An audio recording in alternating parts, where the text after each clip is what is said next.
live very soon.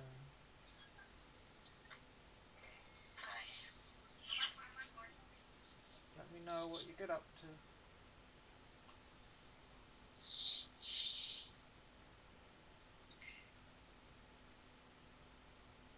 What do you mean, okay?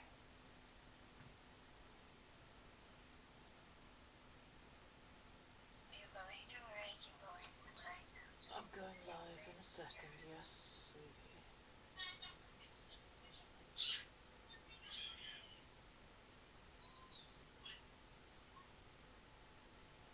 See you in a bit.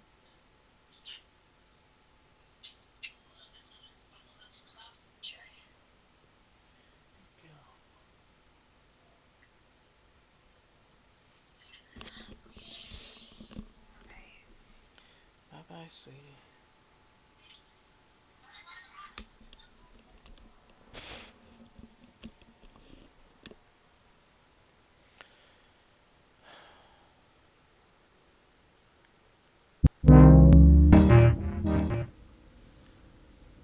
Good morning. How are we doing today?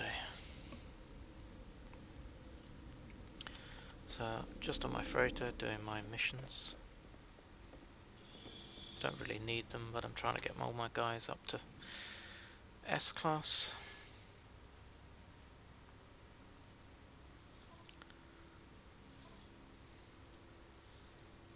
They're almost all there.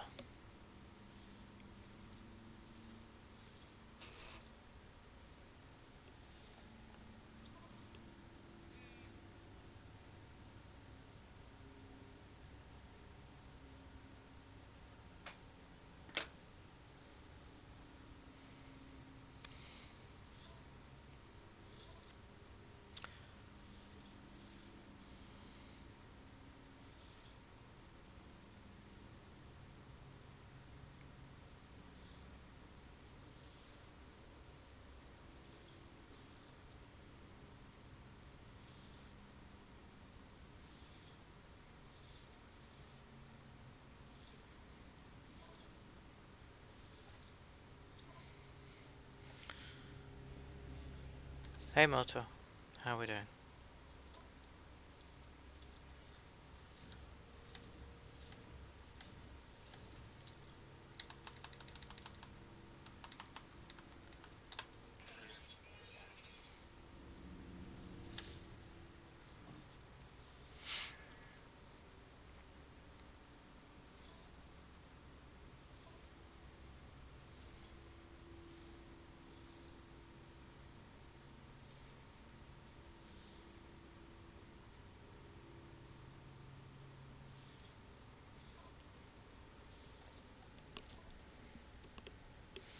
The Crichton, welcome back.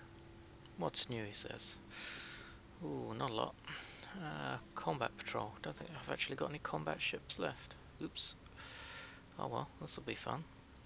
Industrial, industrial, trade, support, and support.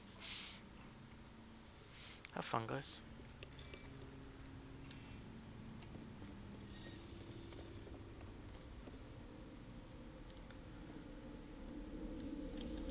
Alright.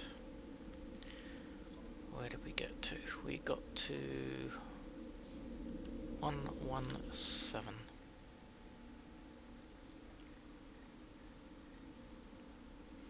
There she is.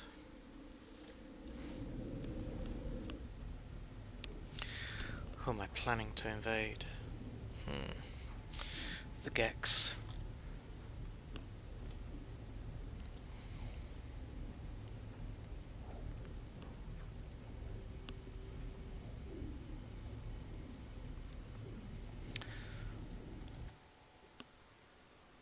But don't let on. Don't tell them. Don't want them to know.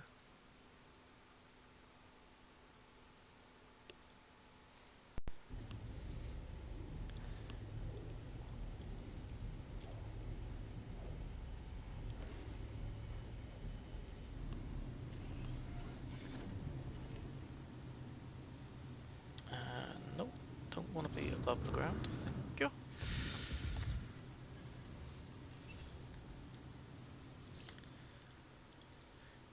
we start the process again.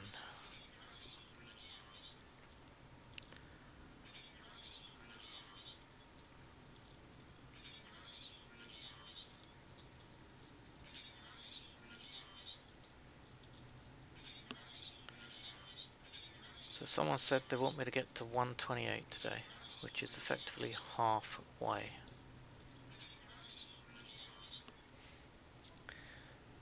Kind of gutting that after all this time I'm still not even halfway. Kate Spear! In with the raid. Welcome, welcome everyone.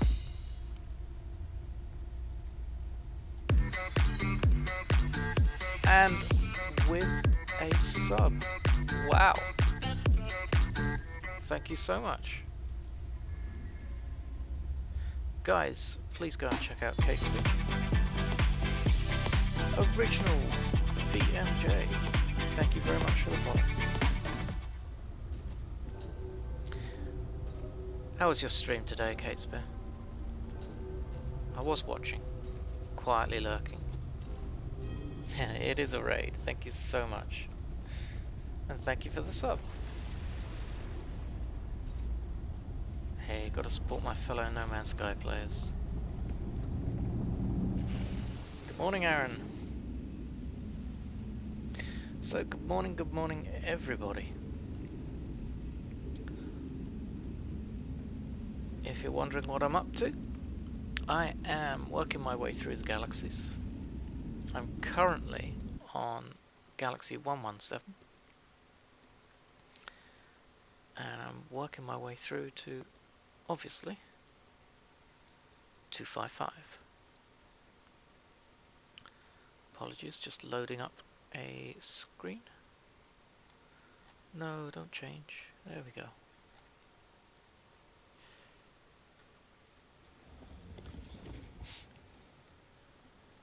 Oh, this looks fun. There we go.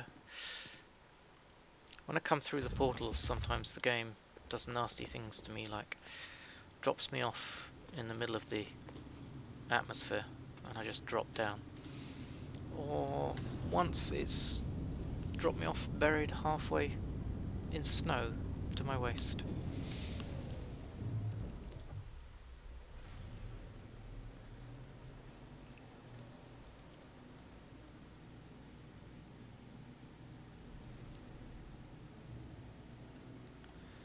Oh, Dreams of the Deep. Yeah, that one's a hell mission, especially if you don't have the Subnautica thing, or submarine I should call it, I suppose.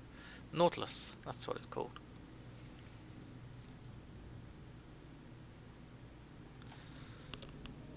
I try and ignore that one for as long as possible, but eventually I end up doing it just to stop it popping up again. And yes, I saw you innocently slaughtering all those creatures. All in the name of science, she said. It's all in the name of science. Boom! It's all in the name of science. Boom!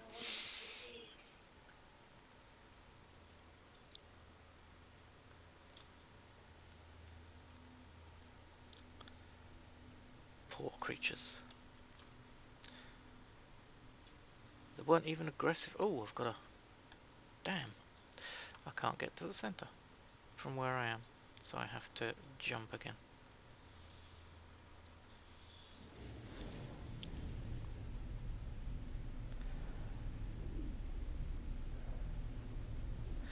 So Crichton, yes, the last update, 3.68, has fixed a lot of issues with settlements and some stability issues as well.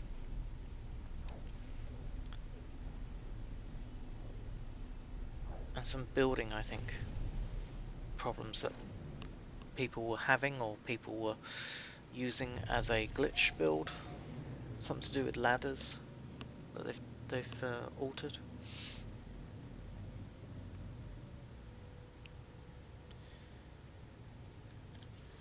Quickly top up the fuel. Now we should be at the centre.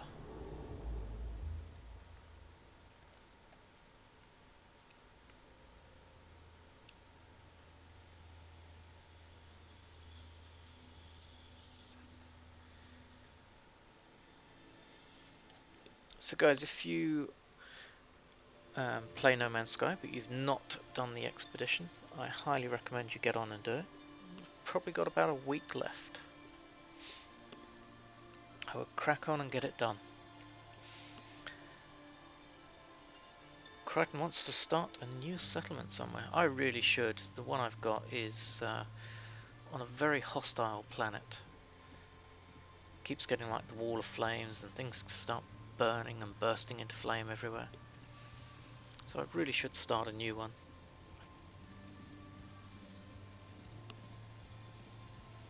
In fact, I have a couple identified that I could just move straight into.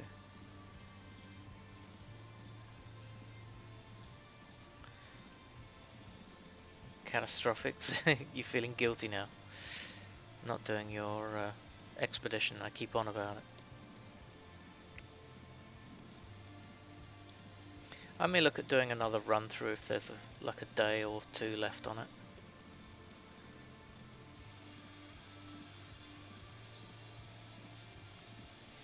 If people fancy a change from the galaxy diving. Oh, I didn't upload my videos this morning. Tut tut. Slacking. Time is running out, yeah, and it can actually make it more difficult the longer you leave it as well. I think one of the guys was saying in Discord that he was struggling to drop a base. And if I remember correctly, I really struggled to find somewhere to drop a base the last run through I did. Jazinessa. That's a nice name for a galaxy. It actually almost makes sense.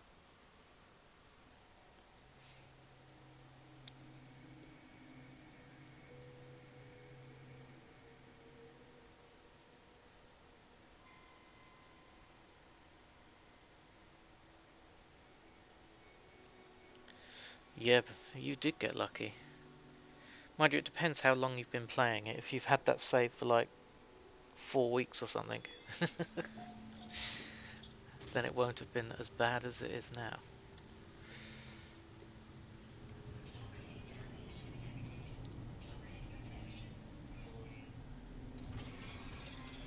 Yeah, you did it during yesterday's stream, so that was lucky then.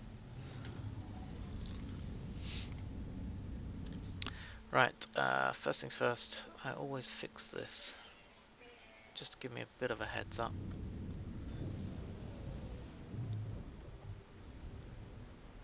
So if you didn't know it guys, and you're looking for a nice planet, once you get into a system, rather than scanning all the planets straight off to look for something that maybe has paradise in the words or temperate, if you go to your log, or actually no, go to your catalogue, sorry, on the second page and select Star Bulb.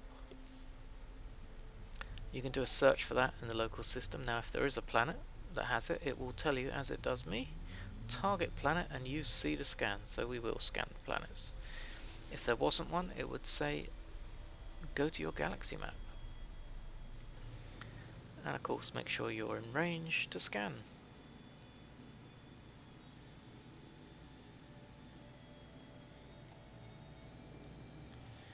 You've been doing Destiny 2. It's taken all your time up. It's always good to finish something though.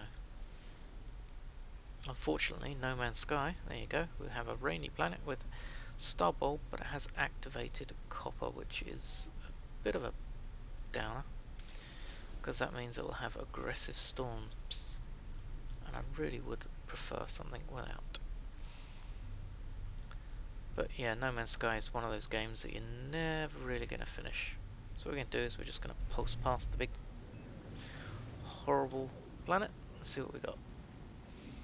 Luck away, my dear, luck away. And thank you so much for the raid and the sub. It's very kind.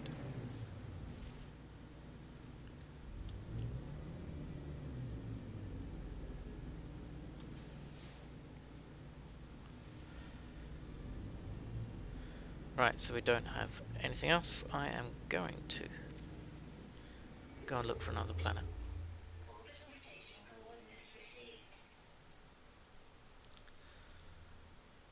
So guys, if you are reduced to looking for another planet the normal way, because like me, I have Starbulb in the current system, so I can't use it to search outside now.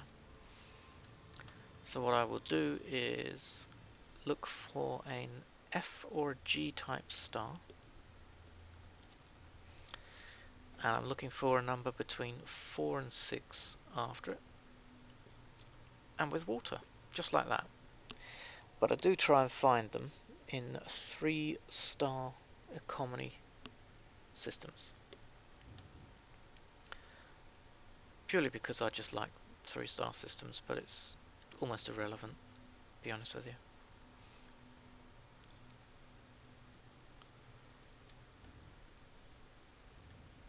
So I really should stop bothering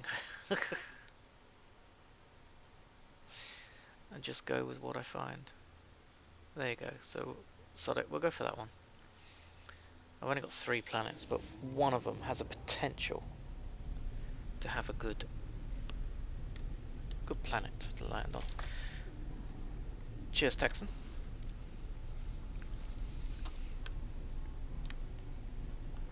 Thank you, sir. Much appreciated.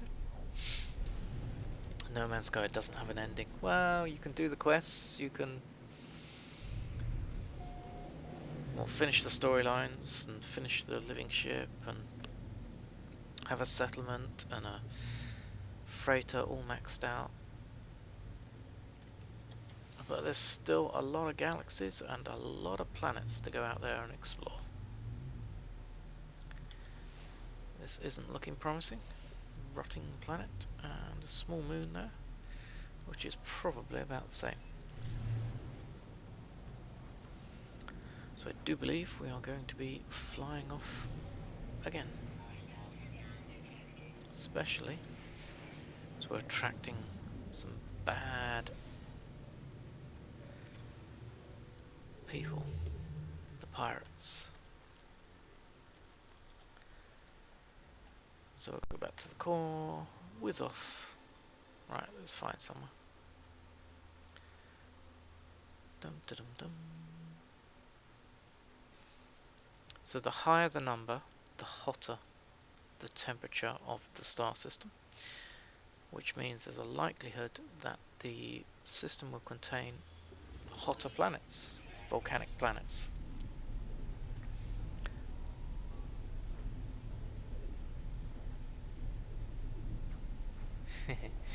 Hello Games will add new stories and new quests, yes, and keep you going, as if there wasn't enough exploration to keep you busy already.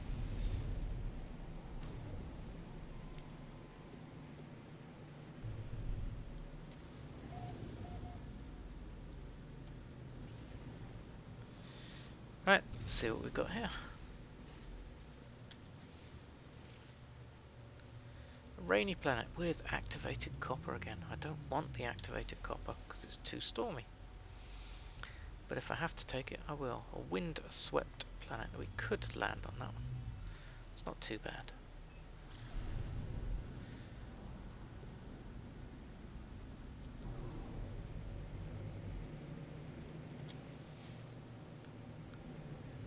Airless.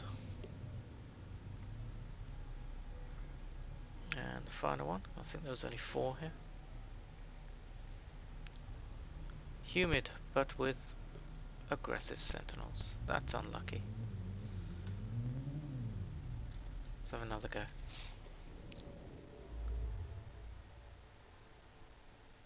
Oh, Texan dude, really? Did you just get the latest update? Because I think you're on console, aren't you?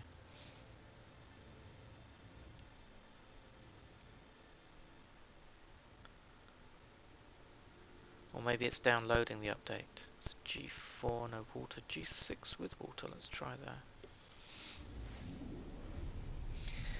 Ascarig. Welcome, welcome.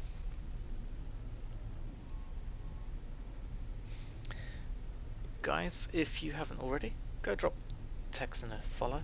He was doing a cracking multiplayer No Man's Sky permadeath run the other day. It was great fun to watch. Himself and the others. PC's on 3.68. friend. So yeah. Thanks, Catastrophic. So it's well worth dropping him a follow. Look at that, guys. We got it. Temperate planet, star bulb, and normal copper. That'll do nicely.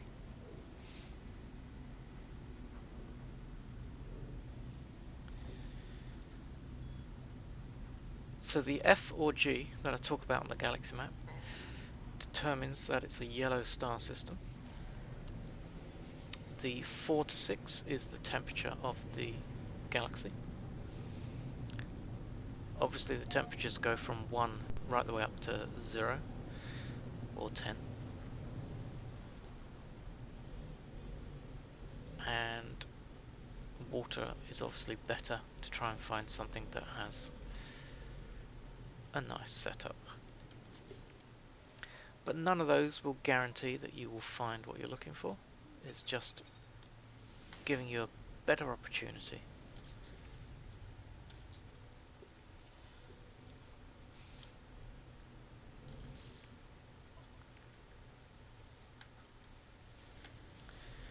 Now, why in my journey through these galaxies am I looking for nice planets? Because one, it will make life easier, and two, if people do decide to come along and stop off from one of these galaxies, at least they've got a good starting base.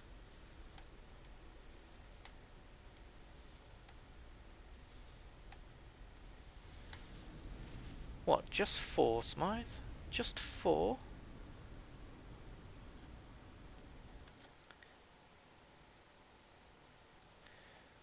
I tried, I don't know if I've actually got everybody on this.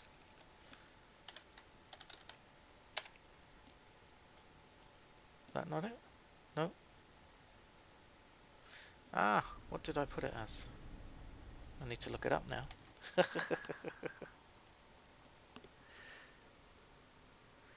I made a new command and I can't remember what it was.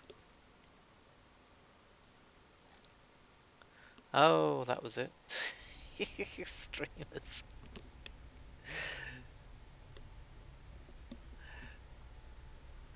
There you go. Really, you've got what? 1, 2, 3, 4, 5, 6, 7, 8 people you should be choosing from.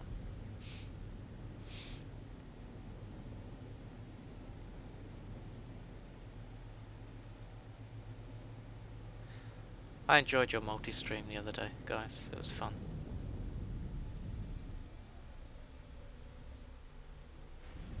Oh, it's a plaque. Don't want the plaque. Go away, tree. Don't worry, guys. There's a deforestation plan in place for this planet.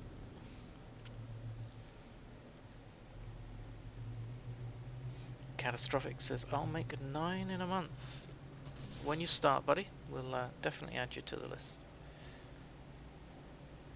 I know what you mean, Smythe. I know what you mean.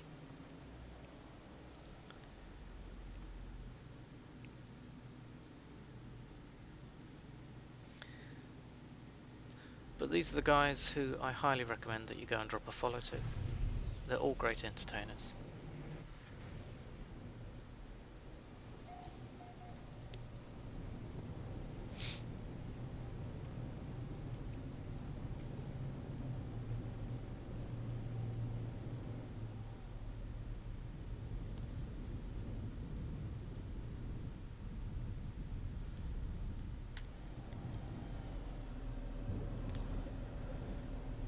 So Texan, have you hit your apply for affiliate button yet? Or have you got it?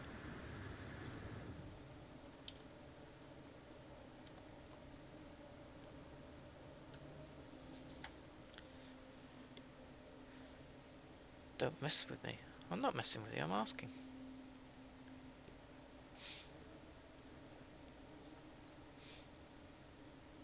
I know you said you got 55 followers, correct? I thought you said earlier that you had 55. Come on guys, someone please go over there, drop him a follow. We want the 50. I feel faint. ill even. Looking around, the vegetation that surrounds this ancient structure looks withered and sickly. The creatures of the planet, meanwhile, appear to keep their distance. Oh, I see, you got 55, but Twitch only says 49. Okay, I understand. Sorry, buddy. I misunderstood earlier.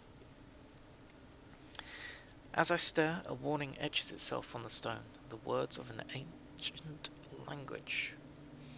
Touch the monolith. Boost hazard protection. I know, buddy, I would do the same as well. Overcharge my hazard protection systems, pushing back the hostile force that threatened to overwhelm it. I stand in the monolith's toxic presence, but nothing seems to happen. Something does happen. Scum save! So yes, guys, I do a scum save if I get the question wrong on a monolith, because I really can't be bothered to go and find another monolith.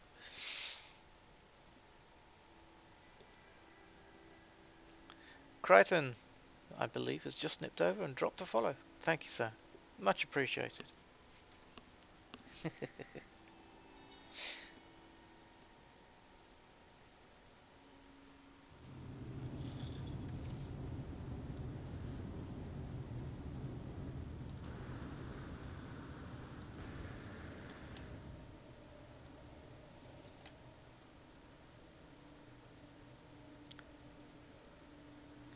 I think we've been here before. I better touch that monolith.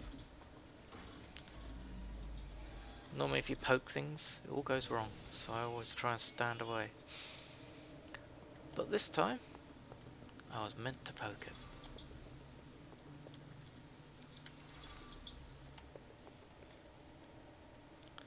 You're rusty at No Man's Sky, so good streams are always useful. Yes. And believe me, I'm learning all the time from guys.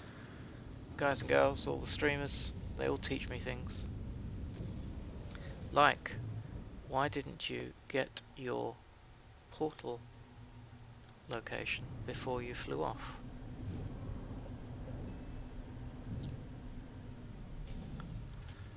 Ah, wake up. It's early-ish. So, once you've spoken with the portal, you need to interact with it again. And there you go, there's my portal. Oh god. I only hope that people watch me to learn what not even to do. God, I can't even speak proper English this morning. And my flight's a bit dodgy as well. My god, what did I put in my tea this morning? Can't fly, can't speak.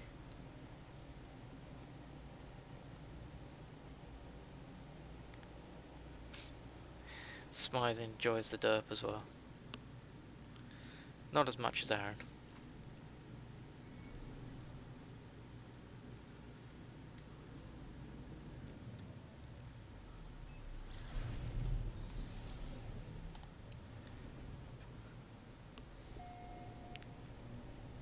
He lives for the derp. So does everybody. Yee, not gonna like this. Boom. I thought I could go under it, but obviously I couldn't.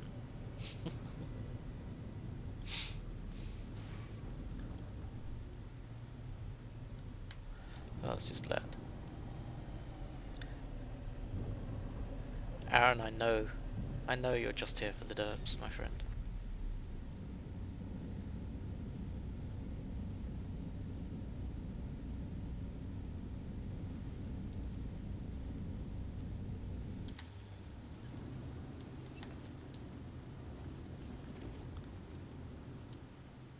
I was going to say, where's the portal? And I'm stood right next to it. God. Okay, guys. Base computer down. First one of the day. It's taken forever.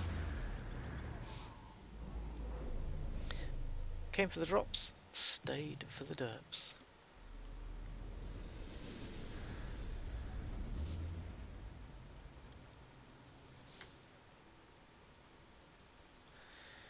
It's a pleasure having you here. 118. Bop. Ah. Oh no. Wrong screen, wrong screen. Had my dashboard open. God damn it. Can I rewind and start this day again? Really? Jazziness. This is a jazzy galaxy.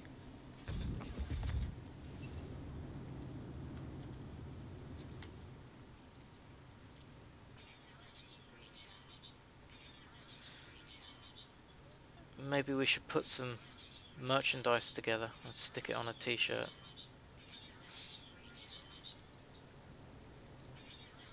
God, merchandise. Who the hell will buy a t-shirt with Logan 1 on it? No one! Because they'd not understand it. They go, what does that say? Log Han?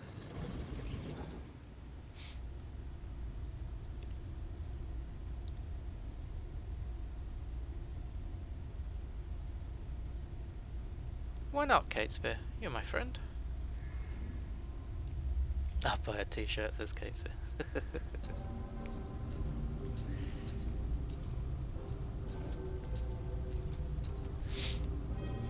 So I play another game.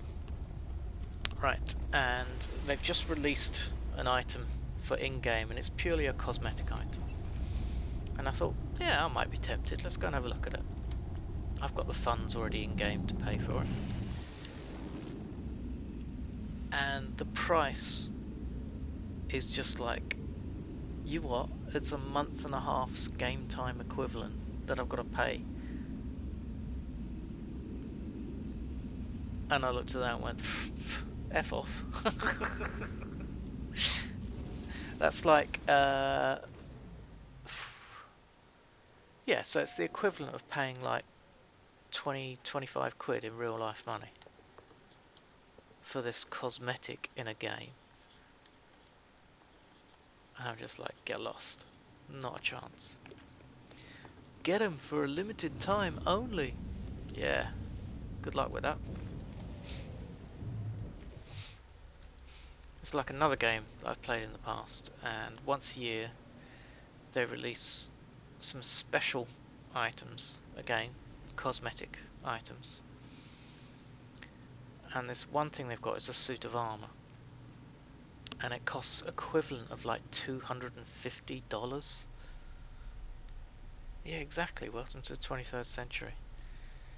You don't bother getting dressed in the morning, you just log in your night clothes or your dressing gown, and you actually dress your avatar better than you dress yourself. Because that's what it will be like. Where are we? Right, we're close enough, are we? Just want to check that. Yes, we are. I need to charge her up. Charge this up, and let's fly. Drink time, says Louver Bear. Thank you so much. Cheers. See you, Catesby. Have a great day.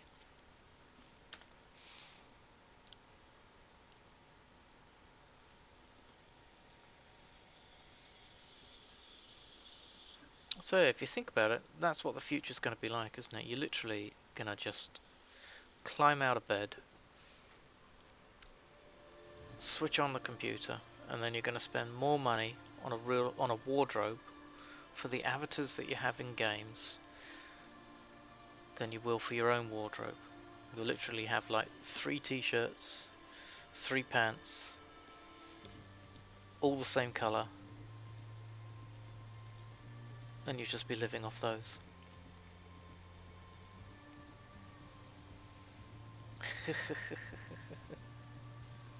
Oh, Wally, yes. Well, you're a big fat slob lying on a... Everything's automated for you. God, yeah.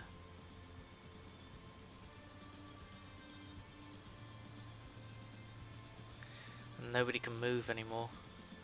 Because they've still got tiny little bones and huge, great big bodies.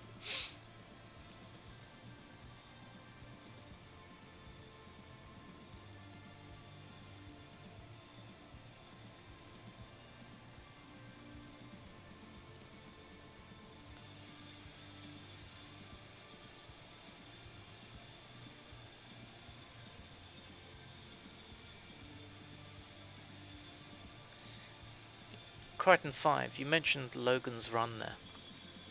So actually I thought about doing Logan 5, but then I didn't want to get sued by the manufacturers of Logan's Run, so that's why I called it Logan 1. But yeah, what a great film that is. Beggar Midas, welcome to the stream. You love this part, do you? Well, welcome, my friend, to Galaxy 119. If you love this part, hang around. You're going to see plenty of it today. Even 5 years later. A No Man's Sky veteran.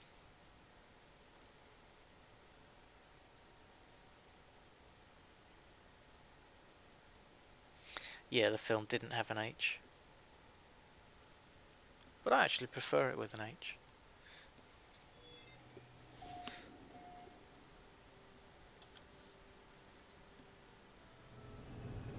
Pleasant weather, Paradise Planet. This is 119, isn't it? Yeah. So every 9th planet, every planet with a 9 in it, when I get here, I'm pretty sure has been pleasant or paradise or a nice planet of some kind. So I'm guessing they're all similar to Essentime, number 10.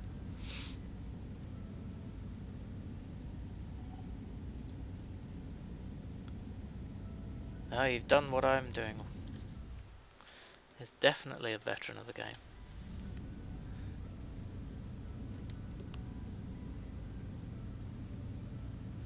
You like watching me then, thinking I didn't believe some other idiot would do what I did.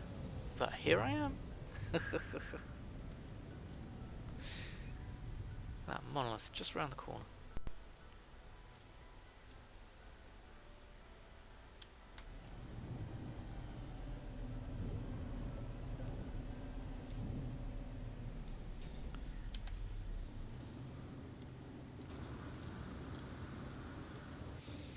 Well, Beggar, I hope you'd still play the game, because it has changed a hell of a lot in those 5 years. They demand I destroy it.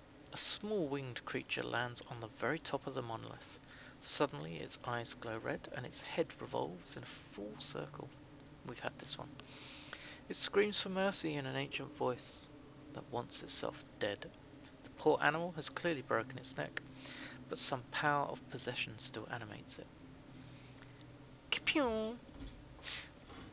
Anyone for chicken?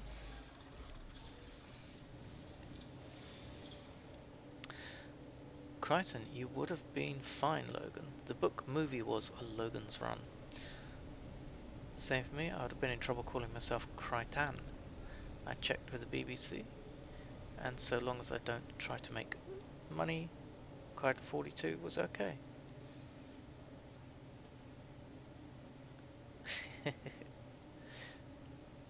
They all in all, along similar lines, have average paradise, but each has their own unique distribution.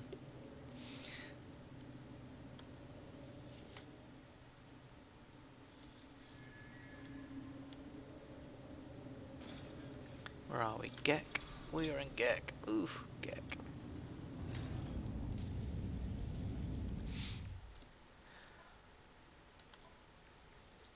I know what you're saying, Crichton, but obviously this is making me money with regards to streaming when people sub and like give and things like that, so that's why I'd have to be careful. I say it's making me money. You know what I mean, guys. Definitely not going to become a millionaire.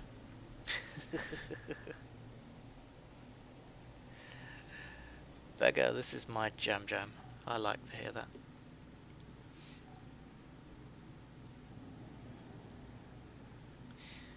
I watched a lot of people playing this game before I eventually made a purchase. I often thought, I enjoy watching it, why don't I play it?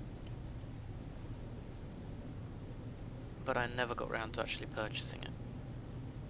It was for like 2 years I must have waited. And then eventually bit the bullet, bought it, and I have enjoyed it immensely.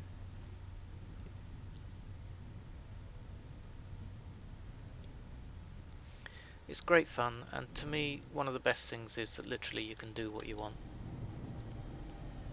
You don't have to follow the storyline. Up after you get to the anomaly, you might as well just say, right, I'm going to do what I want to do now. And you can. And sometimes it can be a bit annoying with its little quirks and its crashes and things, but you just have to accept it. It's a big game. There's plenty to do.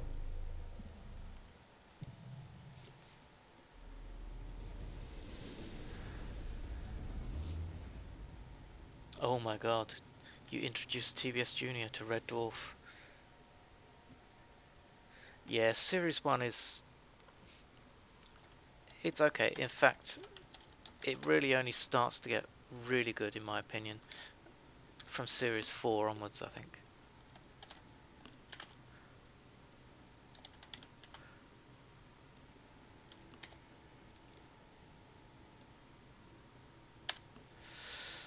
I found it easier to strip down one of my ships of mods on the first screens. Yes, I actually intended to do that, and instead I just kept adding more and more tech to this stupid guppy thing and just gave up in the end and said, oh well, if it gets broken, it gets broken. I don't care. The worst thing is, oh god, done it again. Shit. I keep forgetting to switch out my multi-tool. So, I do have a multi-tool that is set for this, which basically I'm not using. But there was a time, just before I jumped, that I loaded this one up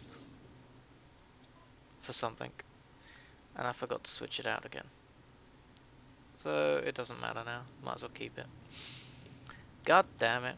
And my chat so kindly remind me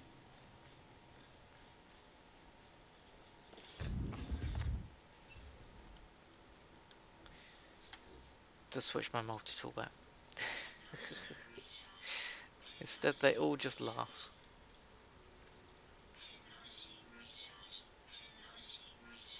Damn it. More repairs to do. We should do it towards the end of stream. It's enough having to fill these every time.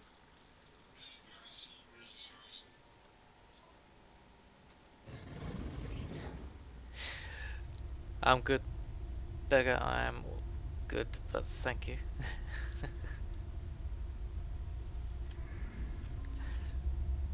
If I repair it now, I will probably do the same thing again midway through the stream and end up having to repair it just again, so I'll leave it for now. So Texan, you are 56 followers, 2 FA setup, and Twitch still hates you. What's 2 FA?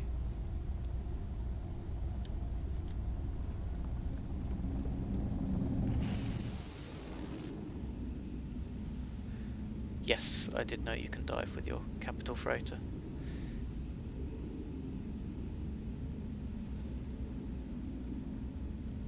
Two-factor authentication. Ah, of course, yes. And Twitch still hates you. But you've got your 50 followers now. If it's not active now, it will show it definitely tomorrow. And then you'll have to apply it, and then it'll take probably another 24 hours.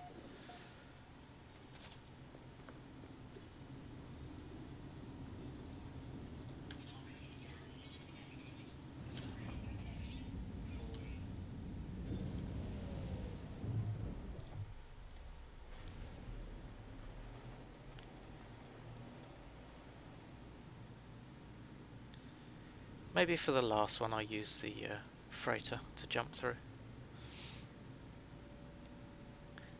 But I do plan to change my freighter, even though I've built it all up. I want to get one of the ones that spawns in a system that I like. It's going to be really crummy as in the stats, but I shall build it up as to how I want it. So that's a job for me to go crack on with after I've done all this.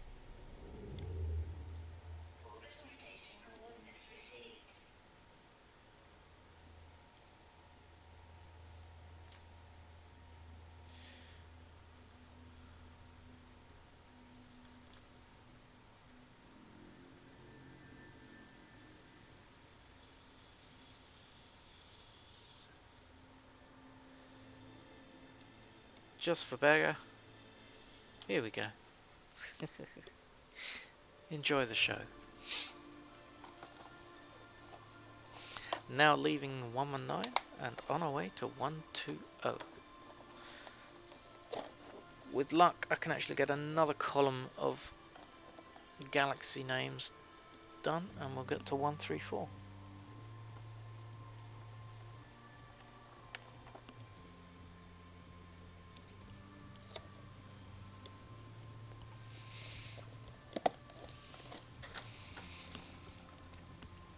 I got really lucky with this save. It was like my third or fourth freighter battle. I wasn't even paying attention. Excuse me.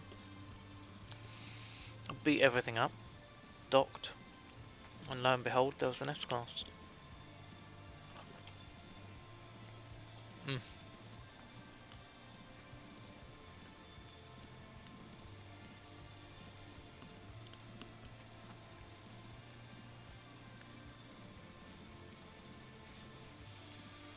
I must admit, it really helps now that you can alter the colour of your freighter.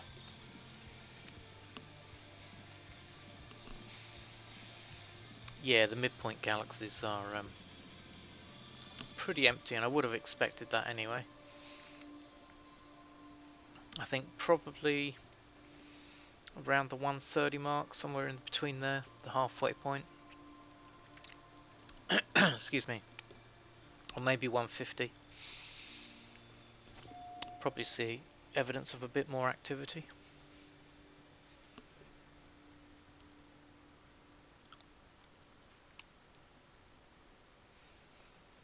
I expect 255 is really busy.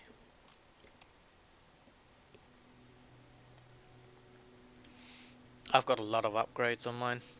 It's not fully done, and that's purely just down to not actually going out and gathering the S-class modules.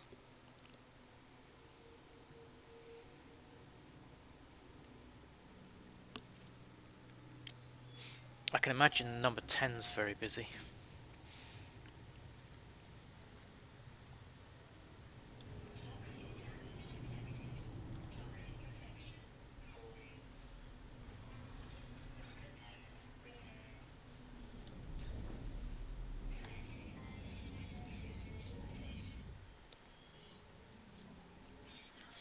I mean, obviously number 1's really busy. We know that's going to be the case. So, I don't like the planet we've landed on. I want to find something that's a little bit more hospitable.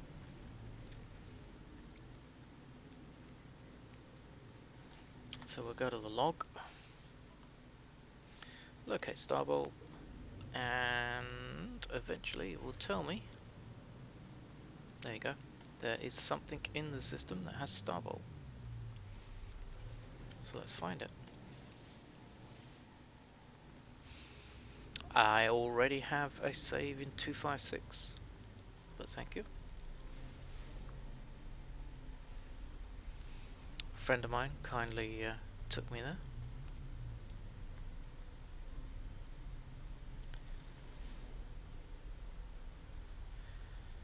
Baron. Well, one of these is meant to have Starbulb. Where are you? It's not this, so it's going to be this little moon up here, which we can't see, so we need to pulse past.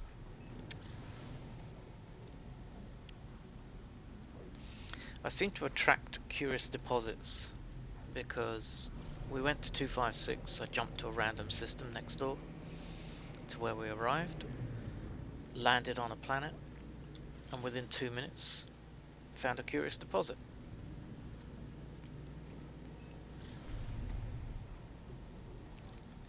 How do you know? There is a full listing on nomansky.fandom.com of all the galaxies which I'm using.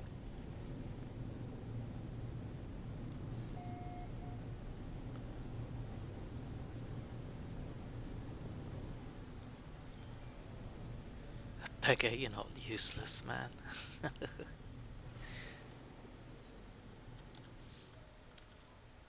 It's actually nice to find that someone else has been as crazy as me and gone for this.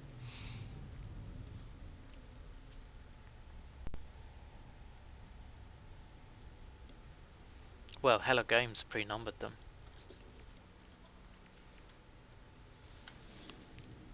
But yes, there is a detailed listing. Monolith. Oops. Not there.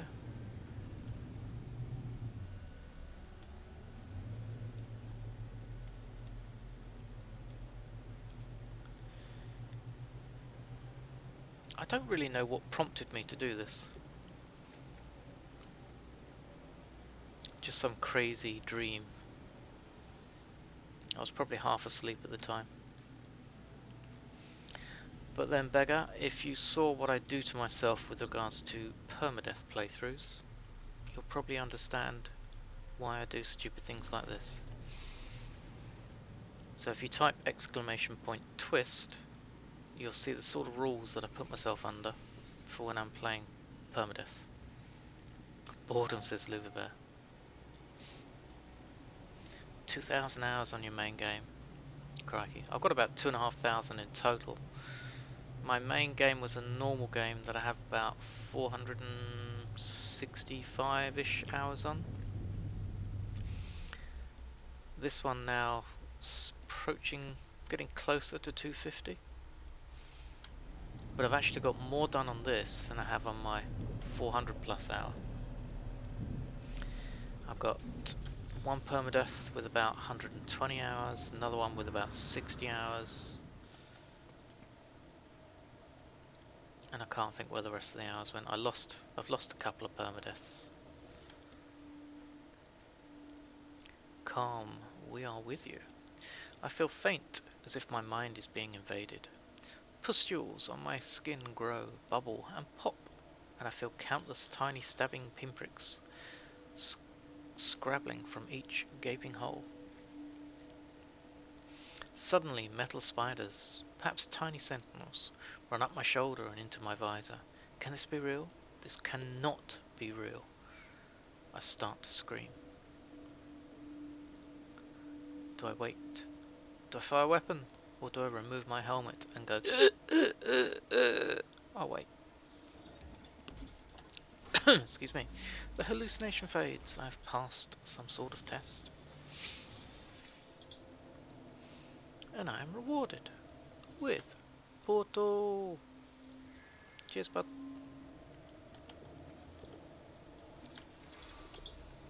Grab some words.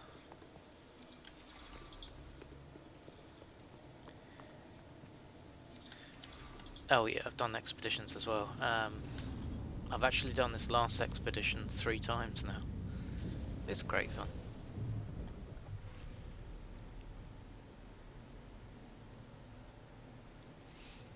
My first expedition playthrough took me 8 hours and 3 minutes, I think it was. The second one was 8 hours and 6 minutes, which was quite funny. And then my third one was something like 5 hours, 30 odd minutes.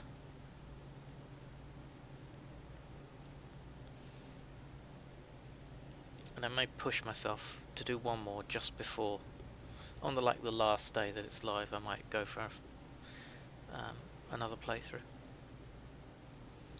I only did the third one because the characters that you spawned as changed. So did the ship. Whereas my first 2 playthroughs were with the exact same character. So I deleted one of those. So I've only got 2 saved now.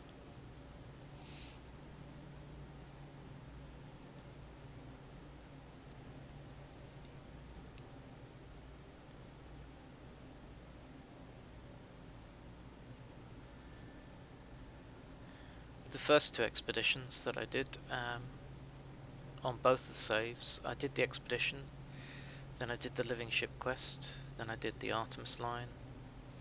Did it all basically. I had farms set up for activated indium, nanite farms, I had it all working and everything. But the second expedition save I deleted because we only had 5 slots at the time and I was running tight. So I got rid of that one. Still have my first expedition save, the one that had the golden vector as the reward.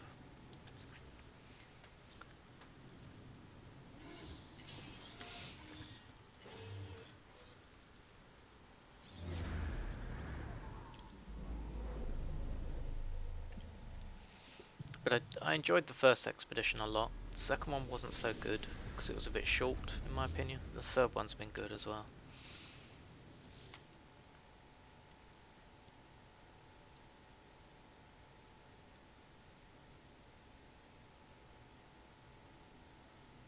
It might be fun to actually do a spliced up, yeah, like presentation YouTube sort of thing. But yeah, I would not have a clue how to get that all done. I don't have the software to do it, so I wouldn't.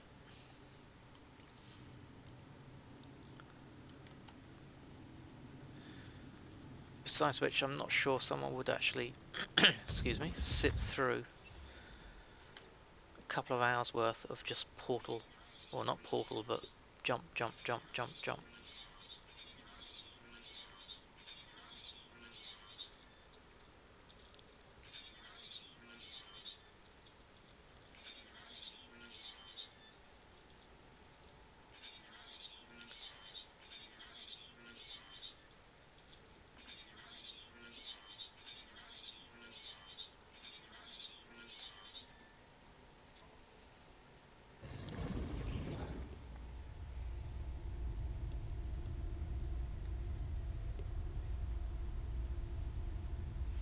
Oh yes, when you actually completed it and it come around the planet or something, didn't it?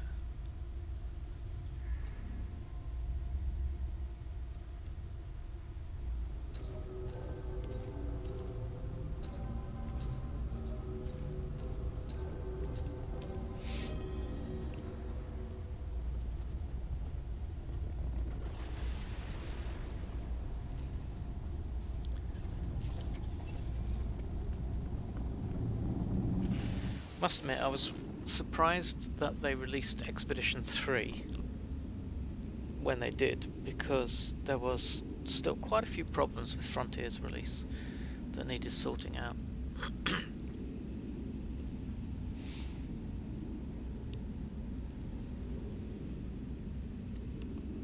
But I think it's been a good success for them, again.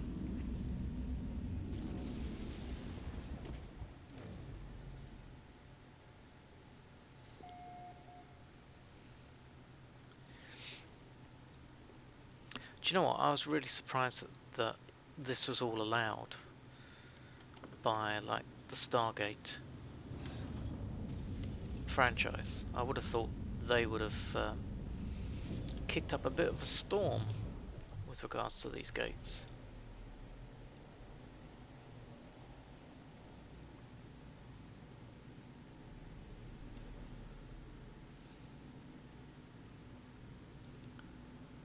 But they seem to have got away with it.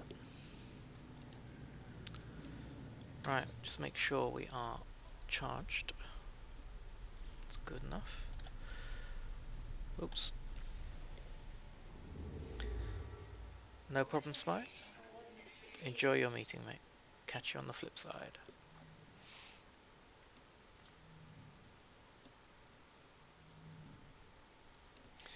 So I don't know about you, Beggar, but I actually did the hard work in Euclid and worked my way to the centre the slow way. And then once there, I took a picture of a system, or planet, in a system right next to the galaxy centre. And that's the coordinates that I dial each time I get to a portal.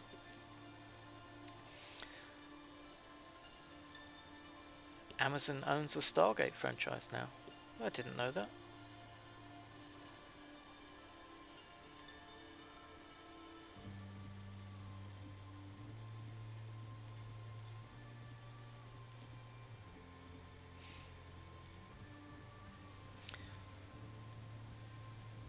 So Asimov had portal dialing to other galaxies, did he? Yes, the Crafter. Welcome to the stream. The new Babylon 5 series coming. I saw something about that the other day. That sounds quite exciting. I've actually, I think it was last year, I watched the whole of the Babylon 5 series from start right the way through to the end.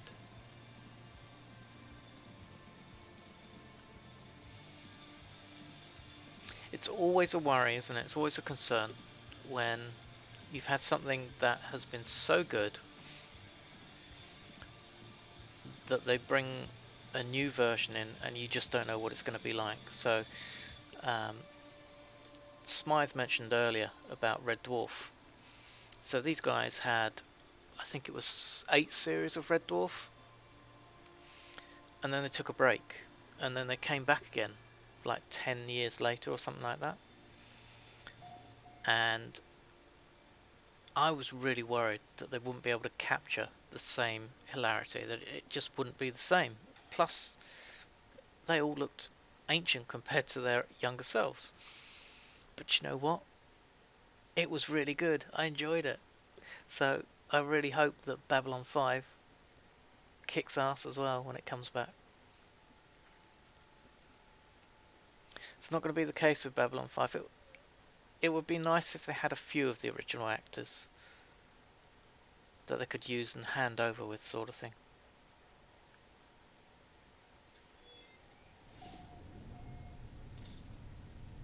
Ooh, they're going to renew the Stargate franchise, are they?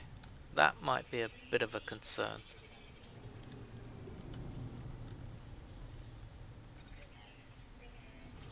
I don't know. I'm not going to write it off. We'll have to wait and see.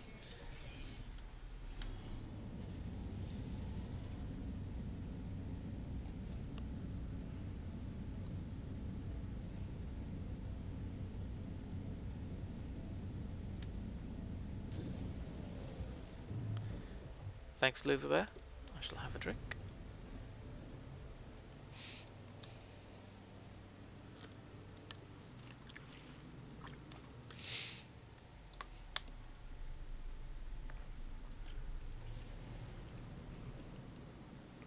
So they did a remake, didn't they, of Battlestar Galactica. I'm sure you guys have probably seen that. And I quite enjoyed it. And they did, you know, their own twerks to it. They changed the sex of Starbuck from a male to a female. And I enjoyed it. I was just a bit disappointed with the end. I thought it was a bit weird. But the end came during the writer's strike, if I remember correctly, which caused a lot of series to potentially have slightly different endings. Yeah, so I do think the ending was down to the writer's strike, and the original writers weren't part of the crew that finished it off, unfortunately. Or maybe they were not really aware of what was meant to go on. Crichton, I loved Babylon 5 and the movies. Also the spin-off, Crusade. Oh, I've not heard of Crusade. I missed that.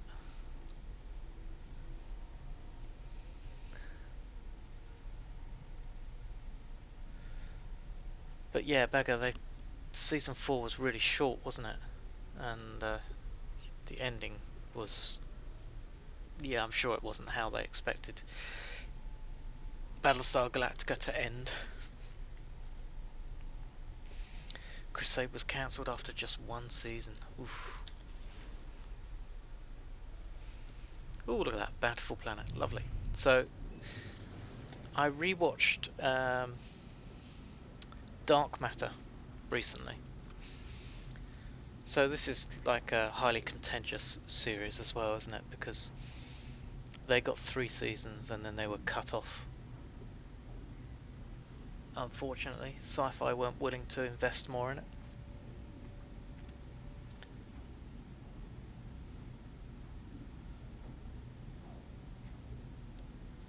I enjoyed it, but I watched it again the second time round, and I've got to admit, I didn't enjoy it quite as much as I thought I would.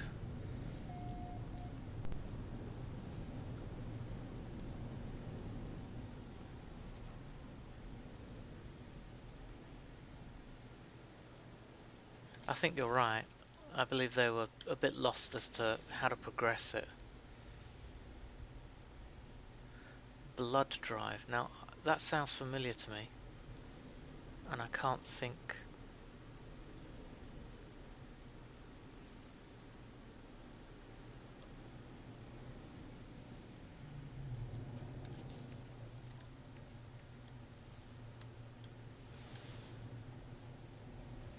Yes. Um, I was just literally thinking that. Is that the one with the cars fueled with blood? And I did watch some of that, if not all of whatever was available. Roadhouse style, yes.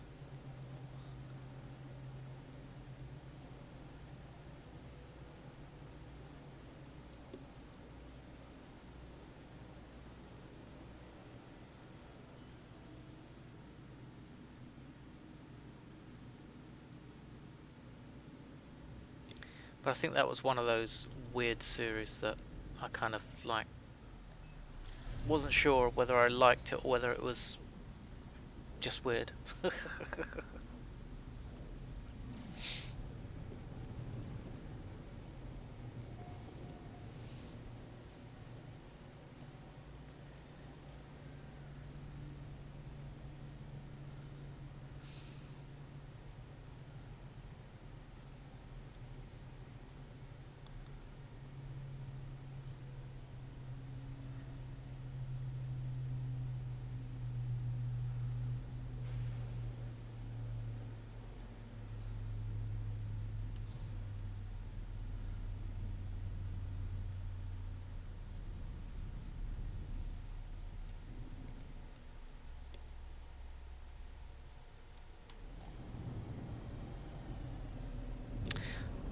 Beggar, I agree. I think there's been lots of series, like sci-fi series, that have looked as though they have potential, and then you start watching them and you suddenly think, oh god, no, I don't want to watch this. Not even just sci-fi. There's a Sky One series. What was it? A witches series, and I thought it looked quite interesting, and then it sort of turned into Twilight, and I was like, oh god, no, please no.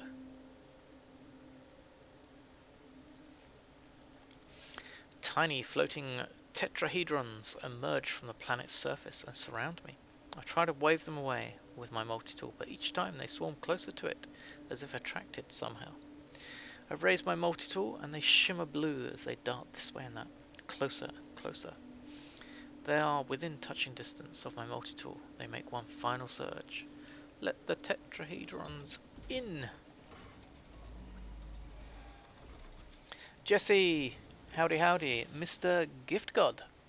Welcome back. Insignificant cat? The Order. The Order. No, that wasn't the series I was thinking about on Sky. It's quite a recent one.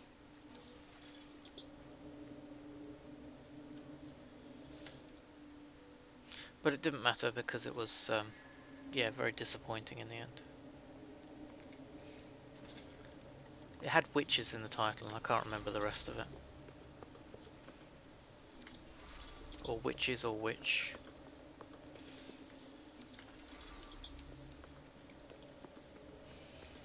And I think they, in the second series, already started mucking around with timelines, and that's when it all starts to get a bit stupid. And did I get my portal address? Yes, I did.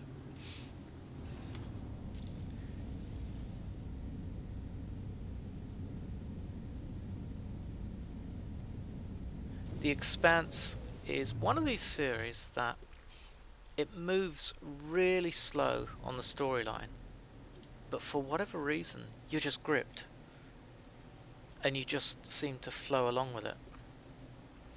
So Foundation, I've seen adverts for it. Oh, you've seen up to episode 3 and it's not that great. That's disappointing because I thought that would have potential.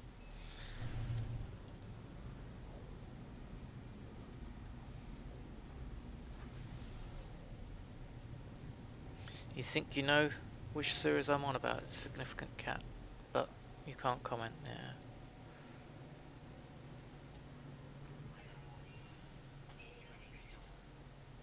First episode's good, but the rest it just crashes, does it? Ah. Maybe they're building up the characters or something. But yeah, The Expanse. I really enjoyed The Expanse as well. I've watched it twice with regards to... I watched the first, was it 3 series? And then they brought out the 4th series, so I watched the first 3 again, then watched the 4th. Because you gotta. And I thought they did a really good job with that.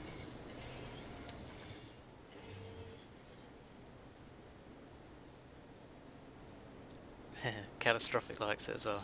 Bricanate. Oh, the crafter. Crafter, sorry. Get your name right. Amos is your hero. The silent but deadly. Brutal Amos. Where are we? We're in 121, I believe. THNISTNER.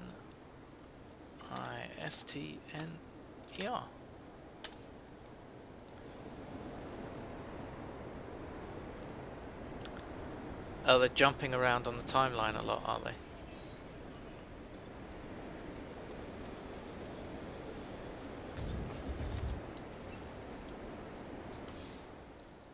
But then they're not actually travelling in time, are they? They're just actually, as in the characters themselves aren't travelling in time, they're just looking at times gone, the times that have passed. So they probably are, they're trying to breed depth into the characters.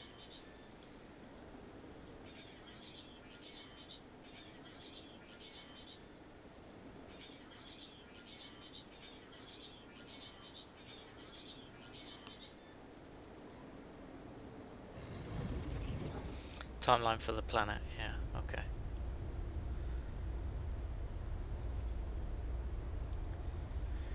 The actual Foundation books are really, really good. If you haven't read them, they're a good read. Cheers for the drink. And actually, so true story, I was reading the Foundation stories, and I finished the last of the trilogy, and it was like 2 AM at night, and the last 3 words in the book, or in the trilogy, are a name and a title of a person. So I read it, and I put the book down, I went to sleep, and I woke up in the morning, and my first thought was, you what? Picked up the book, back to the back page, read the name and the title, and went, you bastard. I guessed some other things, but that one I did not get. The Expanse isn't really that hard science though. A lot of its premise still involves a hell of a lot of hand wavium and obviously bullshit science. With any series though, Insignificant Cat, I mean I agree, but you have to just take it with a, what's the saying? You got to grin and laugh of it, I suppose. I mean, think how Star Trek would have gone down if people were like, oh no, it's never going to happen, blah blah blah.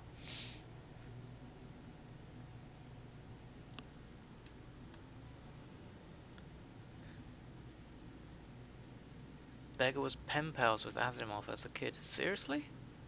Wow. I mean,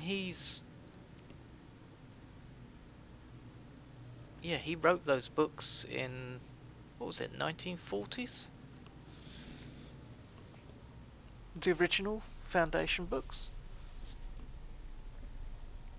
Pinch of salt, that's the saying. Yes, thank you.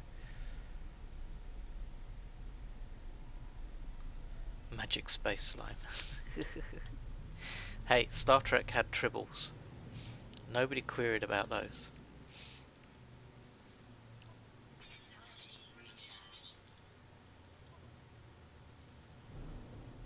The trouble with tribbles.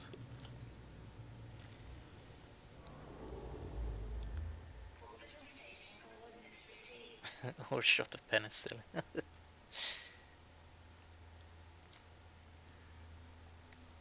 I didn't know that about him. I didn't know a lot about the man, to be honest with you, but I definitely respected his writing. I thought it was fantastic. Mr. Harry Sheldon. So in Foundation series, are they making references to Harry Sheldon?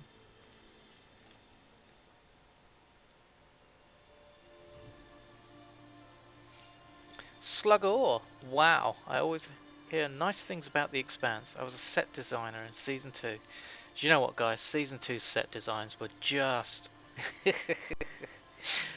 That's awesome work, Slugor. You should be very proud, mate. The series was very good, so well done. Round of applause for Slugor. P.S. If they do another season, can you get me a VIP ticket?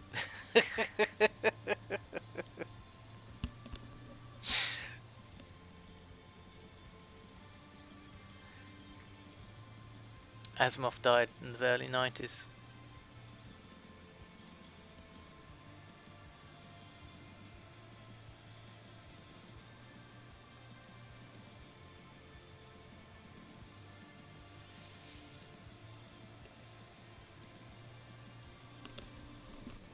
Yeah, I was late teens, early 20s when I read Asimov. I was a bit slow on my reading.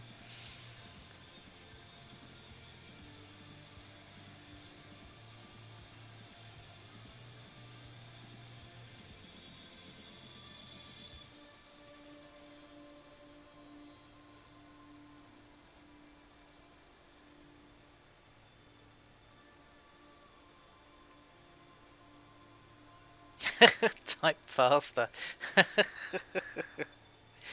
Oh, Jesus. He, that reminds me of another great writer. So, I've really enjoyed Terry Pratchett books as well, with his Discworld series and all the spin-offs from it. And it was such a sad affair to learn that he had Alzheimer's and was struggling with it. So, it's a shame that we lose these great writers, but, you know, that's just the way of things, unfortunately.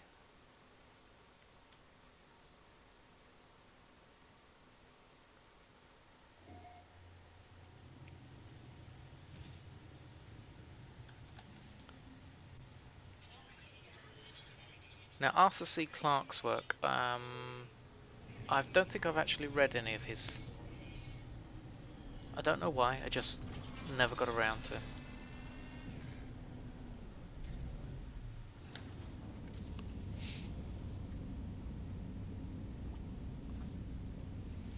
Catastrophic, you didn't know about who? Mr. Pratchett? You got burned on Terry, but enjoyed the Spellsinger series. I've read the Spellsinger series as well.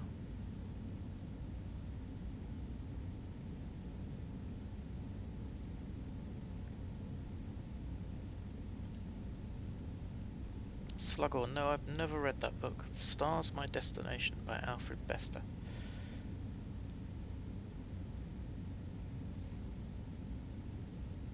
Yeah, he passed away about 5, maybe a few more, maybe 6, 7 years ago. It was. when he passed away. I very, very rarely write on Facebook, but I just posted a big RIP. Thanked him for the laughs that he gave everyone. Moto with a raid. Thank you, Moto. Appreciate that. Welcome everyone from Moto's stream. Guys, if you don't know who Moto is, go and check him out. A great No Man's Sky and variety streamer. Thank you so much for the raid, Moto. Did you finish your expedition? Oh, you have finished your expedition, aren't you? You are progressing onwards with your expedition save. And you're going for the center of the galaxy.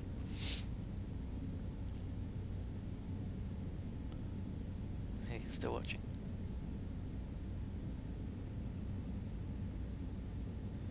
$20.50. Oh my god, 6 years ago now, yeah. And he had so many books and ideas still out there to be done. So Terry Pratchett was one of these people who would write a part of a story and then he'd shove it aside and then move on, write another part of a story, move aside. Oh, you're not that far away, Moto. You'll get there to the centre next stream, I should think.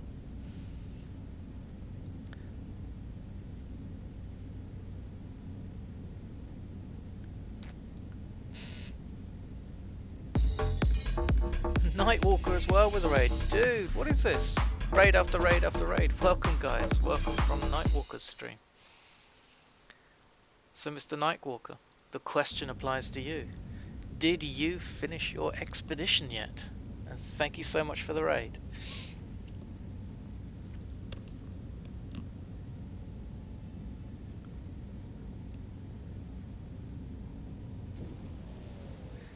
So Nightwalker, bless him, was playing along earlier on his game. I think you were doing a permadeath run, and then we convinced him. Try to raid Moto first. We convinced him to go back and do the expedition, bless him. So he gave in to the whim of the masses and loaded up his expedition. So how did it go? Are you finished? Or are you frustrated again? Oh, let's get some distance. So Beggar, a raid is when a streamer takes all their viewers to another streamer and basically passes them on. So it's a great gesture by a stream. Natalis Photos, thank you for, or Natas Photos, I apologise. Thank you for the follow. Much appreciated. Crichton loved the Discworld movies too, going postal, Colour Magic. Yes, I've got them on DVD. I enjoy them as well. Like WoW raids. Not quite like WoW raids. This is just streamers passing on their people. I don't know if WoW has people passing from raid to raid. Oh, activated copper, but we'll give it a go. Expedition till it's done. You need cobalt. Can I please explain again the star bulb technique? Of course, Mr. Gift Gob. So, if you're looking for a paradise type planet, the bountiful planet, go to your catalogue and on your second page in raw materials you will find star bulbs, and you can do a locate substance search. Left click on that and it will then tell you if there are star bulbs in the system, which in this system there are, or it will then indicate on the galaxy map a system which has star bulbs. Why star bulbs? Because they tend to grow on bountiful or paradise type planets. So if you search for that resource, there's a good chance you'll find the type of planet that you're seeking. Thanks for the lurk, Moko. Thanks for the raid.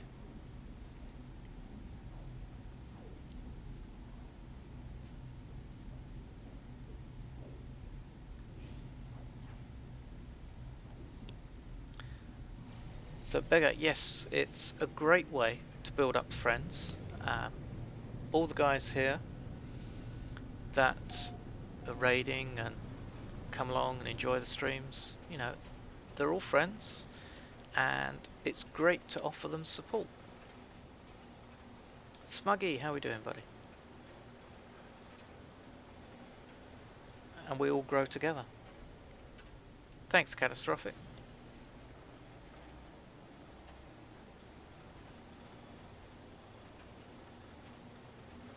Not everybody does it, Beggar. You know, you don't have to raid, but it's a great way to get yourself noticed. And then obviously anyone who maybe watches me might go and watch one of the other guys at some point as well. So it's really beneficial for everyone. And when you're starting out, you're trying to push to reach 50 followers, to reach affiliate stage, to really get yourself off the ground. So it can take just a little bit of time to do. Right, so Mr. Gifford, why am I looking for paradise planets? So when I'm jumping, what I'm trying to do is put a base computer down next to a portal. So rather than put it onto a nasty ass environment type planet, I'm trying to find something nice, so that if I do ever portal people in to any of the systems, they can actually arrive in somewhere where they might want to make a home. Natus Fetus, I just bought the game on Friday and loving it so far. Ah, awesome. I do hope you enjoy the game. Natus, if you've not seen what happens when I'm jumping galaxies, you might want to go and watch someone else, to be honest. I hate to ruin it for you, but the choice is purely yours. You're welcome to stay. But what I'm doing is I'm getting to the center of the galaxies and I'm jumping from one galaxy to another. If you didn't know, there are 255 player reachable galaxies. There are also 2 developer galaxies, one of which players can get to if they know someone who has a base there. And at some point you will want to probably do this for yourself.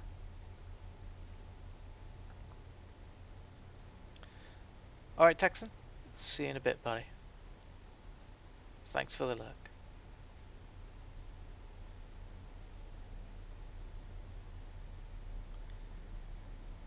Beggar, I'm still learning this Twitch stuff. Beggar, I am completely self-taught on this, and yeah, if I get stuck, I just type it into YouTube and see what I can find. Or I ask these guys, you know, they help me out.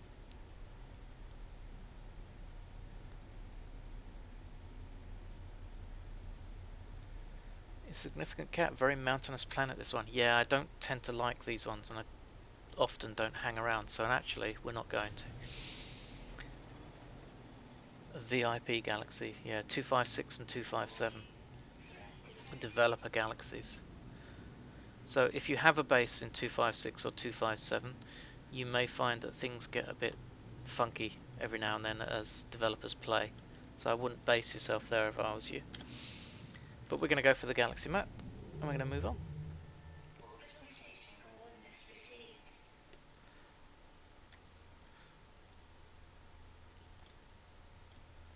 Oh, I hate this Atlas thing keeps popping up. I've already completed the missions, but because my tech is damaged, it's trying to throw me back to the Atlas stations again. Right, so we are going to search for a yellow type star, which is an F or a G. Then we're going to try and find something that's between 4 and 6. That will do, and has water. So we're going to go there. And why am I searching for those statistics or those parameters? Because that gives me the best opportunity to find a paradise type planet. Milliways. Everybody does milliways. I used milliways in another game. I had a citadel in a wormhole and I called it milliways. Everybody likes a bit of Hitchhiker's Guide to the Galaxy. Especially if you're a bit older, like me.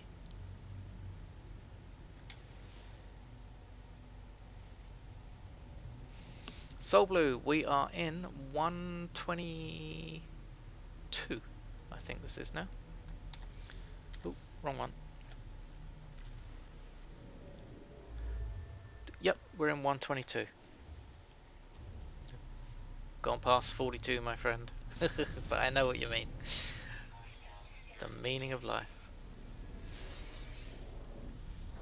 Selenium. We're not having much luck. High radio source. Okay, we'll go past. There's a moon. Those hostile ships are seriously going to regret what they're doing.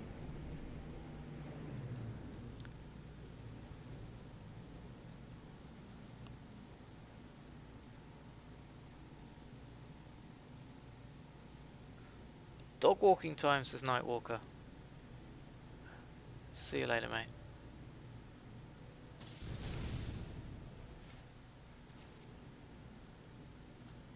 Where's that moon gone? Oh, I was going to say, it disappeared. It's right where the sun is, so we'll pulse out a little bit.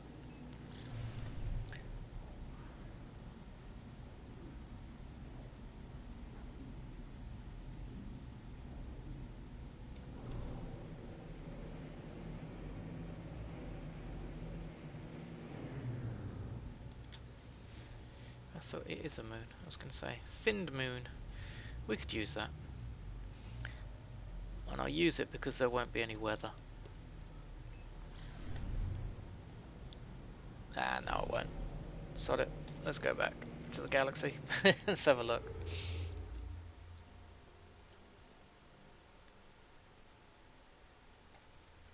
Ah, cool. Straight into that. I was waiting for it to try and find an Atlas station again. So we'll have another look. So I'm looking for an F or G star, which is a yellow star. And we're looking for G6 water. That'll do. Ooh, jumped. Go away. There we go. So the number there, the 6, indicates the temperature of the star system that I'm warping to. The lower the number, the colder the star system. The higher the number, the hotter it is. Ginny, good morning. Big Bang Burger Bar. Beggar, that sounds fun. How far out can you go, Beggar? I've often wondered. I think people have asked me as well, and I don't know the answer. I guessed it was around 850 or more, but I'm not too sure. Yes, I believe 0 is equal to 10, at least from the attempts where I've tried to work out which end of the scale it falls on. That seems to be the case. So that's a scalding, not doing much good there. Columned moon, come on. Cabled planet. So columned and cabled will both be collectibles planets. There are 11 collectibles in the game, guys, that you can get hold of. Caustic planet. Okay, so we need to go again, because that's all of them.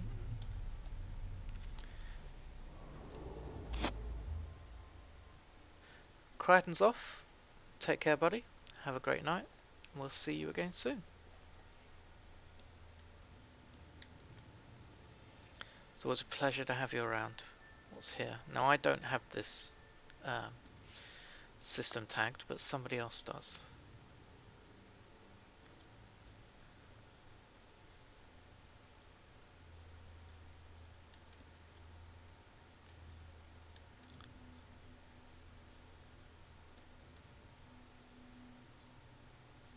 Let's try that one. G3 Alta.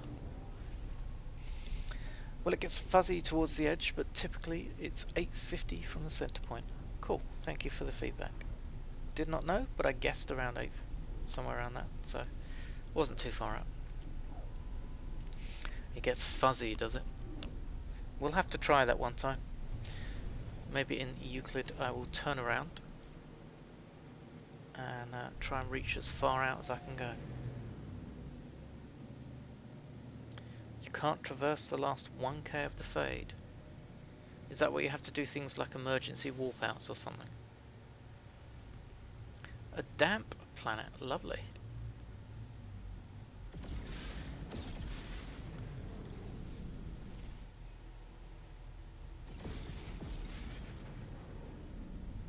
Thanks, Smuggy. Are you going to go and play New World? There are deep pockets, are they? Ah.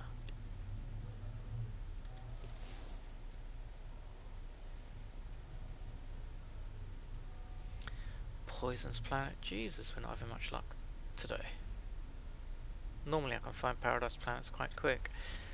The reason I'm not using the trick for the star bulb is because the system I arrived in had star bulbs. Let's try again there. Now it's telling me go to galaxy map. So I've had to travel away from where I was to enable me to get a new location. Otherwise it would just keep trying to throw me back to where I came from. Can't get there at all. Okay. But we'll have a go. I'll see what I can do. How far out I can get. Maybe, who knows, maybe we'll find the Big Bang Burger Bar. I love that name, it's really good. Is that from the Hitchhikers? Big Bang Burger Bar?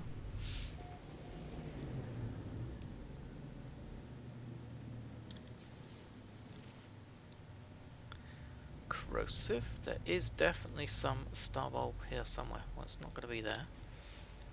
Paradise Planet distribution is one of them. Is 1 for 9 or less. I'm probably in a hell galaxy. Hot planet.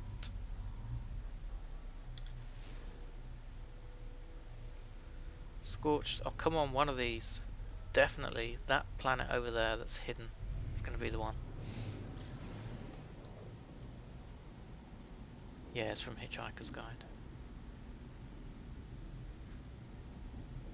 Had that sort of ring to it.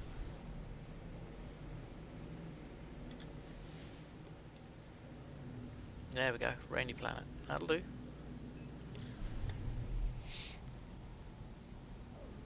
You parked one at both sides of the universe. That's cool. Just like the books.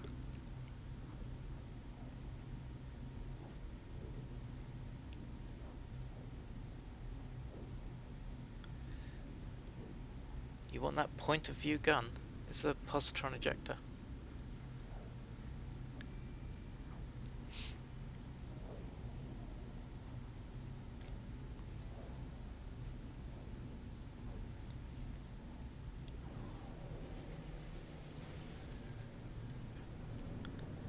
Let's come down and see what this rainy planet's like.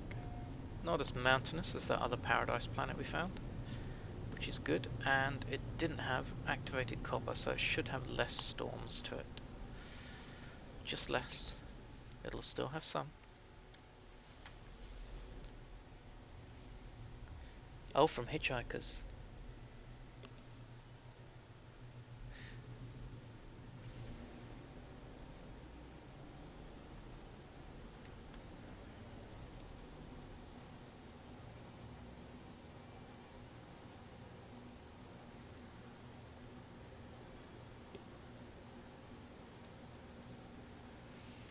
I haven't listened to that story for ages. I've got it on audiobook. And I do love it. It's very good.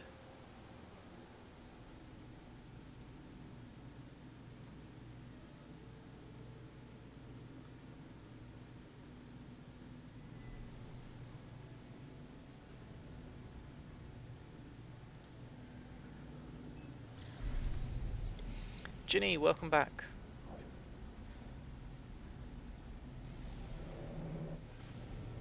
Nope, I've not read that one. Slaughterhouse 5 by Kurt Vonnegut.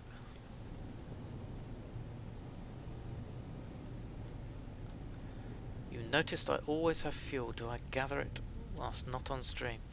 Do you mean these things, the warp cells? I just tend to make them as much as possible. I just ensure that I have enough resources to make antimatter housing and antimatter. So I did off stream go and top up my chromatic metal, my oxygen, and my condensed carbon.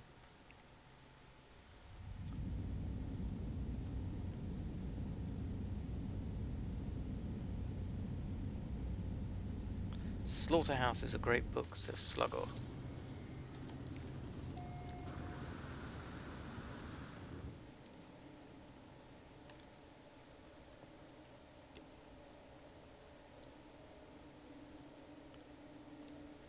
Oh, that's what I do have, the BBC4 radio version.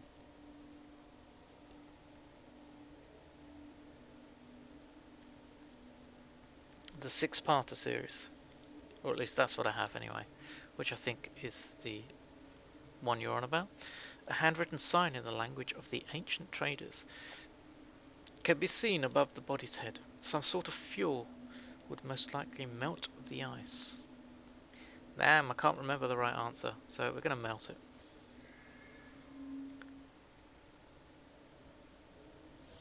And that's the wrong answer. Guess what, guys? Scum save.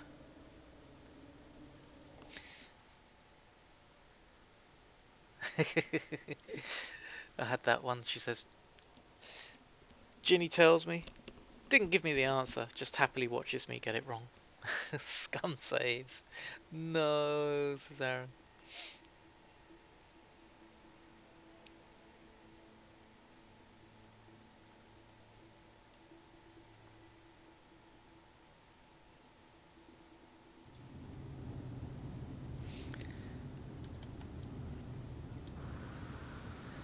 It's all for you guys that I scum save. I promise. Oh, do not awake. There you go. Look, I should have read the messages beforehand. I might have actually got the right answer then. And I always start to run away before getting hold of my portal. I mean, it's the reason I'm here, guys, is to get the portal. I run away.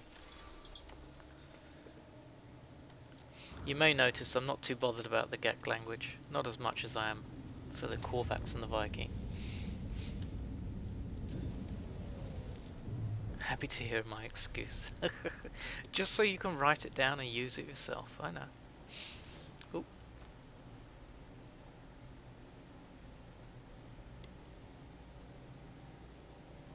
Sluggle, see you in a bit. How old are you, mate, says Beggar. Now that's a question. I've not let on, and everybody's sort of wondering and guessing. And imploring me to get a camera going. Dogs, how you doing, buddy? Almost halfway, buddy, almost.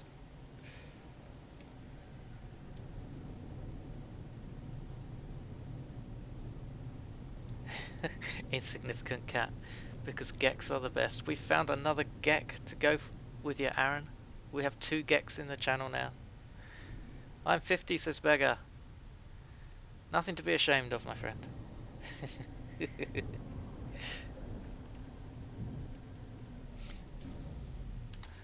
Catastrophic. Thought mid-20s. What do you mean thought? What changed your mind?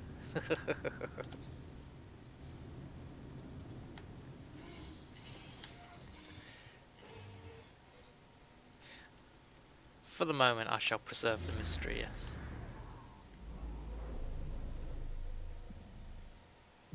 It does look quite cool, this portal, doesn't it? Where it's located. On a mountain edge.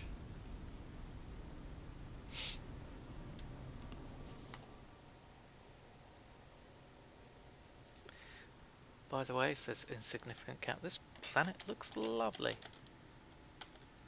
Well, at some point, if you want to come here, it is 1:22, I think I said. We'll type it out. Anyway, I'll give a check. quickly after. SINGG. It's a singy planet. It's a .sing planet. Just give a quick check. Where are 121, 120, 119, 18, 122. Let's upload those for now. Get some nanites. I'm gonna get some nice nanites for exploration when I go and hand them in, I should think.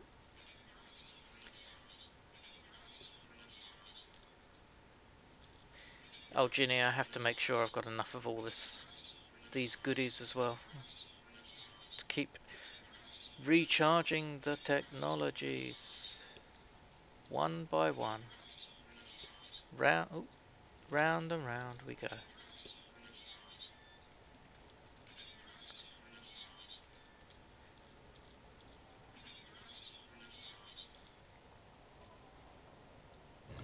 You said earlier that you were older, but you've made too many references that someone younger than me would be hard pressed to know.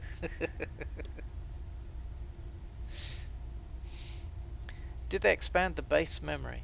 I used to be capped at 50 before it started rolling over in the teleporter memory. They must have, because I am over 100 and I can still see all of them.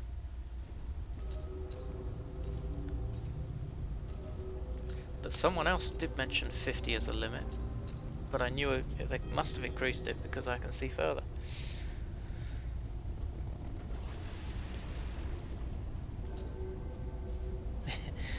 Insignificant cat. This is a feature we could do without in this game. Recharging portals. I don't mind recharging them, I just wish there was a single button that you could apply. Hey sweetie, how you doing? For anyone that doesn't know, Anne there is my girlfriend, so I don't just call anyone sweetie. Beggar, yes I am on PC. Catastrophic, yeah, I did tell a story about a couple I rented 2 years ago. I think you enjoyed that one, didn't you? Where the guy left a picture of his naked girlfriend in the drawer. Oh, that was funny.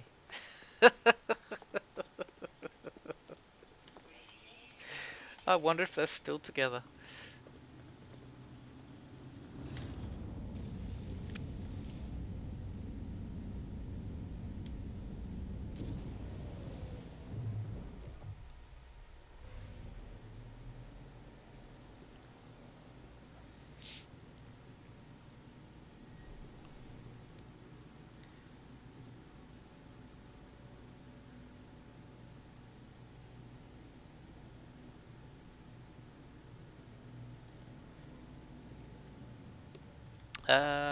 Where are we?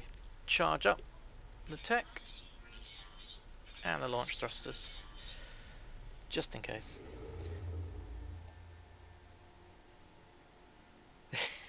Texan.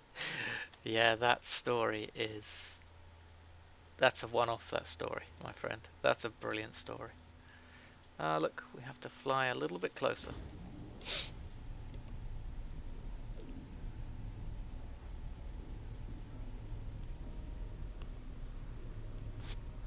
A story that should have had a better ending.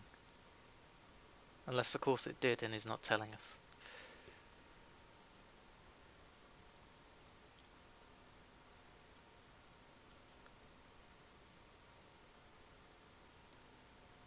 Bear with me a second, guys.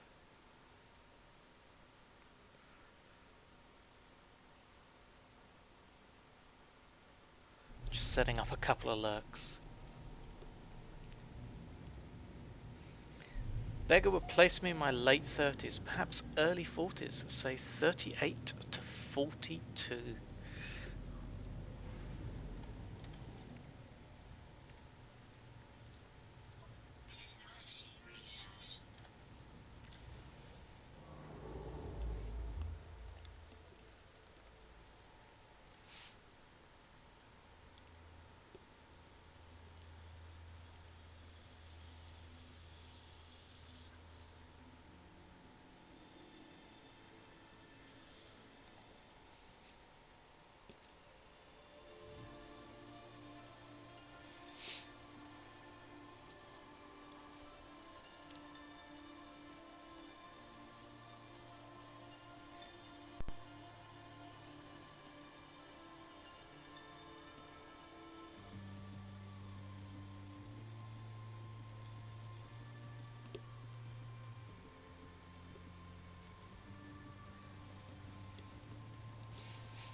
And Louver Bear, I think I missed a drink of yours out. I do apologise. I'm now going to drink now for you. So cheers.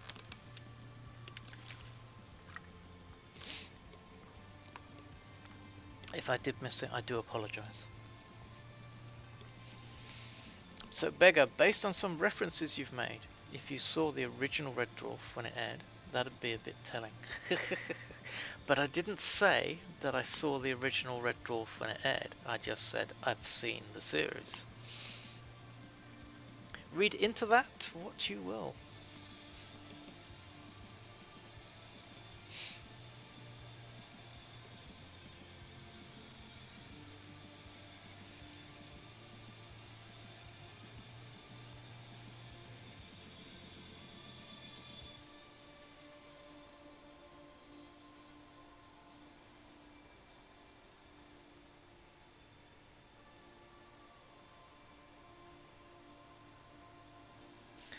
There's actually been loads of clues I've given out about potentially what my age could be, but people haven't jumped on them, or maybe they've just stayed silent with their assumptions. I don't mind, I think it's all fun.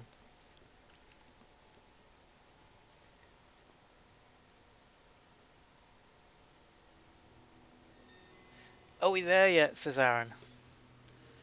123 incoming. We're not even halfway there yet. Don't start being the annoying donkey.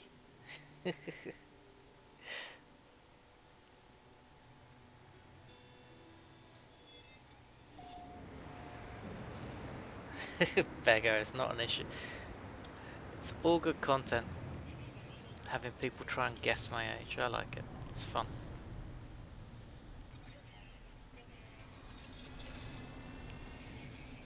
Ginny, from the voices I heard, the only one I am uncomfortable saying age is Texan. He sounds like a 15-year-old.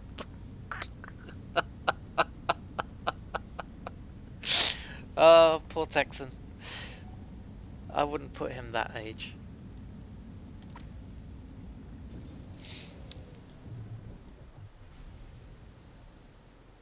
But it's nice to have a young sounding voice.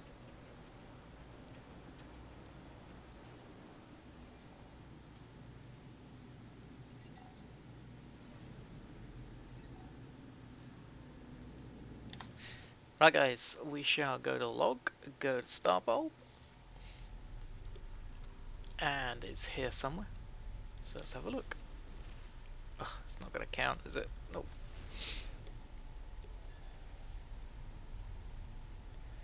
You sound 15, you look 32, and neither are true.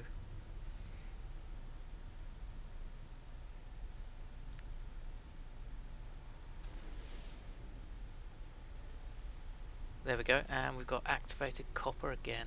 Ugh. Rats. So I don't want activated copper because they're too stormy, those kind of places. So we're going to do a jump.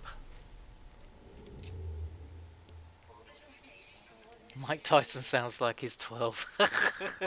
Yeah, but Beggar, you wouldn't tell that to his face.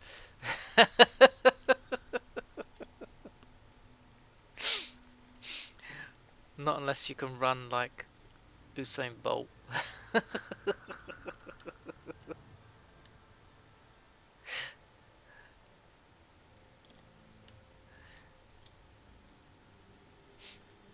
Could you imagine like being on a checkout and he goes there to buy alcohol? Do you have ID, please, sir?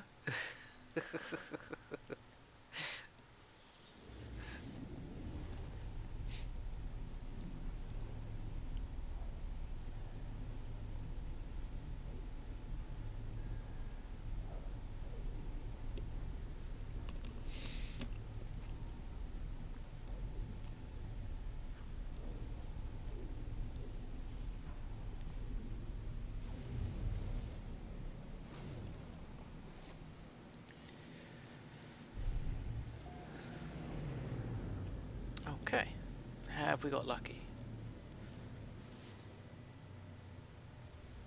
There we have Paradise Planet. Let's go.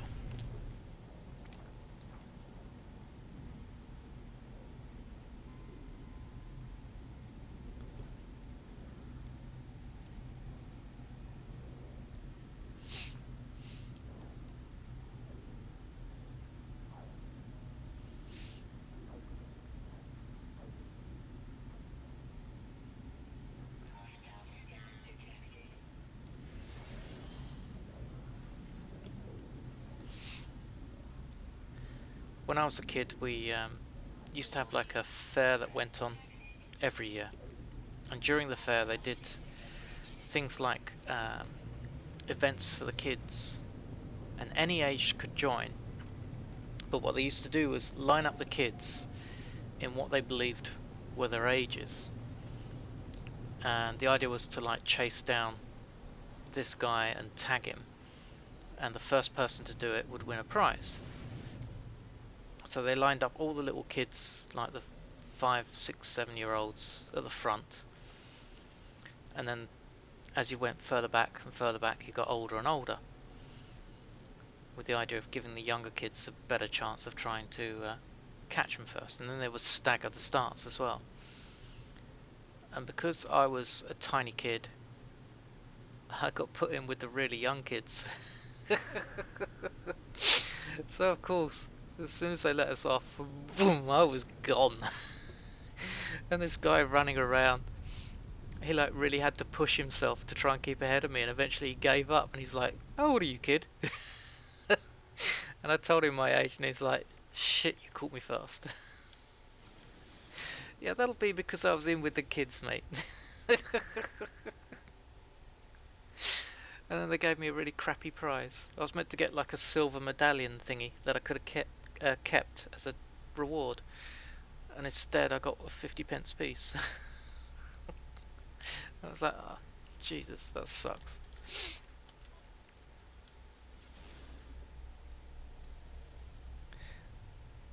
Beggar, you hit your height early. I was near 6'2" by the time I was 16. Jesus. Nobody used to guard me back in the day. Oh, I was the opposite. I always got carded. Well, I say carded, I mean, how old are you? And then you provide your, like, provisional driver's license or whatever. Trouble is, though, most of our stuff didn't have photographs on them. So they'd look at you and go, fuck off.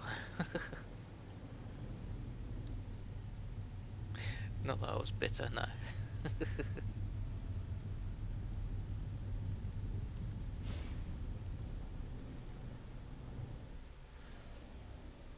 Come on, stop crashing into things. It's not professional.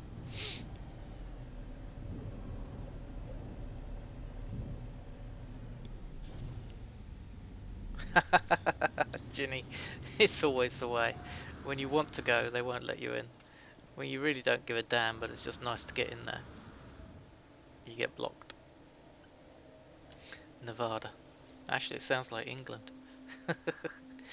Underling, the Gek. First spawn, demand help. Give metal, metal, metal! I think I'd better give metal.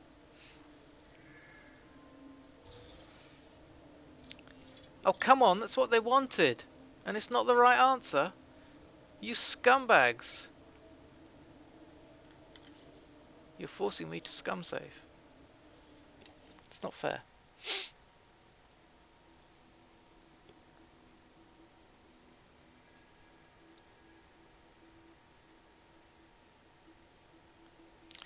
Quebec, Canada. I liked Canada. I went there for a visit, and I was amazed where I was that if you're standing on the edge of the road, cars come along, just stop in the road and let you cross. Even though there's no like crossing indicated or anything like that. And I said to my friends that were out there, the Canadian friends, I said, don't ever come to England. I said, why? You'll just get run over.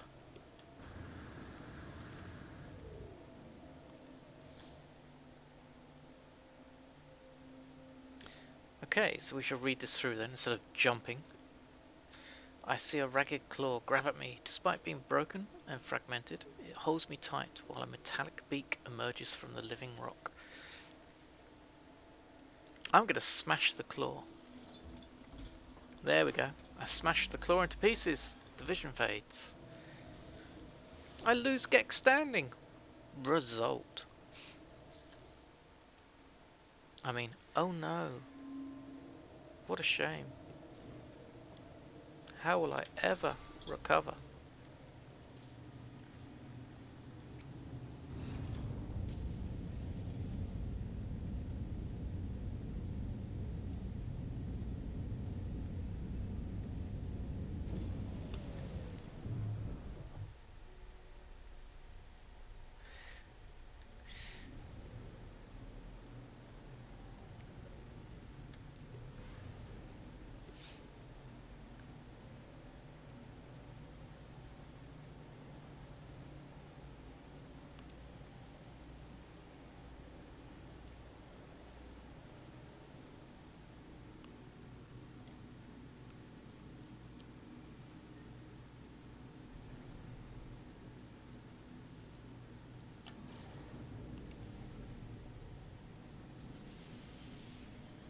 Bugweasel! How you doing, buddy?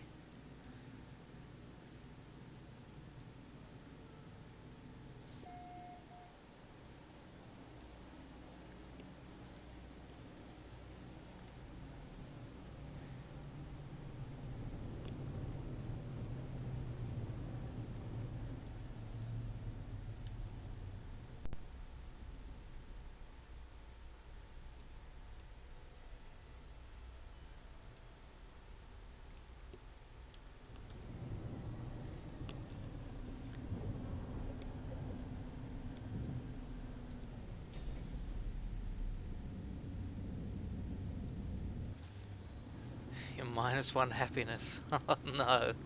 Did I upset you?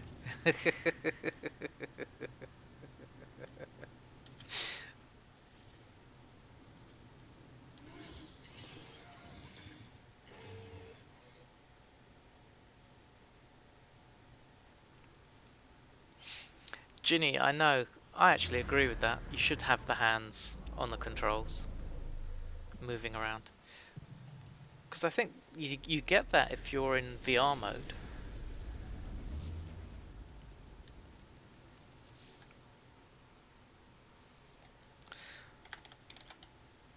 Ooh, bottle 123. LULE.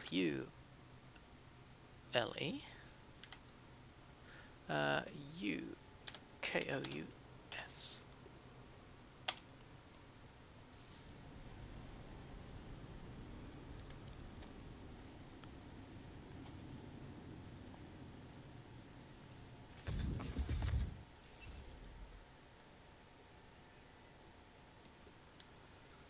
That sounds interesting, Beggar.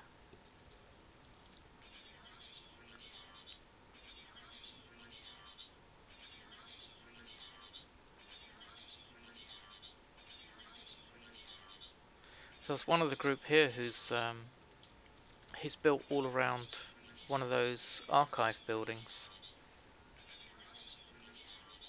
and on top of it and everything, all over the damn thing actually. It's very clever.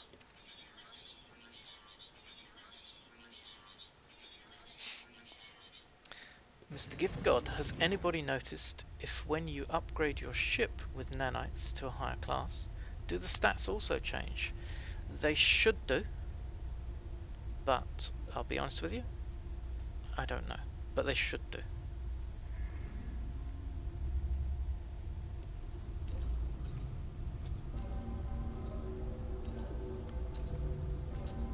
I have actually done that with one of my ships. I was looking for a fighter and I could only get the A class to spawn, so I gave up and just upgraded using nanites.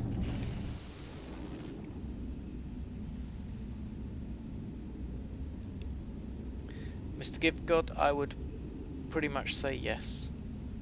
It is a given that the stats will go up. Can I explain how to locate portals of Bugweasel? Of course I can, buddy. Let me make the next jump and I will show you the method.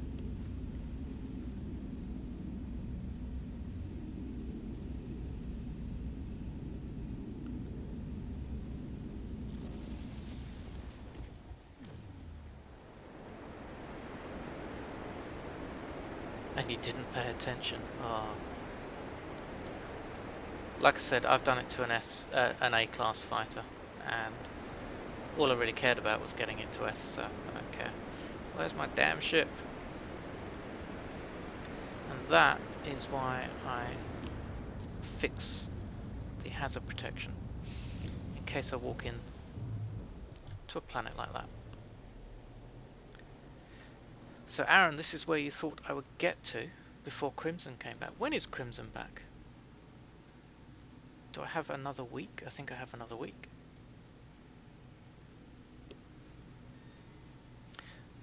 Beggar just looks for a site off the Pilgrim, so you can use your exocraft to do it. But I'm not using exocraft when I'm coming down to a planet. I'm using planetary charts, which I obtain from a space station. But let's just plug the hole there. plug the hole there and jump if we can.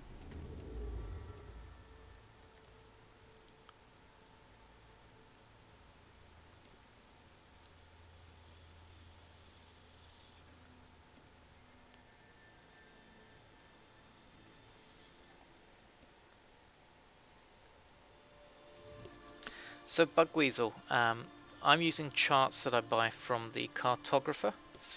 So you'll need a load of nanite, not nanite, navigation data logs to trade in. Then I fly down to a planet that I want to find a portal on. So once I'm within the atmosphere, I don't land. I then execute the map. Now it may find an ancient artifact or an ancient relic. It's the purple swirly looking charts. Second from the bottom, I think, for the ones that you can buy. There's three things it can find. One is an ancient artifact, one is an ancient relic, and the other is a monolith. I go to the monolith. If you answer the question correctly, you can interact with the monolith a second time. When you interact with the monolith the second time, you can, at the cost of either a Viking dagger, a Korvax casing, or a Gek relic, depending on the dominant life form of the system, obtain the location of a portal. And then you just fly to the portal. So I'm trying to put portals on nice planets, so that if people do want lifts somewhere, they're not actually struggling to live when they arrive. It's 2 weeks on Wednesday that he went away, is it? Gosh. Better keep going. See how far away I can get from Crimson.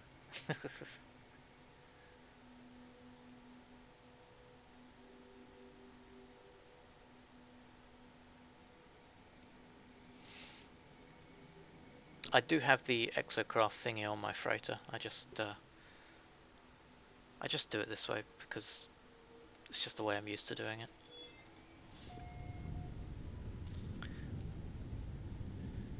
You've been selling the navigational bits. That's okay. They're easy enough to obtain. So if you're short on navigational data, find a trade post and go and see if you can buy any there. Sometimes trade posts have navigational data for sale, sometimes they have drop pods for sale, and sometimes they have bugger all. It's just luck of the draw. So I'm on a hot planet here. I don't really want to find a portal on this planet. So I go to space, and then I'm going to search for star bulbs, because I want to find a nice planet. It tells me I've got to go to the galaxy map, because there's none in the system. So we'll do that.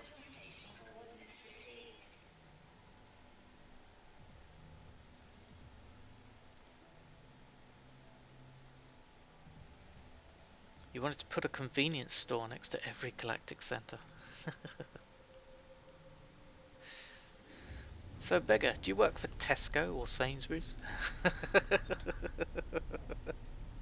Or these days it's Aldi or Lidl, for the UK anyway. Or Asda. I couldn't think what they were.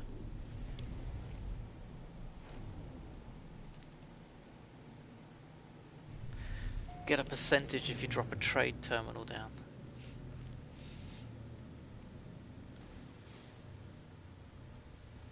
Flourishing planet, but it has activated copper, and I don't want an activated planet because they are more stormy. So we'll have a quick look around, see what else is here. If not, I'm flying away again.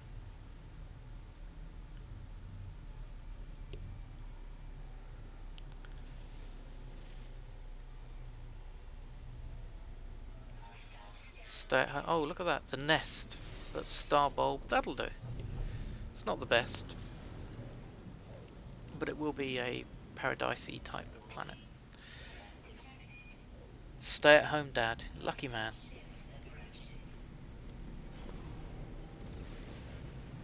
How many kids do you look after?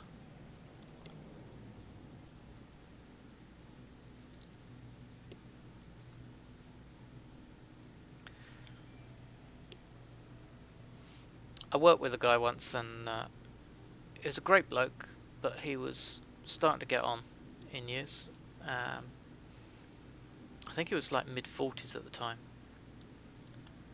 and he started dating a girl that was a lot younger than him, a Polish girl, and of course he got her pregnant. They got married, and he got her pregnant.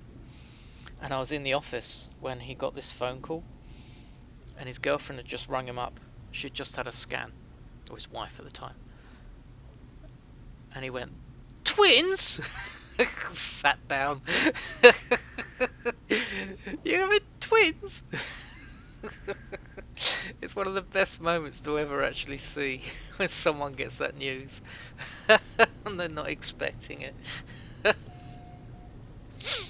He was happy she was pregnant, but twins I think was just too much for him.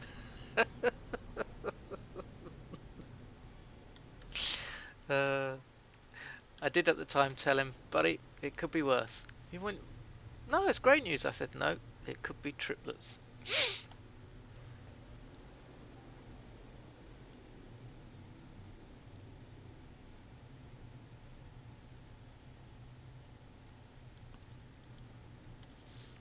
It was one of those moments that, you only get once in life, I think, to experience.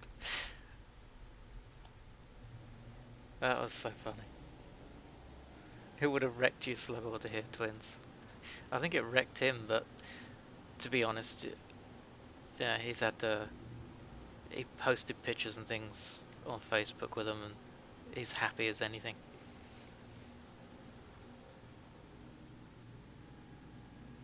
This is just great.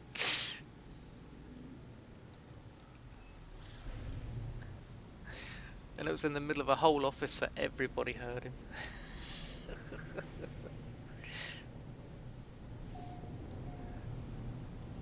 Oh, buddy, you've given up. You were trying for ages, and then finally it happened. I'm really pleased for you.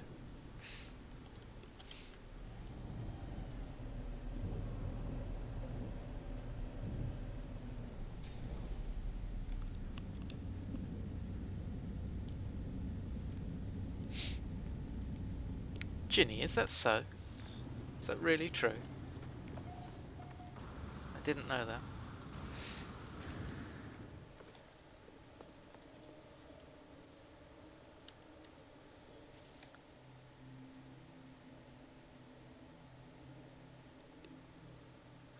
Warrior accepts journey's end. Something about death. I am suddenly underwater. I am drowning. Water clogs my lungs. My chest is on fire. I gasp for air where there is none. I feel only tepid liquids filling me inside and out. My vision is clouding. I know this is my time. This is it. This is what it feels like. Suddenly a green hand thrusts itself through the surface of the water. The light is fading. Do I reach for the hand? Nope. I die. Because the hand's just trying to push you down. The light goes out. Reality reverts.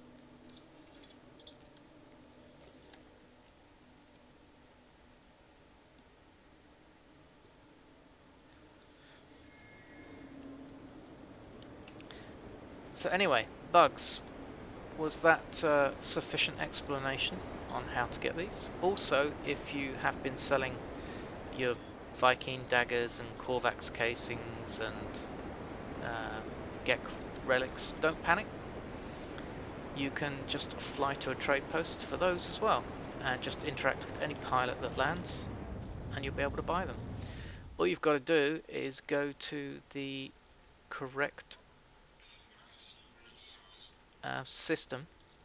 So obviously for Gex you need to go to a Gek dominant system, Korvax for the Korvax and Viking for the Viking. Just top these up.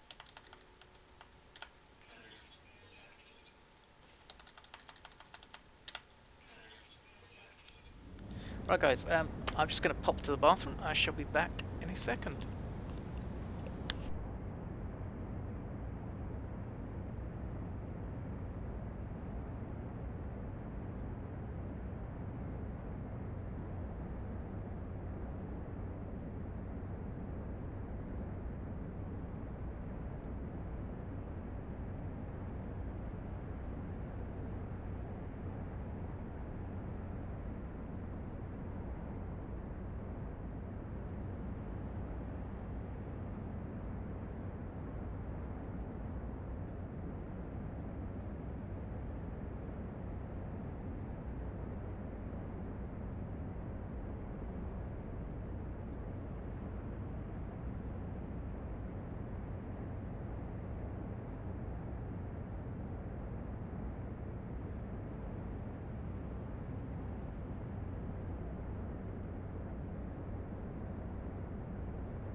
And I'm back guys, so thank you for holding.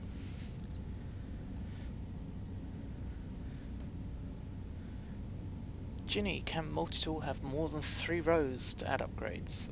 Not as far as I'm aware. Not legitimately, anyway.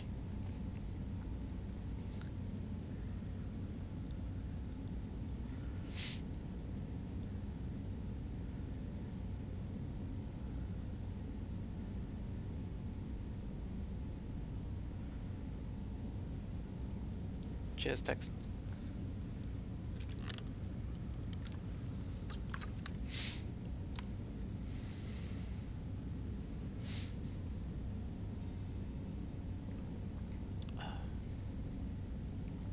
Bugweasel, I was wondering what your personal multi-tool and ship modules you use are. For my ship, the guns I use are just... Ginny, hosting, thank you. Are just the positron injector.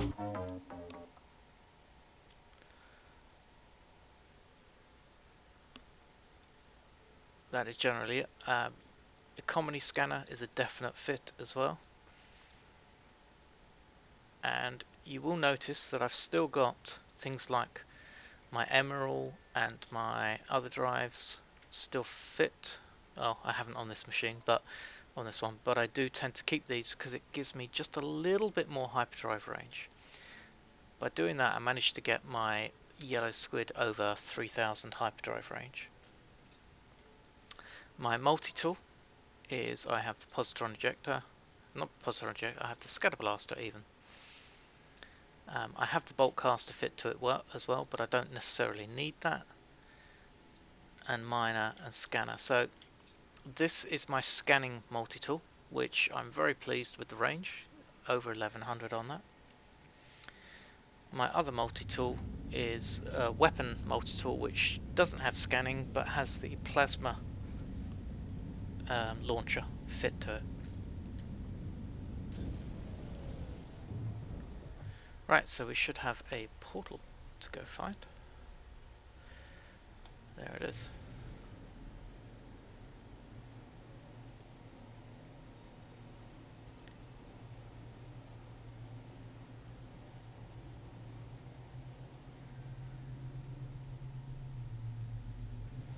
You have your 3 guns spec to different functions.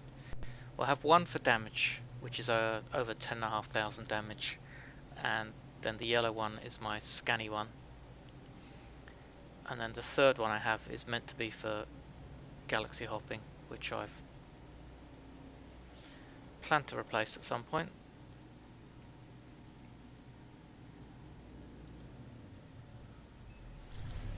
If I did set up a mining one, it would be on a pistol, because I think they're meant to give the best results for mining. But it's finding a decent pistol, which I've not managed yet.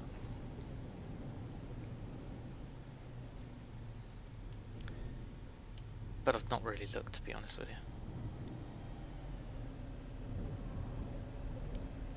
So this is a nest planet, which is essentially a paradise planet that's been overtaken and infected. But weather-wise, it's not too bad. It has some storms going around, I've seen. But it's not the worst one to come into.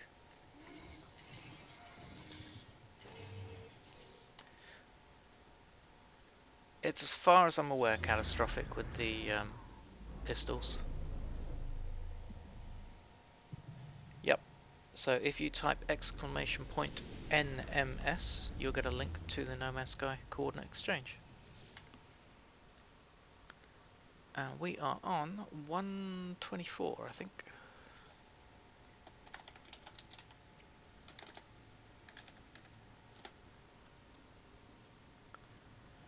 JELMANDAN.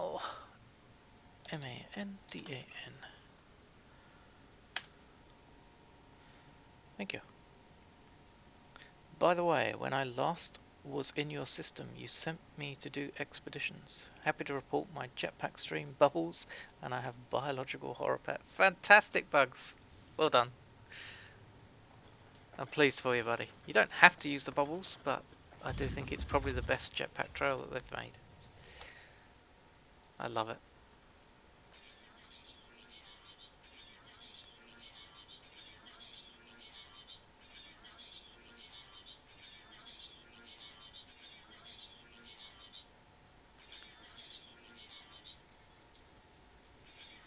When they offer these expedition missions up, I think it's a shame if people miss out on the opportunity to do them. Even if they really dislike them, just to get the rewards at the end of it, it's worth it. Begamitis, thank you so much for the follow, buddy. Appreciate that. And thanks for the conversation today, it's been fantastic.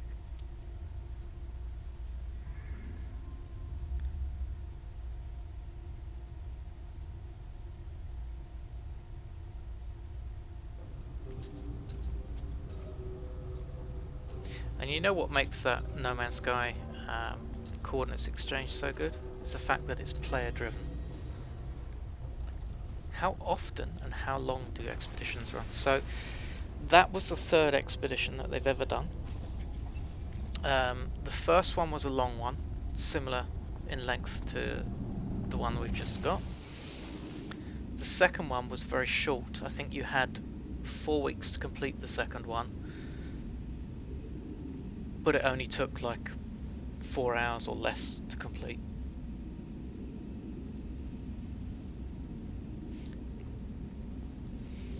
But as Beggar said, we don't really know how often they're going to release them. They release them when they release them.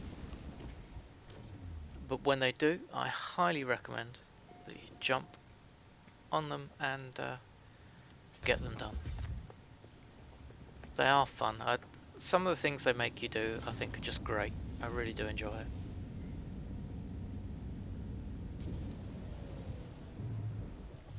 And I hope they release many, many more.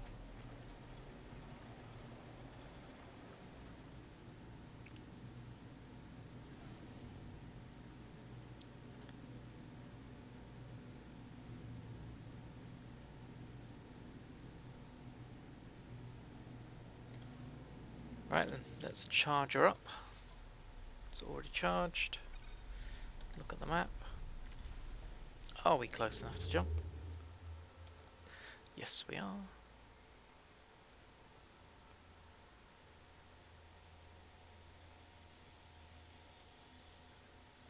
How I did Rocket Man.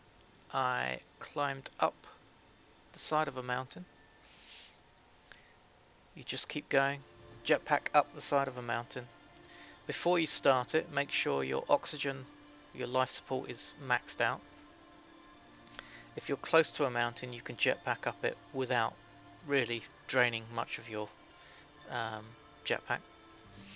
So you just keep going, keep going, keep going, keep going. You've got to find a tall enough spire, and then when you reach the top, if you jump off it, and when you jetpack, or when you jump, you punch and you jetpack upwards, pointing upwards, just to get a little bit more height.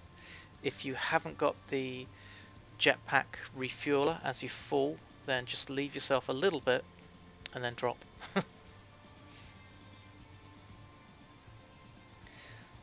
Slagore, I have so much to learn in this game. I hadn't played since I got the game when it came out for PS4.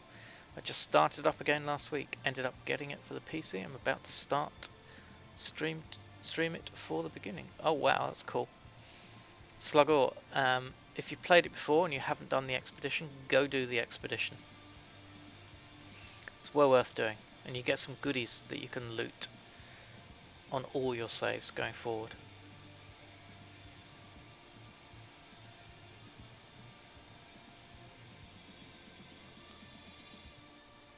Yeah, Hello Games is only a small company.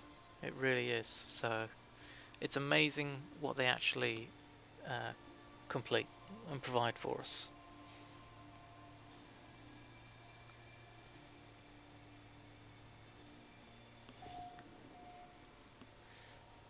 You'll be fine, Catastrophic. Just fly around until you find a nice tall mountain.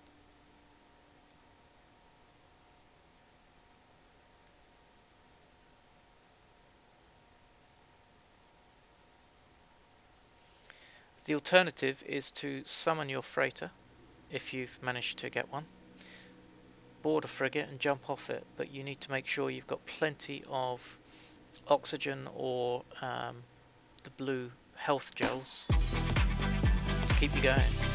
Smug Dragon, thank you for the follow. Sluggle, please check out the expedition, it's well worth it, buddy.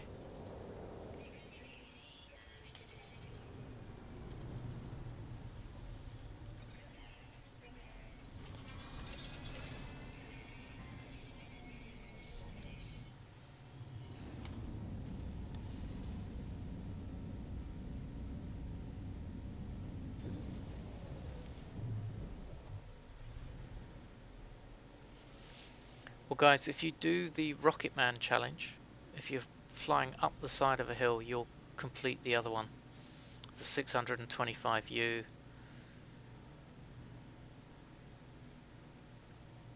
Height one. Jumping off a frigate can be a quick way to perish. Well, I was talking about it with another streamer and I managed to convince him to do it. Well, I and the rest of his chat. So he did it, but I didn't realise he had 4 gels and very little oxygen on him. When I say very little, he had like 3 oxygen or something on him. So he starts dropping, and of course it hits you. In 3 hits you lose all of your health bar. You have to replenish it. And then he runs out of the gels very quickly, and he's still dropping, and I'm like, oh god, he's gonna die, he's gonna die.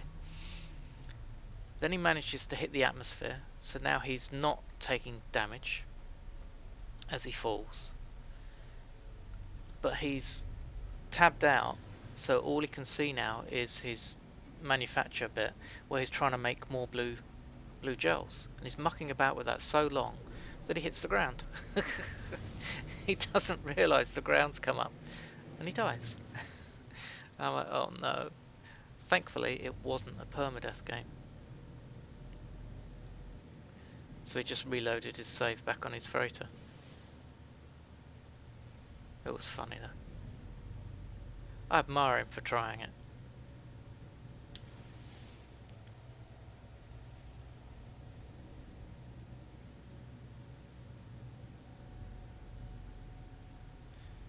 Yeah, the game will let you climb a mountain if you just keep jetpacking up it.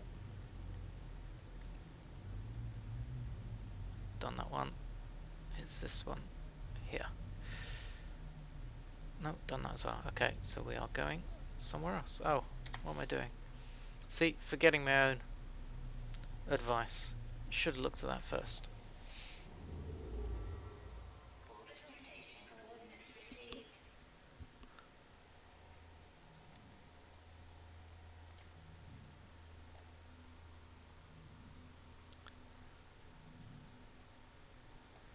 So I don't want that. I want to go to that one.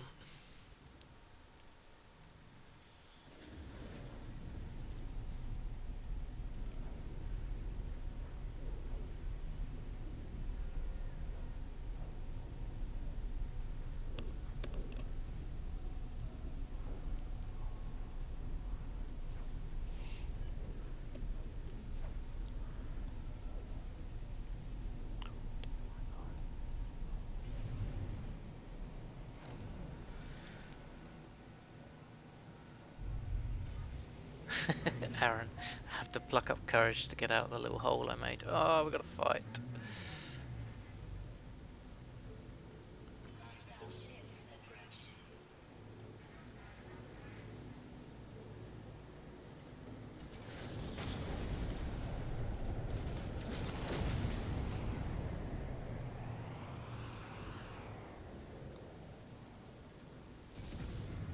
Ooh, didn't destroy it.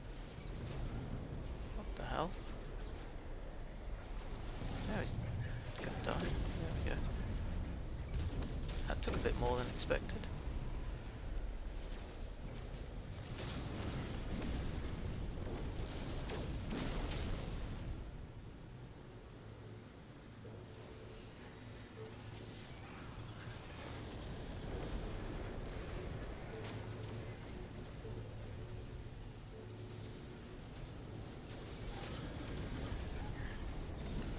Right then, now we can get on with our scans. Unmolested. Rotting? Ah, he says. No, it's a Gek. Go away, Gex. I should have left the pirates to you.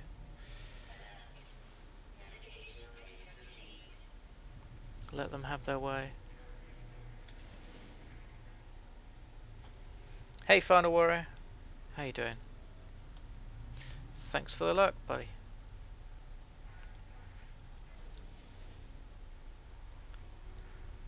Cactus, come on, there is a planet here that's meant to give me what I'm after. And that looks very much like it. Paradise! Bugweasel. I've kind of burned out of No Man's Sky for now. My first ever base was elaborate. I even went as far as to dig out a bat cave displaying all my exocrafts.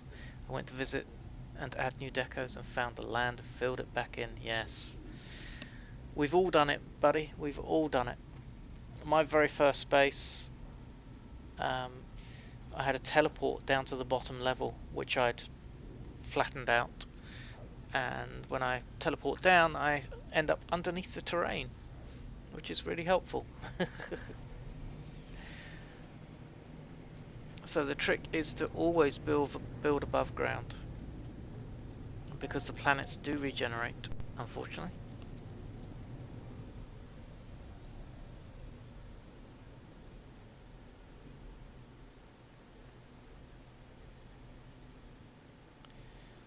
Right, so let's see what we can find. And let's get rid of this stuff. And we got an artifact. Not good. Come on, give me what I want. Give me that monolith. You've got a few that way intentionally.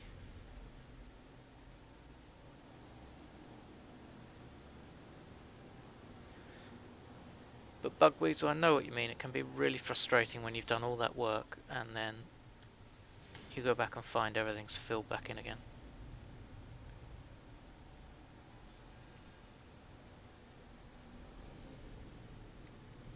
But don't lose heart, my friend.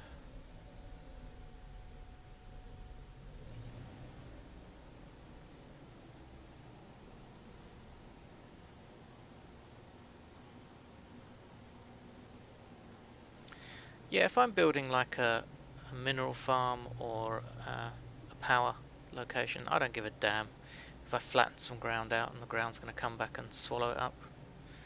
I don't care about those.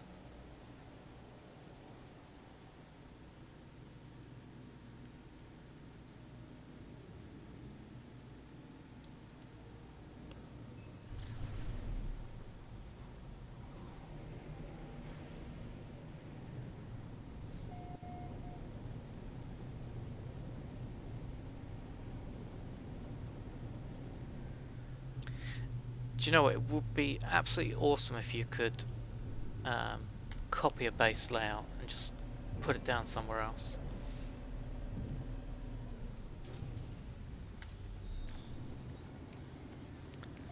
But then you might open a market where people would sell base layouts and you come along and copy it.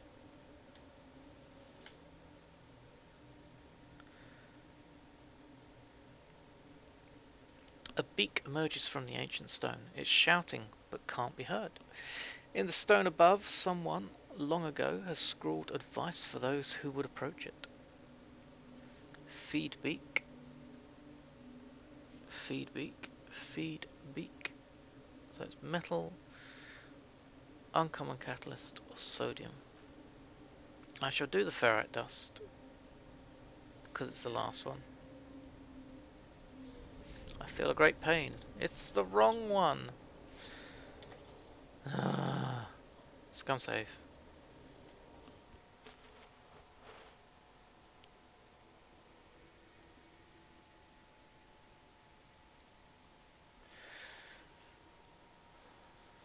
You can copy a base, technically.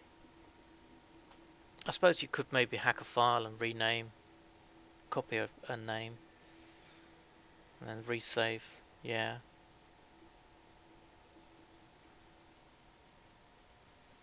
Yeah. PC only.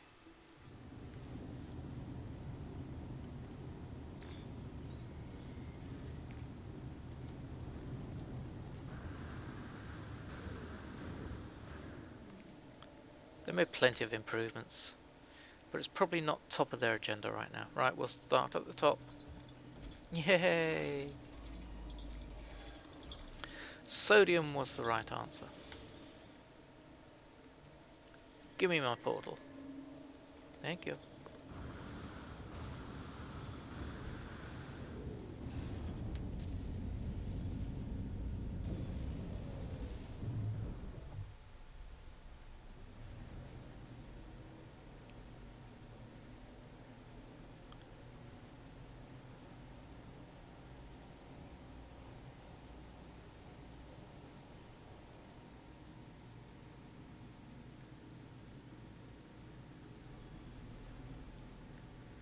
I've played games with Steam mods before, and I'm always dubious about them because I've lost saves that I've put hours and hours of work into because there's been updates to the game, and then the Steam mod hasn't been updated, and the person doing it isn't updating them anymore, and you end up screwed. So I tend to try and avoid them now. Bean, how you doing, buddy? Cheers for the drink.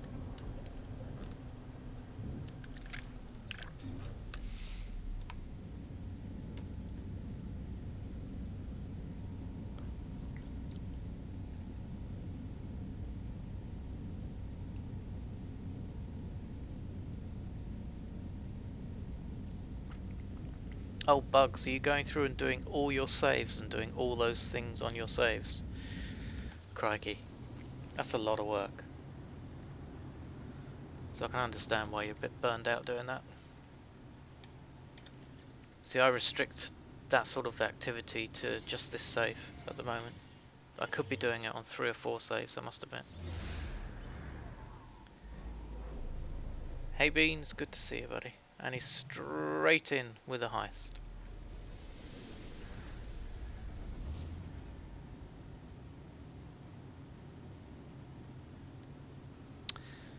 You know, Beggar, that's one thing that kind of annoys me, is that these days a lot of people will look at a game and instead of playing it and enjoying it, the one thing they'll try and do is just cheat it. And I really get annoyed with that, because the developers have put a game together with the intention of you enjoying the game, not with you trying to find trying to find a means to circumnavigate what they want you to do. But I know it's what people do, and in most games that's what people do these days. They rush towards the end content as fast as they can. Now, in theory, you guys might sit there and say, well, you're using a portal address to get to the center of every galaxy and jump through it. Correct, yes I am. So am I hypocritical? Well, maybe. But, if I wanted to slowly cruise through every galaxy, we'd be talking multiple years before I actually did it. 2, I am actually using a portal address that I did obtain after burning through a galaxy multiple times to get to the center of the slow way. So I feel like I've done the hard work.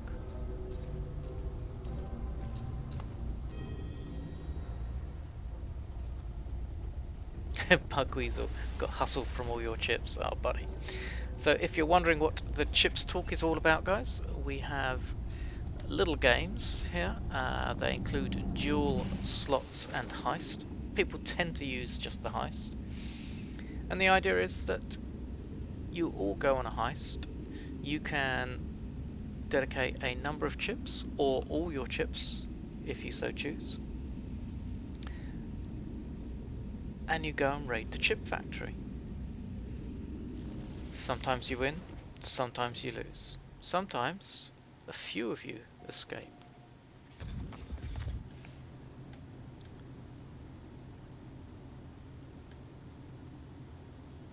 You just don't know. Now, chips are earned just by being here, and if you're a little bit more chatty, a bit more active, you'll earn a little bit more. They're all just for fun, guys. And sometimes you become Soylent, yes. It's all just for fun, guys.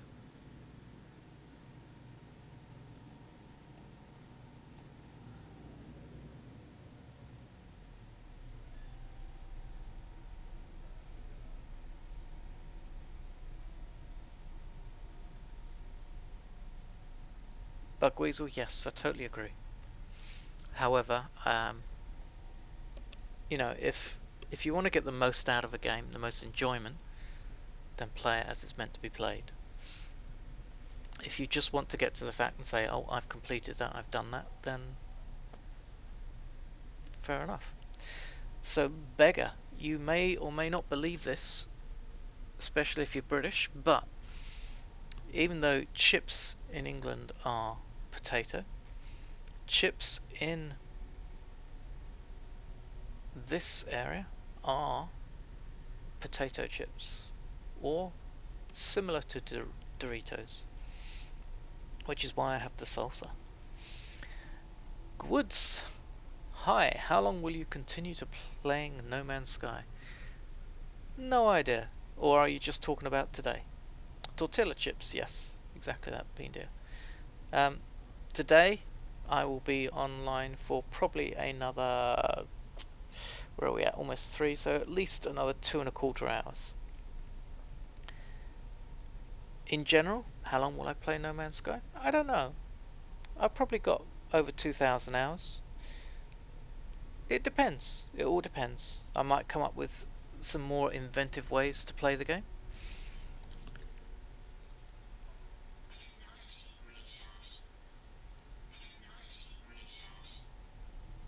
I've enjoyed it a lot, and I still do enjoy playing it. And that's why I do. Good. Thanks for the follow.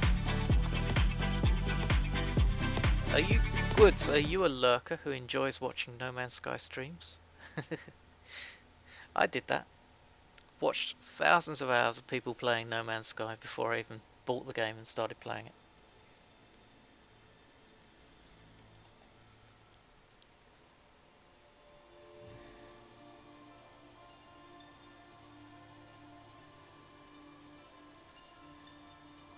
So Beggar, yes, I understand what you're saying.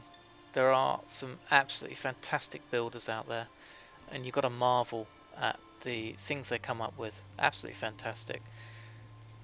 But I wouldn't be surprised if they used a third-party program or something to build these things and then imported them.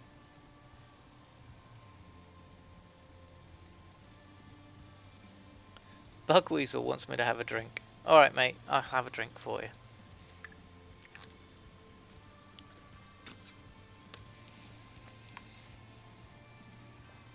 Cheers. Goods. You've wanted to jump into a game, and No Man's Sky seems the best for what I want to do. So Goods, No Man's Sky is primarily an exploration game. And believe me, it's well worth just watching some streamers. Yes, by all means, come back and watch me. But watch streamers, see what you like about it. It is multiplayer. It's not the most stable of multiplayer games, but it is multiplayer. And it's also cross-platform. So a PC player can play with an Xbox or a PS player. And it is a lot of fun. Whether you're doing it solo, whether you're as part of a group. And there's plenty to do. There are 255 galaxies to explore. There are over 18 quintillion planets to find. So you're not going to be short of content. And there is a storyline to follow, and there's some sub-quests that you can do as well. And of course, if you like base building, there's plenty of that stuff to do as well. Now, if you want to get all the items to use in base building, you will have to do some missions in the game to get access to it, but it's all part of the journey. That is No Man's Sky. If you haven't purchased the game yet, it is quite often on sale, so keep your eyes out, or do a search to try and find it on sale.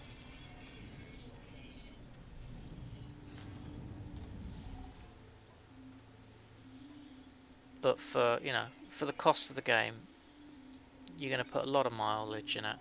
You're going to enjoy it. But it really does help if you have watched someone. If you purchase it within the next week, there is a special event up called an expedition. It's only going to be around for about a week and a half more. And I would highly recommend that you try it. But it would be better if you have a little bit of experience on a normal mode playthrough first before you go to the expedition, just so you can learn the basic controls. And if you do a first playthrough, always start on normal. The other playthrough modes are survival, which is inventory restricted, and if you die you will lose the items you have in your inventory, or permadeath, which is inventory restricted, and then if you die, your save game is wiped. So you have to start over. Texan! Dude, thank you for the raid. I was secretly watching you, buddy. So it probably means that I'm one of the two coming over.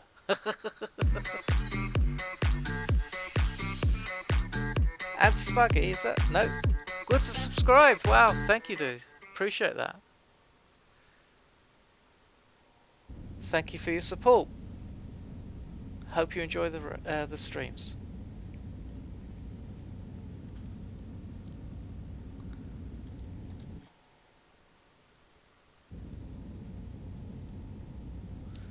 So, let me explain what happens as Texan. I want to read this. You appreciate the content. Thank you, Goods. I appreciate your support, buddy.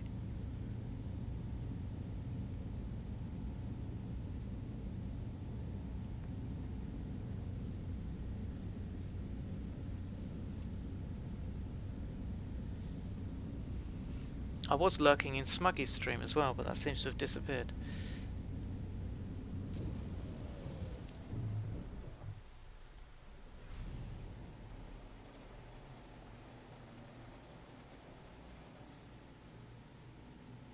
And Goods, if you are playing and you've got questions, just ask. Don't be worried. There's loads of people here that will help. I'll help out as much as I can. And no question's a silly question.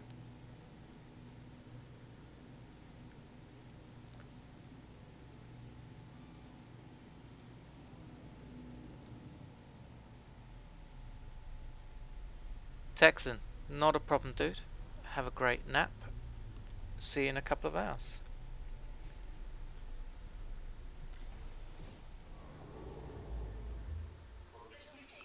Make sure you get something nice to eat as well before you stream. Keep you going, give you the energy.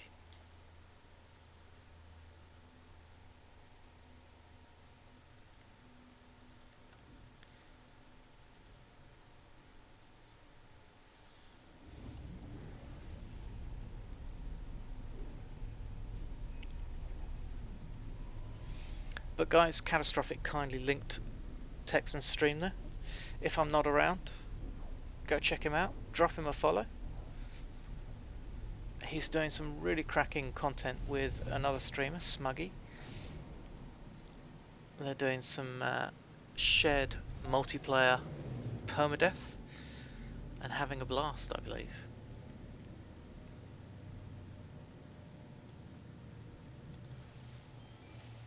And you'll probably find me there lurking in their channel.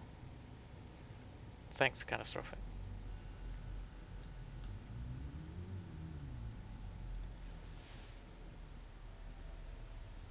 Ooh, Quagmire Planet.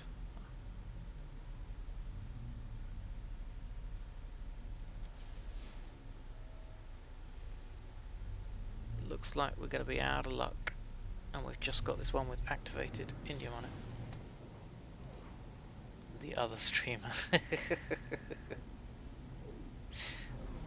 One of the two that does the multiplayer. They have two others that normally join them as well. Flame Ruptured Planet. Wow. Right, so we're going to progress because I don't like where it sent me for that planet. We're going to move away.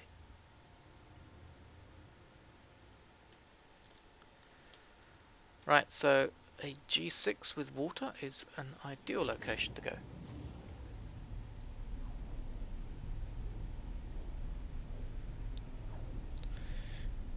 Is that his new nom de plume? What, doing a permadeath? No idea. So what do the numbers and letters mean on the stars and ship classes?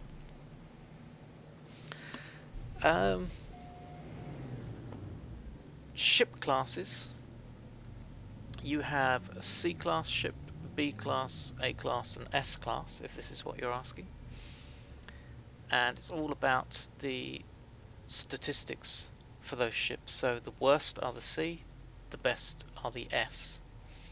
So if you're looking for something that has the highest hyperdrive range, because you want to go exploring, then look for an Explorer that is an S-Class. But it's all about money. And if you're looking for a hauler that has the most space, well, then you'll be looking for an S-Class hauler, but that will set you back a considerable amount of units. The letters on the stars and the numbers on the stars dictate what type of star it is, as in what colour. It will dictate the temperature of the solar system, which will give you or will indicate what type of planets can be found within that solar system. And then there are some more additional letters, but they're not really that important if you're searching for some for a paradise planet or something like that, for a specific planet. And then of course there's water, whether it indicates there's water in the solar system or not. Paradise, there we go, that's where we're going.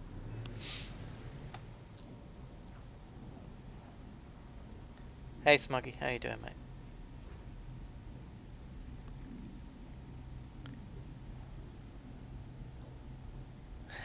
Sorry, Aaron.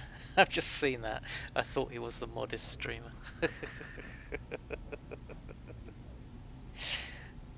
Smuggy, did you watch those clips I made you?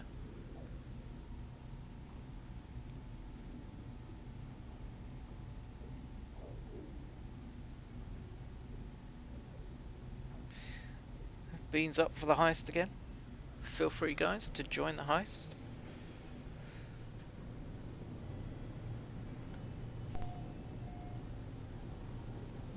There's no guarantee you'll make it out alive, though.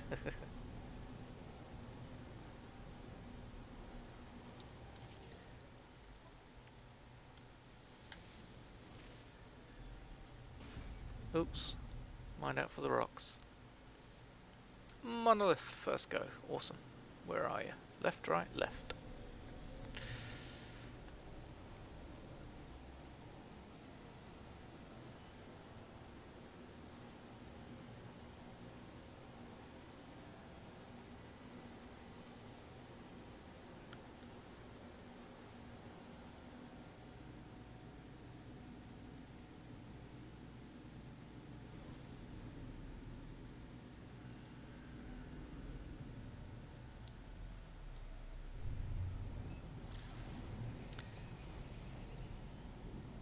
Natas.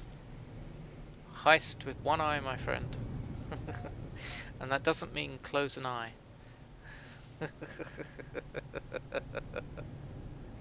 Stick a hand up over your face, over one eye. Nope, that's not what I meant, buddy. Close enough, though.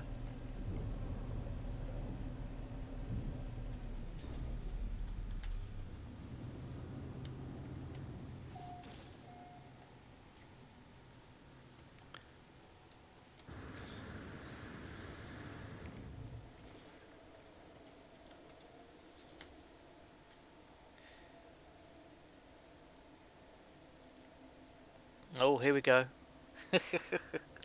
Two ancient stone cups materialize in front of the monolith.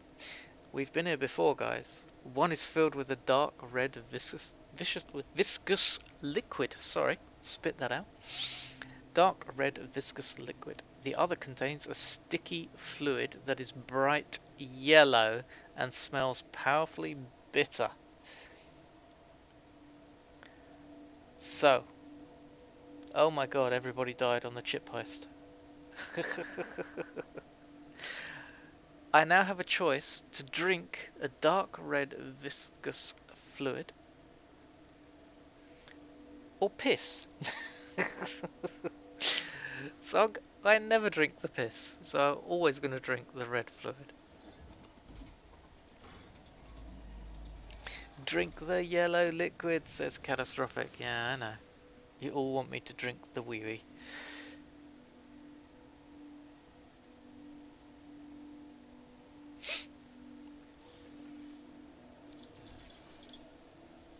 So much streamer love. normally a clear liquid or some piss, or it's a red liquid and some piss. Never drink the piss, guys. It's not worth it.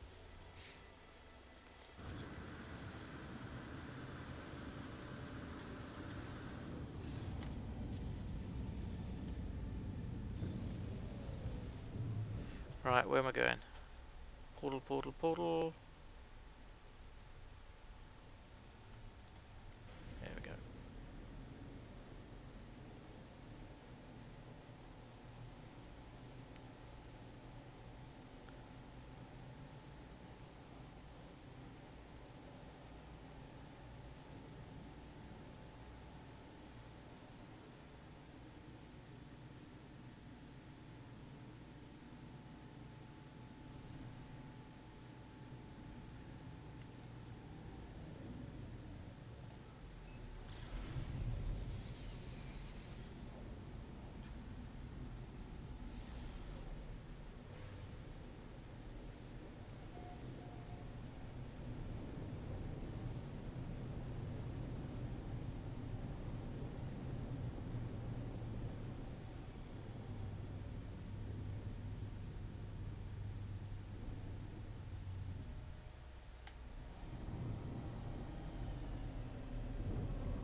Skyrick got 4 ads. Did you have to drink? No, I didn't drink the piss. Sorry for the ads, my friend. You shouldn't get 4 ads in a row. It's limited to like 1.5 minutes. It's ridiculous. No, you never drink the piss.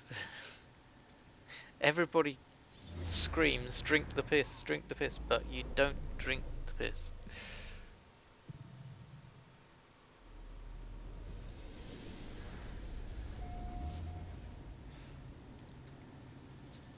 So guys, if you do get stuck with the adverts, I do apologise. However, why do I run them? I run them because it takes away something called pre-rolls. Now, pre-rolls are, you'll have experienced it. You go to a streamer, you want to see what they're doing, and what's the first thing you encounter? Adverts. And that's called a pre-roll. So you have to sit through the advert and wait for that to finish before you can actually see what the streamer's up to. And how many times have you got there and thought, bugger that, I'm not watching that, and you've moved on. So by running ads during the stream, that gets negated. So any newcomers come along and they get straight into the content. And then they can decide whether or not they want to stay before they hit an advert. So I do apologise for it if you've had to suffer for a couple of minutes of ads, but that's what it's all about, and that's why we do it. I can assure you it's not for the money. Unless you're somebody who has like 20,000 people watching them, you're not going to be making money. Or making a lot of money. It's purely about letting people access your content as fast as possible.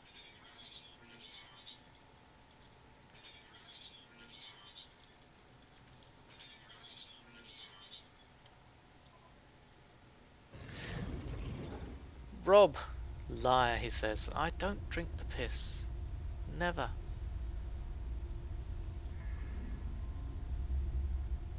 At least I hope that's what he's saying liar for.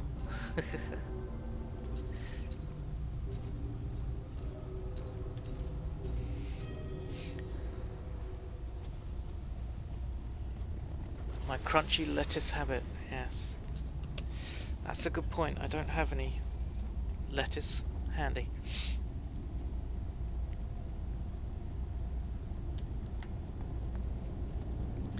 If you're wondering what that's all about, well, I like to eat some chips every now and then, and I've always told my girlfriend that I'm eating crunchy lettuce. Not that she believes me at all, but I do try and convince her.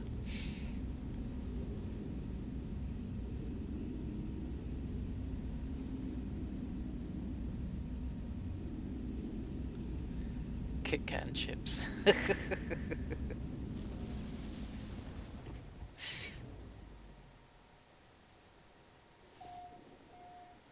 Bean, he's going all in. I suppose it's probably not a bad bet because you can't lose everybody 2 times in a row, can you? Hey, we got a blob.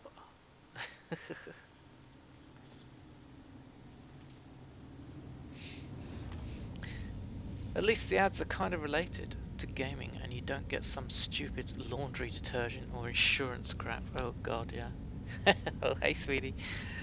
Her ears must have been burning. I ran out of Kit Kats. Bean, you lost twice in a row. Yeah, but everybody didn't die twice in a row. Actually, Ascarag is quite often the same ads for everybody. Or over and over, I should say, actually. So often repeated. So people get a bit bored with them, which is understandable. Come on. Let's go.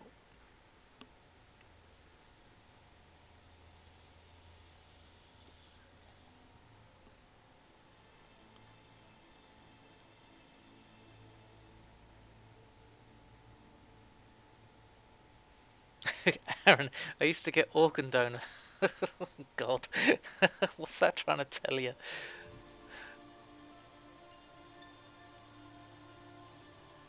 Bugs, good night, my friend. Take care. Have a great sleep, and we'll see you again another day, I hope. Even if you're not playing, you're welcome to come back. Just lurk away. Oh god, catastrophic. That's a bit... ooh. Yeah, you don't want ads like that. But you understand why they're there.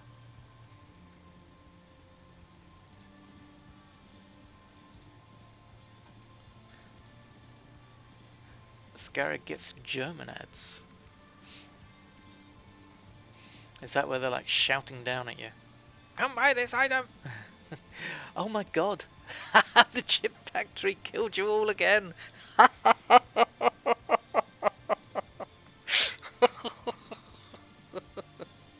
um... Sorry, Bean.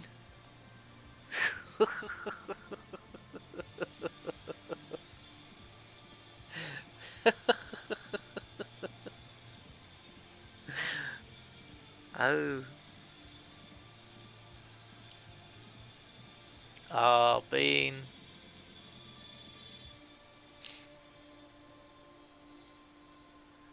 Okay. Who thinks I should give Bean some chips?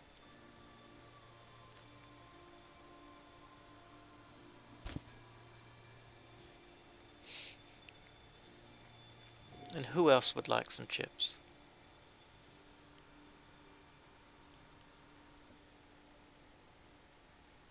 Don't be shy.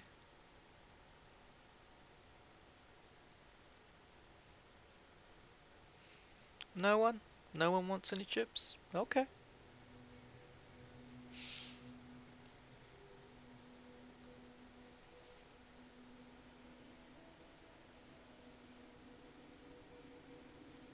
I could use a paycheck.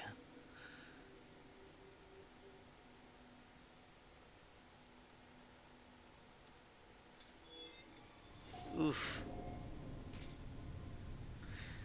Catastrophic, lost a load of chips as well. I would ask what you guys are doing with your chips, but I've just seen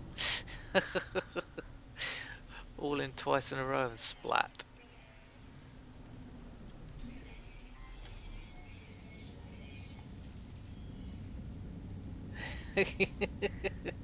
He's sitting on his chips like a chicken.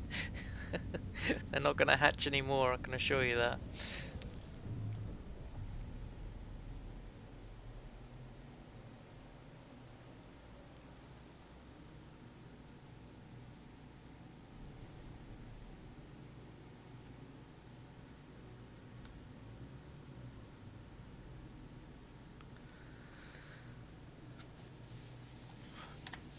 Okay, let's find a nice planet. Galaxy map.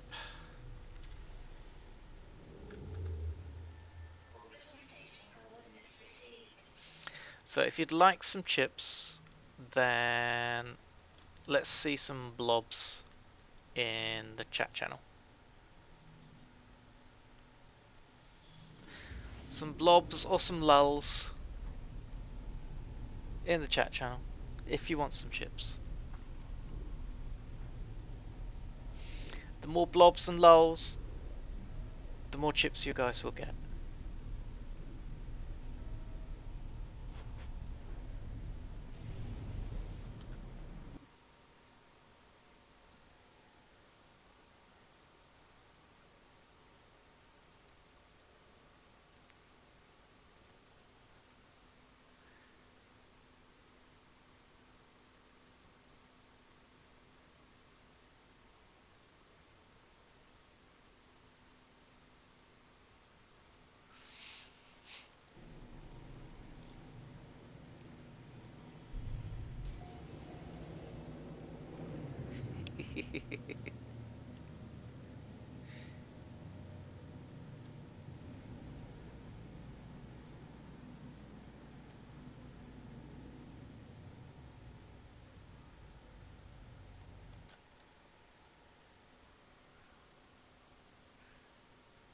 Alright guys, I'll sort you some out in a minute.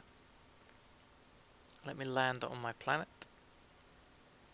and we'll get some chips. Oh come on, switch over, stupid thing. Could not connect to chat. Oh, bear with me. Twitch is being a pain. Trying to turn off emote only. And it's being stupid. There we go. And Whippios. Thank you for the follow. And Catastrophic. Just put it back on emote. Thanks, buddy. It's alright. I know what you were trying to do. I shall sort you guys out some chips very shortly.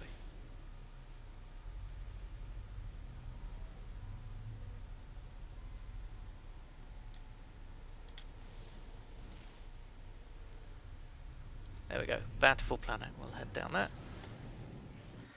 While I do,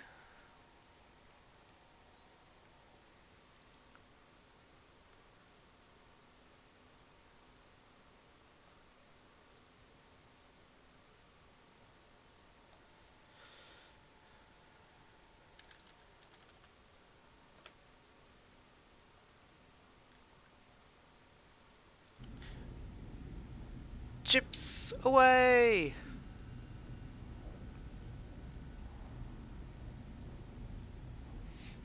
Beans wants me to have a drink.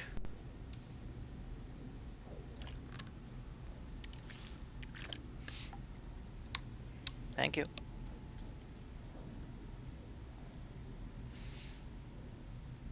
Your chip requests have been granted.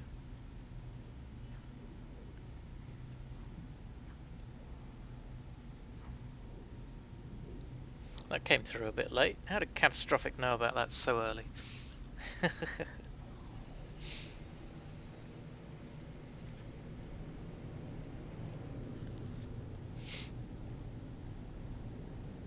Heist Wungs is Catastrophic. CJ, how you doing, buddy? Catastrophic, don't you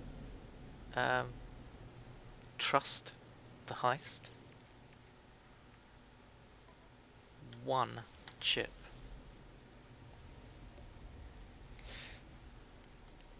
How's your day, CJ? A new approach. Gonna try and make them last.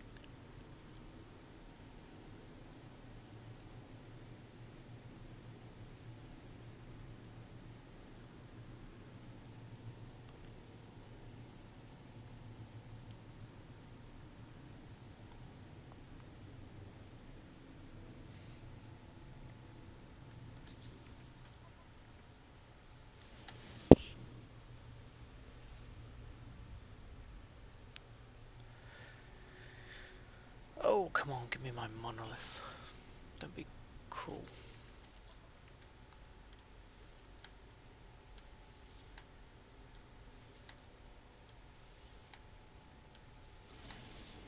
been lurking while salvage data hunting. Well, thank you. Hope you got your fill of your salvage data. We all know what that's like. Trying to unlock all those lovely things in the space anomaly.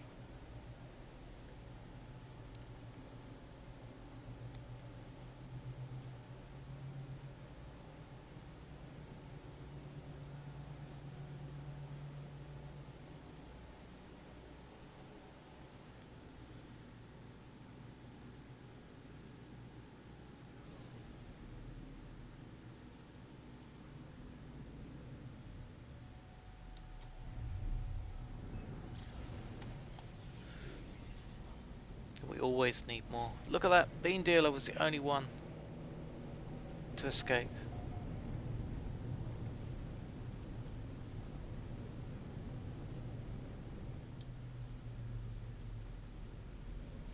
Surely you couldn't have lost a fourth time in a row, eh, Bean? My one chip.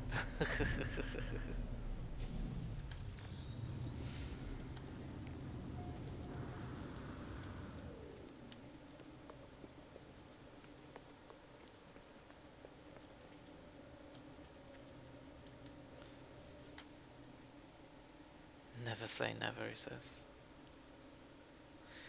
Blue light pours from the monolith, as if a curtain has been dropped within. I hear a gentle hubbub of voices, and catch a familiar smell on the breeze. I cannot remember my home, but I know that this doorway leads there. I ache for a past I cannot remember. Every inch of my soul wants to make the leap back. I look to the skies and the infinity beyond. Can I truly abandon my journey when it's only just begun? I think I'd better resist.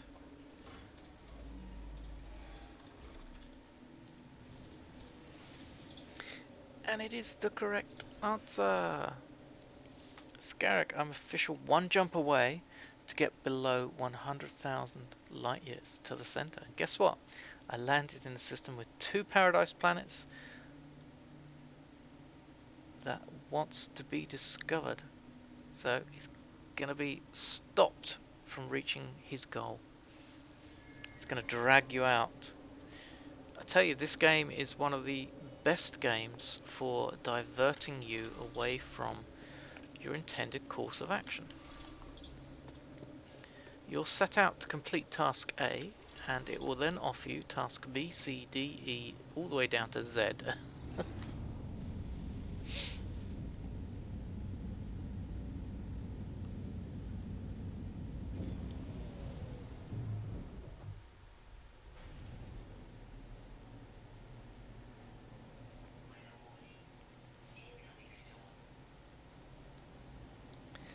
Catastrophic's mugging mugging the winners from the chip factory.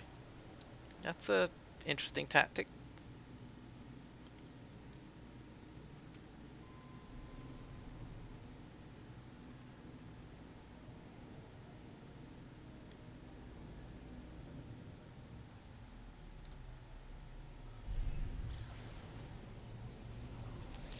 You guys dueled for no chips.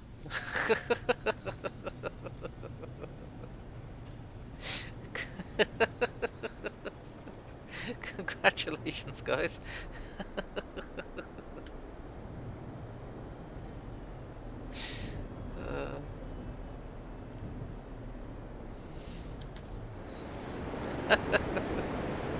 I didn't actually think that was possible. I thought it would have told you you have to put a total down.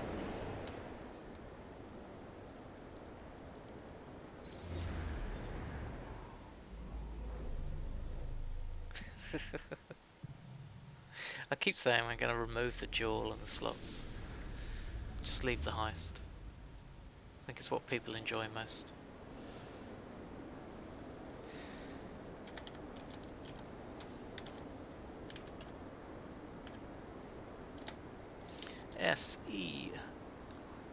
ZVIKTOREW.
Michael, how you doing, buddy?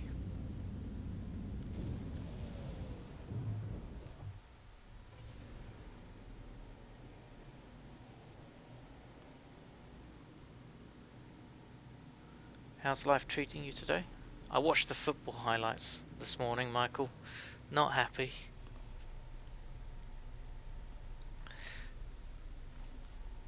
All over Brentford. Should have won. Tired as fudge, eh? Oh, I hope you're... oh, we're at the centre. I hope you're feeling refreshed and encouraged soon, my friend.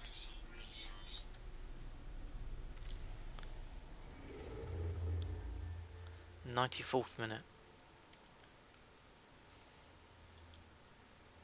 But I did say they're a tough team, Brentford. I think they're going to do well. Definitely this year. Probably lower to middle or end. The only thing that's going to hold them back is definitely if they get any injuries to the front two. That's going to cripple them. But maybe fatigue as the season wears on.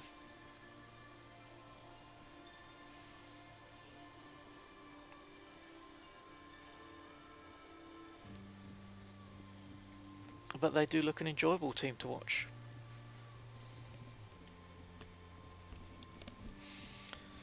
Just not when you're home and losing to them.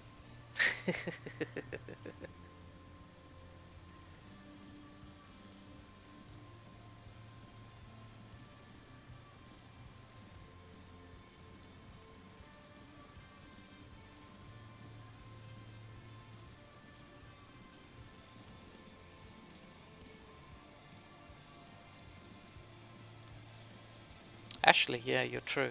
Leeds were very positive when they were first round, and they were very unpredictable. Leeds, you know, they could score so many goals, but they also let so many in.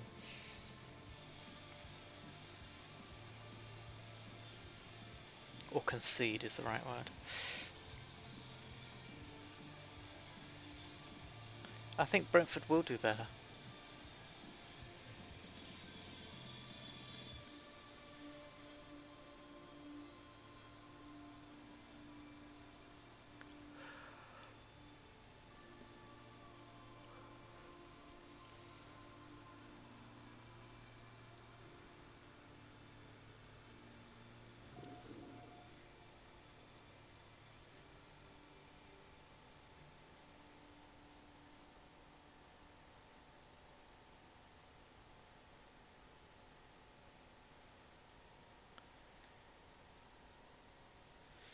They've done amazing against every team so far.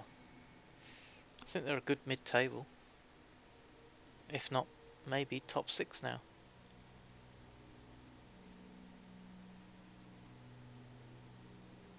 Everyone likes a good underdog.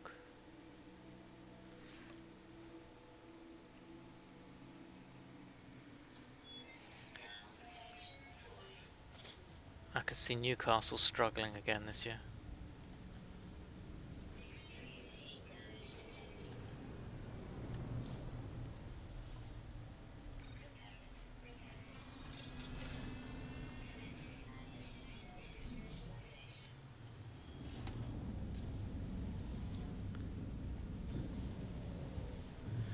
And I can see poor Mr. Bruce losing his job again.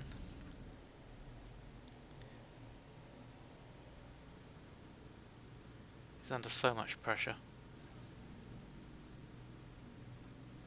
From the Geordie faithful.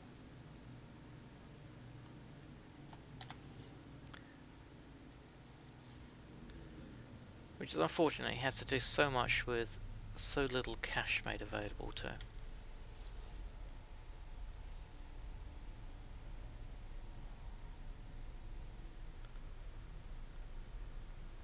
But there's no investment in the club. For the last 3 seasons, I think they've been threatening to sell it, so he's not really willing to invest in it. Sorry to bore you guys with football talk.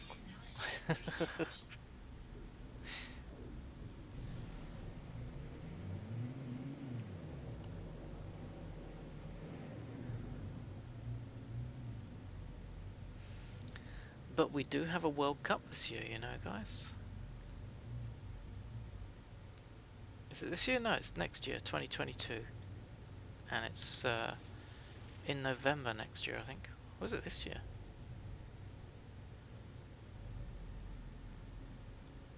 No, it's 2022, I think. Well, that's the thing, CJ. He's meant to have been selling it multiple times. But he seems to still, I believe, be the owner. There we go, overgrown planet.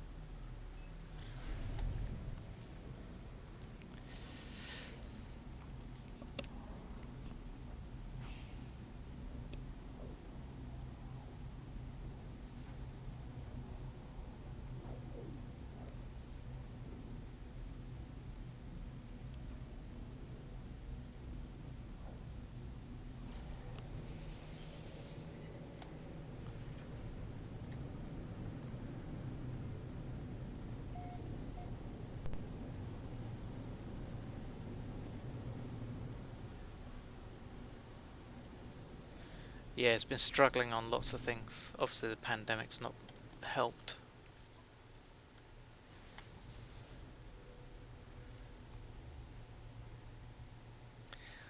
Bean's back in again. Now he's won once. He's confident he's going to win again. Because like he said, you know, he can't just keep losing all the time.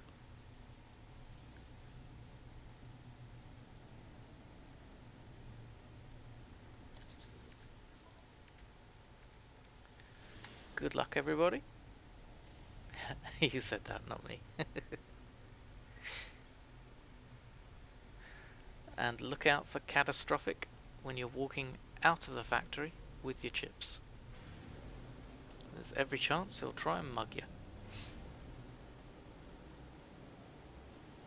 Oh, that's the ancient plaque. I thought that was going to be the monolith. Going the wrong way.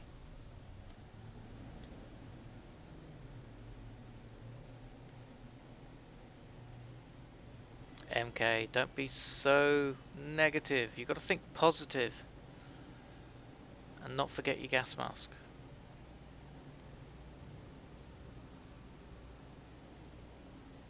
Drink time.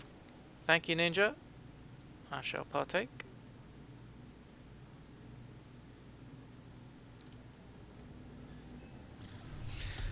Cheers.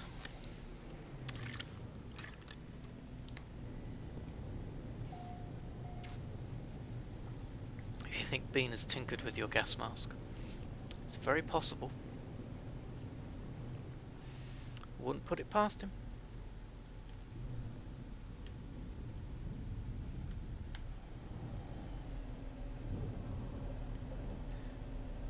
Michael wins, CJ wins, Bean wins, the entire crew escapes with all the chips. You lucky, lucky people.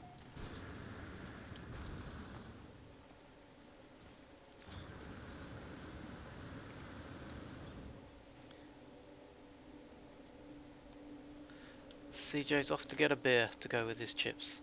Lucky boy. Enjoy your beer.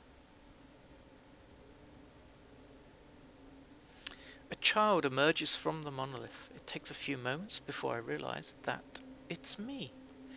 I look carefree and innocent. Don't I always? Gosh. The little one stares up at my exosuit and tries to see me through the visor. The child suddenly starts to weep and clings to my knees. It implores me never to leave. It doesn't want to be alone. I should stay here forever.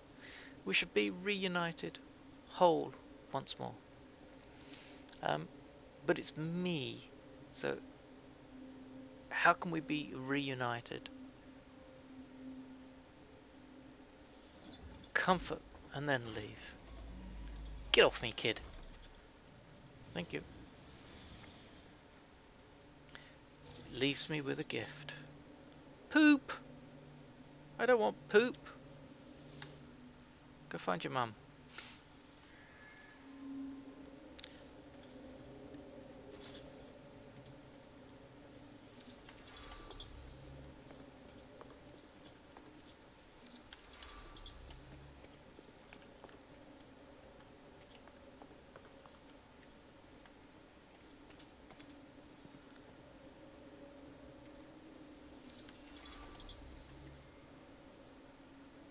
Ship, wherefore art you?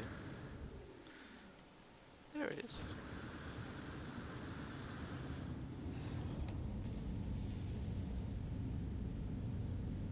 Oh, did it again, didn't I? Did it again. Again. Oh no, I got the portal. Just saw the portal symbol. I felt sure I hadn't got that.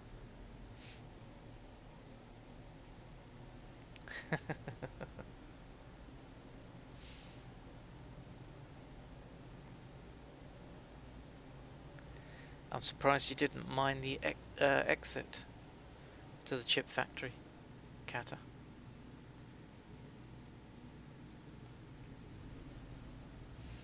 Although I suppose that could result in you blowing all the chips to hell, so you don't really want to do that.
Portal! Oh, I'm on the wrong page again. Damn it. I flicked something over. So annoying. You can't actually edit, you have to retype the whole thing. Portal 128. We're halfway, guys. We are halfway. Oh my god. We are only halfway.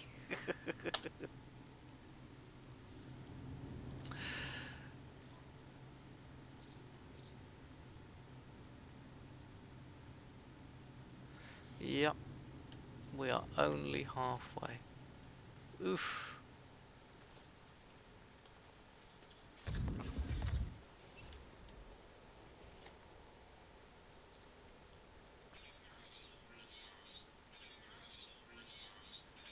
should have been like an achievement for reaching this galaxy.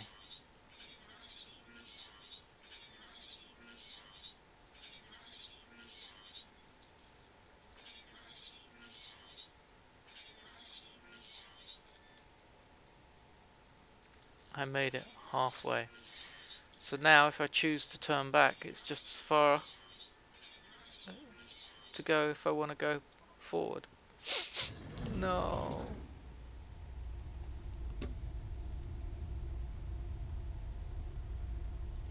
Ah, Michael, you've been playing New World, I see. Your rainbow-coloured paper-mache rapier.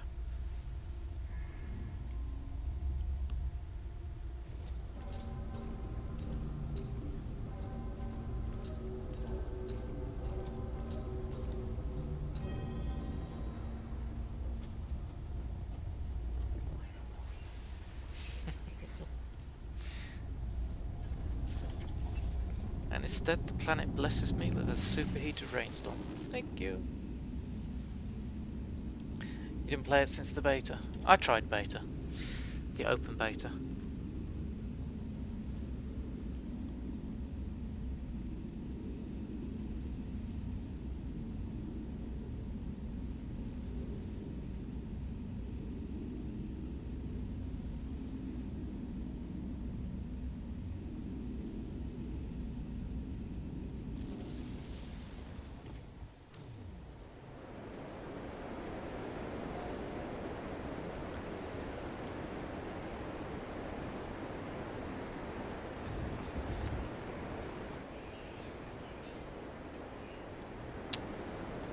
Oh, oh, what the hell? Oh. Hey?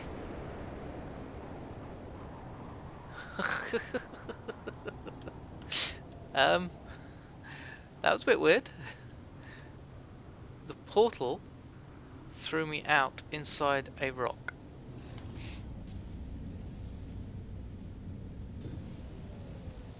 We'll have a quick look at this. If we can.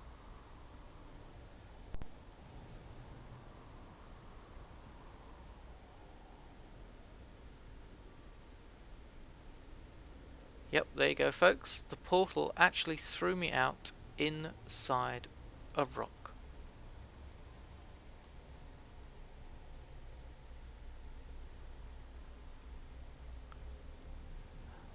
Lovely. Thanks.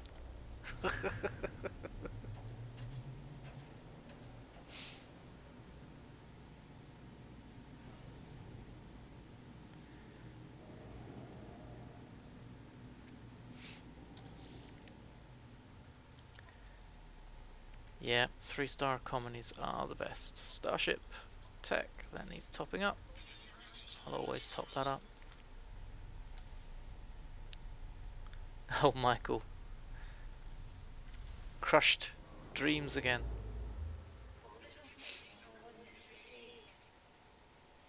CJ and Bean winning out.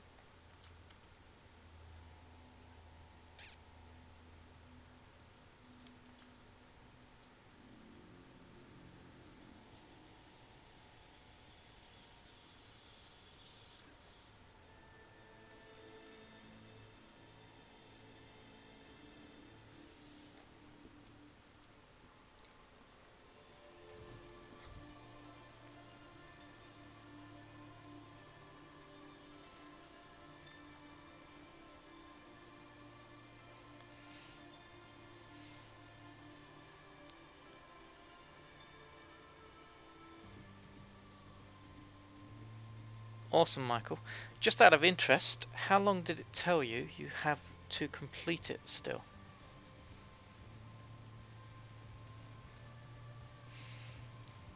It's just over a week, I think, left on it.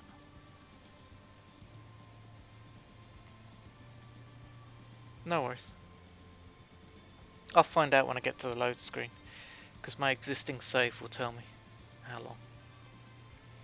Yeah, something between 1 and 2 weeks left. It was released midweek as well, I think, wasn't it?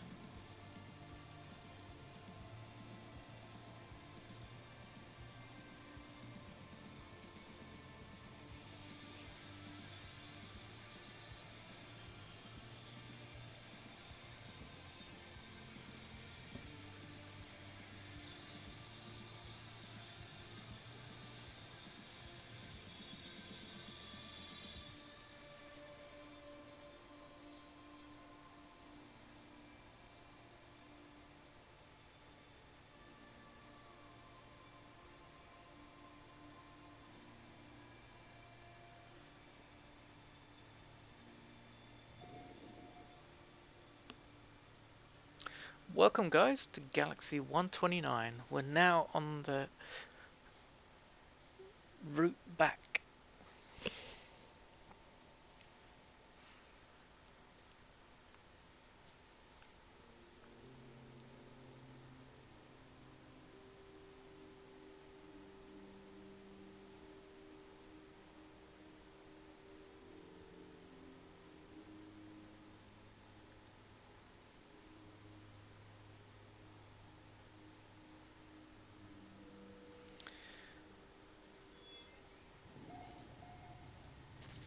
Stinging puddles. I was half expecting it to be a nice planet, but of course it's not.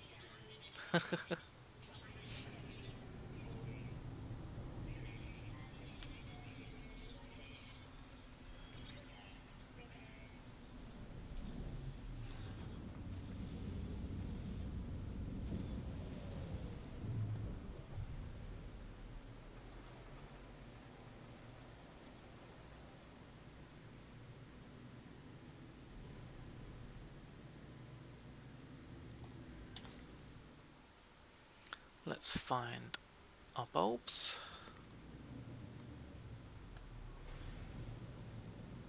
Galaxy map we go.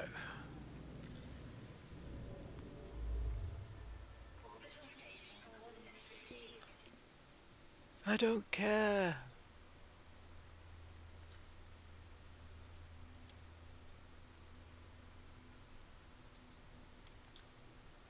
There we go.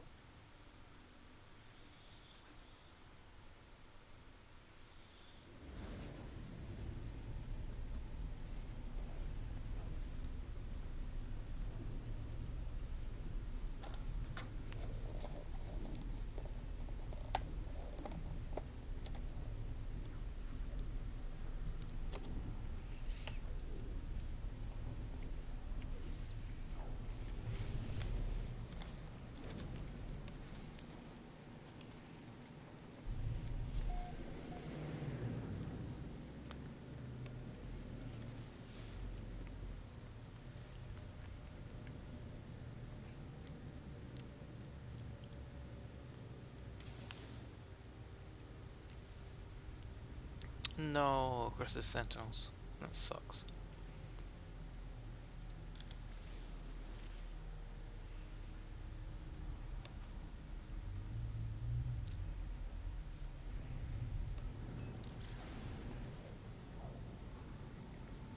Check out the other moon.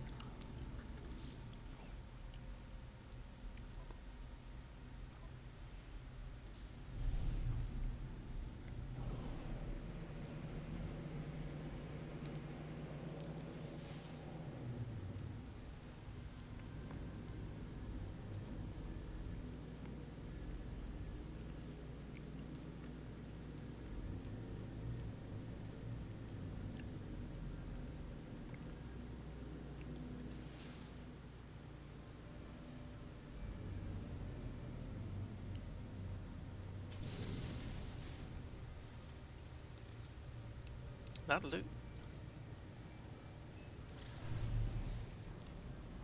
That's good.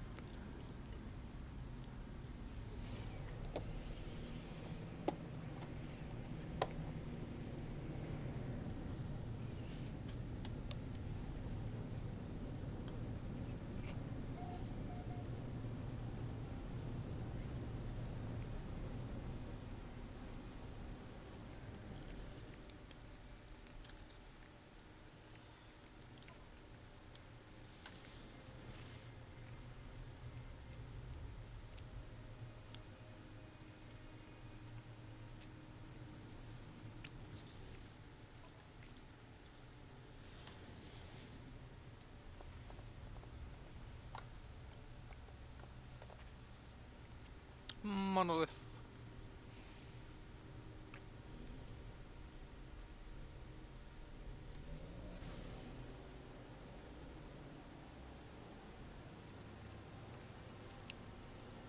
One of these times I'm going to find one of these underwater.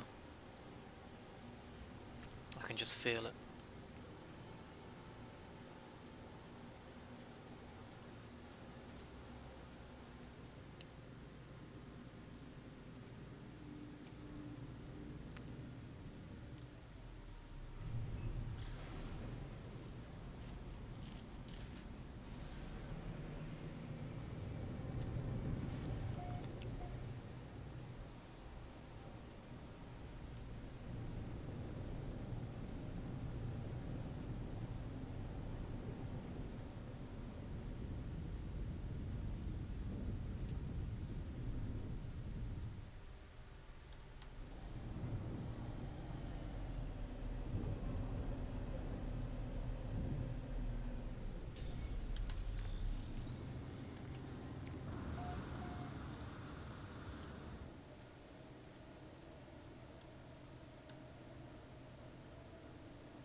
I begin to feel dizzy. A strange lethargy comes over me, and I feel compelled to lie down in front of the ancient relic. This place feels calming. It feels like home, wherever that might have once been. Let's have a kip. I sleep. When I wake, I am reinvigorated.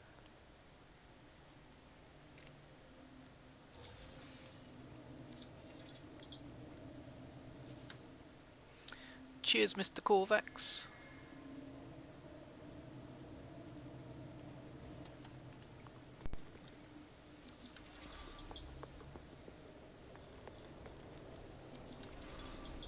Although it does worry me when it says I feel like a new man.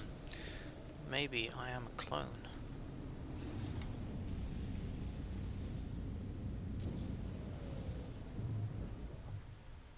Alright guys, portal.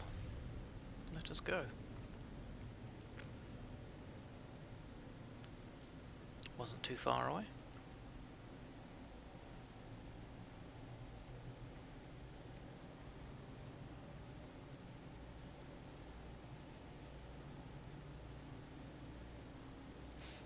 Everyone's suddenly gone deathly quiet, or my chat is not updating.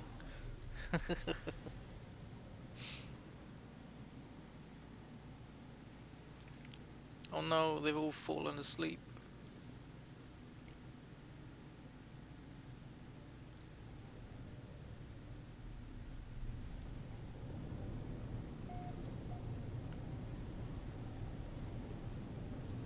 You're just quiet. It's not a problem, guys. If you want to just lurk and be quiet, feel free. Kada, if you need to get some rest, dude. It's not a problem.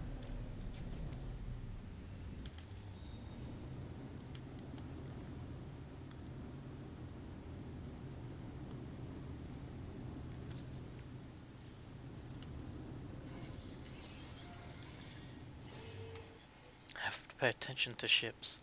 Why, CJ, what are you doing? You shooting up someone's freighters.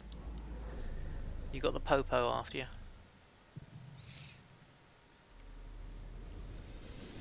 Or the space popo as we know them.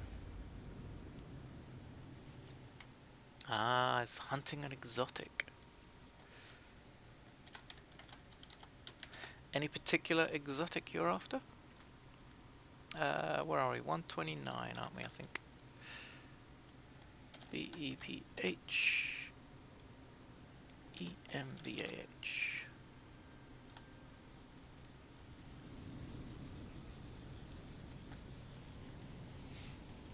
Not really, just any exotic will do.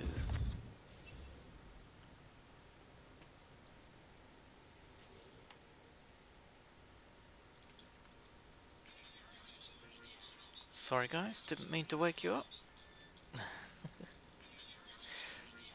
Feel free to go back to sleep.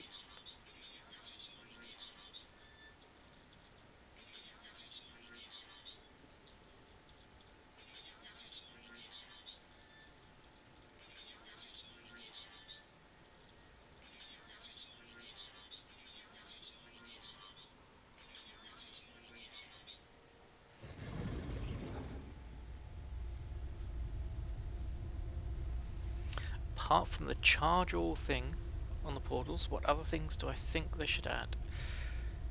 So Aaron, it's funny you should ask that, because we had a similar conversation in this channel a few weeks back.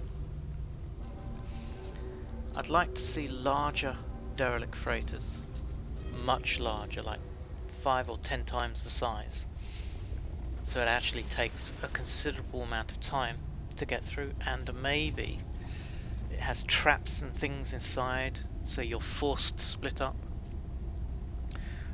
Original! Sorry, you have an extremely busy system for ship scrapping, just lurking. Just lurk away, buddy. It's not a problem. So yeah, I'd love to see that. CJ would like to see like a synthesis to allow us to buy the blueprints for freighter fuel. Yes, definitely. Because CJ, I'm in the same boat as you. No, I might try and get round that by when I change my freighter, because I intend to. I'm going to reset it and then rebuild everything. And I'm hoping that when I rebuild my first fleet command room, it might actually give me the fuel recipes. And CJ runs out of the chip factory all alone.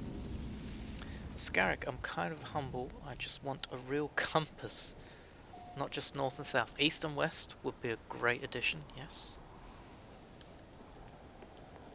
I agree. So I was talking with some friends about what if there was a larger ship than the freighter, which was like a carrier type, or call it like a juggernaut or something, which essentially, in a four-man group, the three other players could dock their ships into. And then you have like battles with a foe that is a universal foe, maybe invading the universes or the galaxies, and you've got to beat them back. And your three friends can dock their ships up, repair them, and then replenish ammo, and then go back out again and fight. And you and your big ship is there to fight the big adversary. So a bigger space battle sort of thing. Oh, you tried that, did you? Galactic cruisers, yeah. And it failed, damn. Oh well. Show me my star bulb. Nope, don't show me my star bulb. Where am I then? Am I at the centre? I am at the centre, aren't I? Losing track of where I am. Yes. Okay. I think a lot of people would enjoy a bit more of a spacey battle sort of scenario, and I think Elite Dangerous have a good idea where they've got a universal foe to go against. Can't remember what they call them, like Thargoids or something. You go on missions and just fight, but it would be, you could imagine, you could get into groups in the Nexus, maybe not even just 4 people, but actually it has to be 4 squadrons of 4 people have to go off and fight.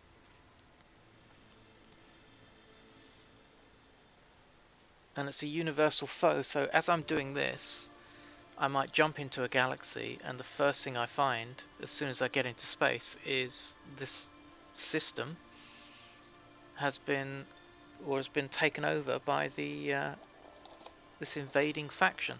So I've got to fight for my life. Yeah, I think they got it right, Elite Dangerous, with those invading aliens.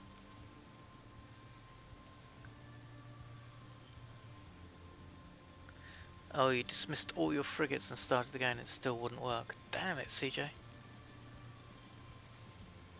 Yeah, we desperately need those. I mean, I've got, on my freighter, I take up 3 spaces just for fuel, to ensure that I've got enough to send out on a mission. Or at least 2 missions. And then I refill it again. It's a real pain in the bum.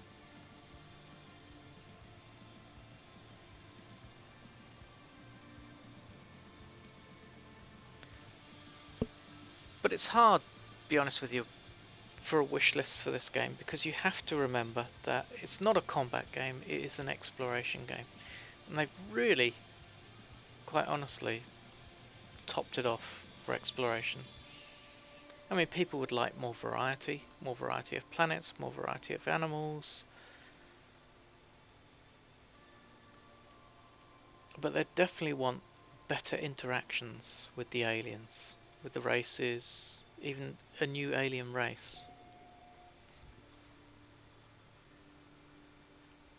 Welcome to 130.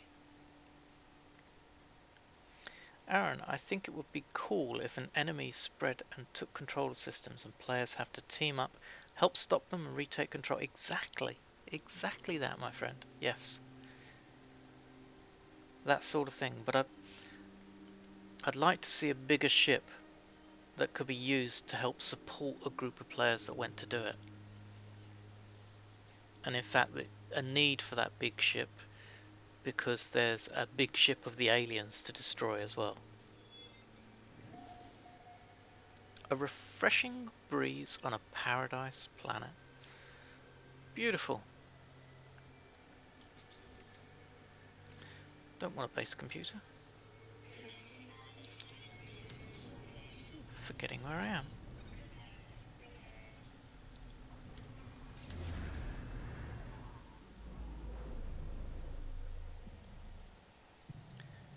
Is it too much to ask for a couple of epic space battles when you start fighting pirates, sorry, to save a freighter, then board the freighter and have to fend off boarding parties? Yes, boarding parties of the Imperial Evil Gex. For a second I thought Aaron had written that, and I was rereading it and then looking back to see who wrote that, and of course it's been. And there's Aaron with his no Gek hate.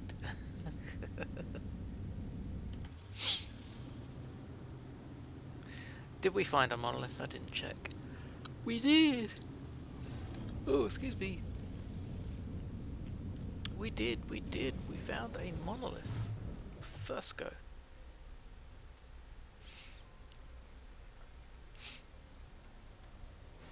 So someone asked me the other day, how do you find curious deposits? Well, they seem to find me, to be honest with you. But one way to do it is to just skim along the ground. You don't want to be going too fast. And then looking at the compass thingy at the top. If you aim for a specific direction, north or south, and as you look at the top, if you come across a yellow symbol with 3 white stars on it, they could be curious deposits. Not always, but they could be. Now the reason you go a bit slow is you need to give the game time to spawn the ground items in front of you. If you go too fast, they're just not going to be there. And you just plod along like this. There's no guarantees that a planet will have curious deposits on them, but every planet can have curious deposits on them.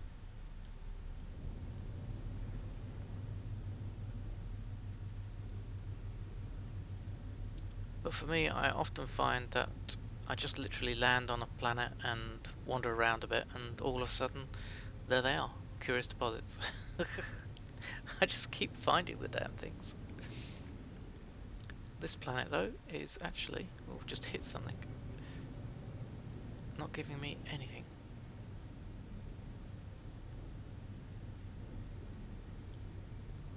So there's 1-star, 2-star, and 3-star items that you can find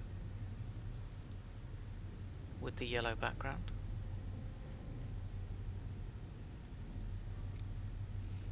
Exactly, follow me around. I mean, I did missions, I think it was a weekend mission or another mission from the anomaly this weekend, and I found 2 deposits within 700 U of each other on one of the planets. I went to Galaxy 256, picked a random planet, random system, random planet, landed. There's a curious deposit. So I built a farm.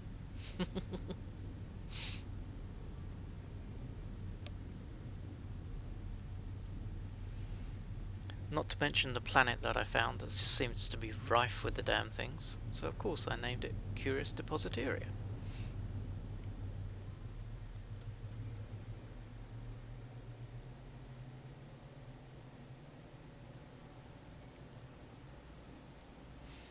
Anyway, I give up with those for now.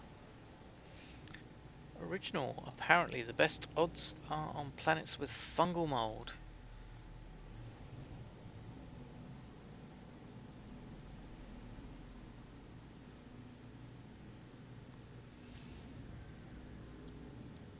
I heard that originally, but actually, I think it's just random, to be honest with you. Catastrophic, what are you trying to do, buddy?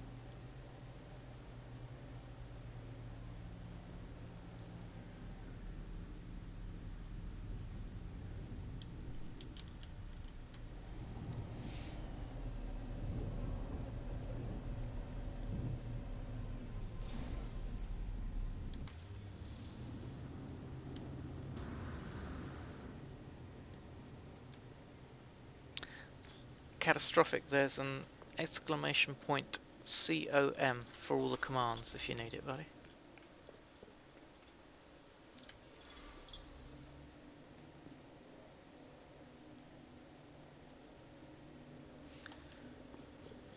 So there is a community planet, but that's not the one that has all of the curious deposits on it.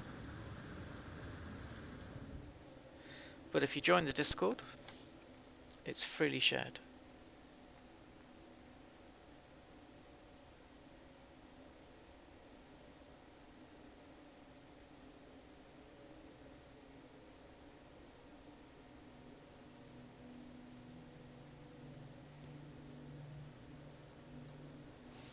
A flickering reflection of my own body emerges from a portal. It mimics every move I make. When I wave, it waves. When I raise my multi-tool, it copies instantly, and yes, I did wave.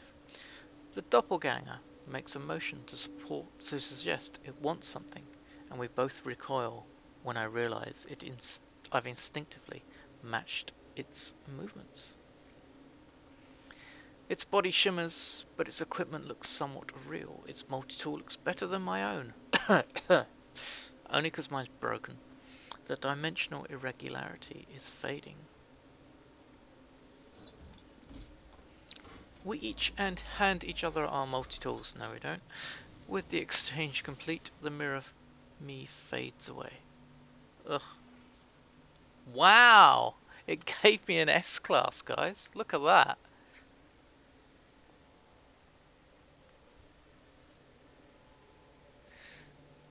That was nice of it. It was a goddamn awful multi-tool, but that was nice.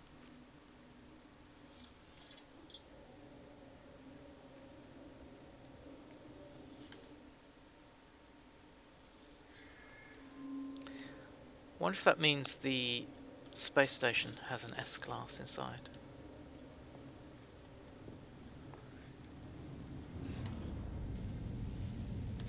It would be a free one, but I already have my S-class, which I've damaged again. I shall repair later.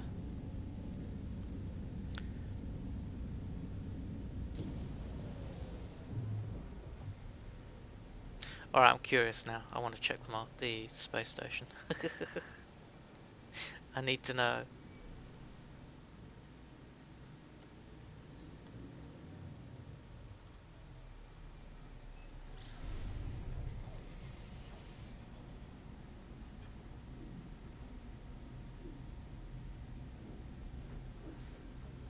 You only ever found them in a blue system. Ooh, curious deposits. Can't think where my curious deposit planet is. There's only 2 planets, so it could be in a blue system.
Right guys, will I find an S-Class multi-tool in the cabinet? There's no rhyme or reason behind me thinking I will, but let's check.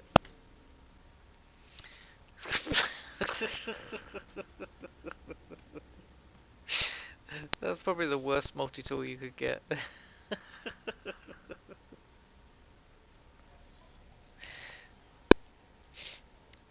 Yeah, you misread that. That was definitely an S-Class. I just decided not to take it because, you know, I've got plenty.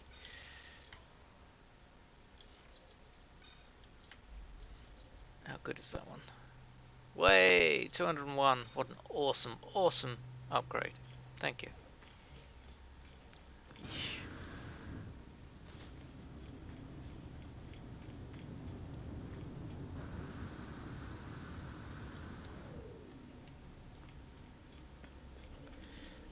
How many maps do I have left? 3 there, and oh, I've got 40 there. Okay, that's fine. And no more.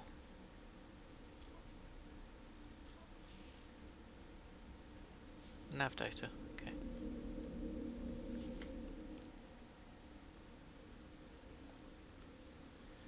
So where is it? Curious Depositaria. Oh, nanites. It's in Euclid, and it's an F3, so it's a yellow star system.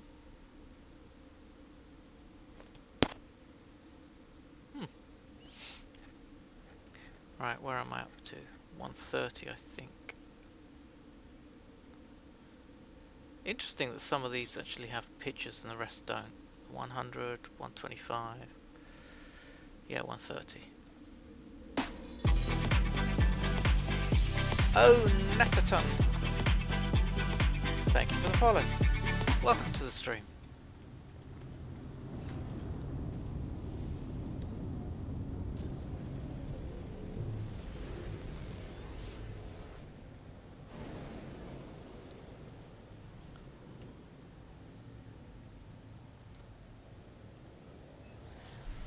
But original BMJ, you are welcome to any of the farms that I have set up on Curious Depositaria. You're also welcome to drop your own farm. There are plenty of deposits on there. You literally just have to fly around for a little while and then you're laughing. One more follow to 500, says Michael. I don't know. My counter there says 497. So probably 3 more. At a guess.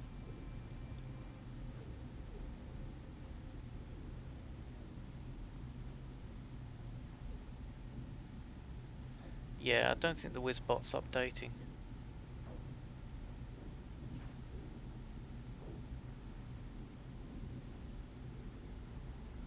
Oh, unless I'm wrong. That would be a bit weird for the counter on the screen to be lower than the total. Normally it would be the other way around. But if that is just 1 more to 500, that would be awesome. You can never trust a Gek.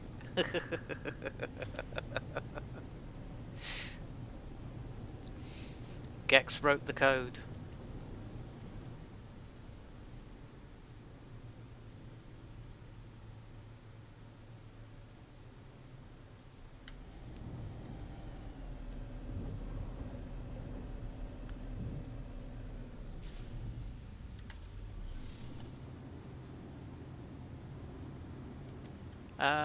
Bum bum bum, drop drop drop.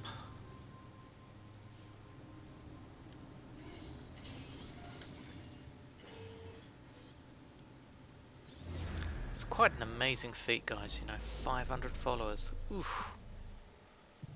Incredible. Who wants to be number 500? Incentive.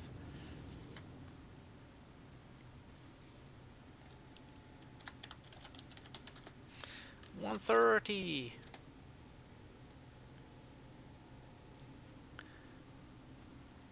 BR. We got a broom array.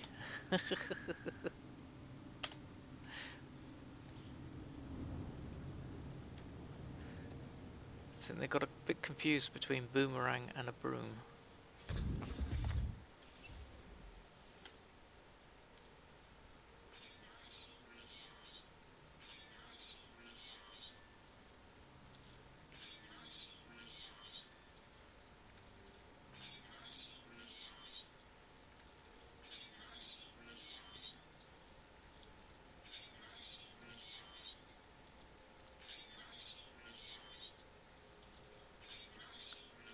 No! Holy moly! I'm actually out of copper. Oh my god! I'm actually out of copper. No! And I'm almost out of ionized cobalt as well. Ooh! Oh, I've got no violet. Oh, of course. Right. Come in, Mr. Freighter. Boom! It is there, honest. Freighter. So this is my little freighter, my S-Class. I do like it, I just want to upgrade it to something else, a different type. Bum, ba, dum, bum, bum, metal, metal, metal, metals. Don't want the copper, let's take some of this.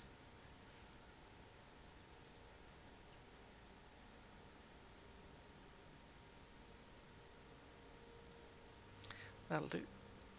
And I really, really, really need some more ionized cobalt, if I have any made already, which I don't.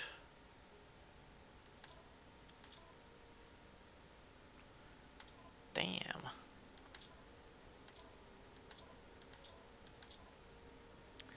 Alright.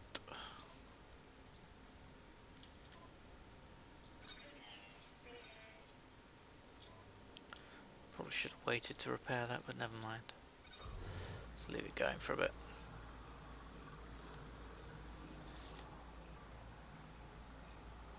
How do I enable to fetch stuff from my freighter? Ah, it's magic. No, on your freighter, you fit this, the matter beam. That allows you to teleport items up and down. In fact, pretty much from anywhere to your freighter. Are you a wizard, Harry?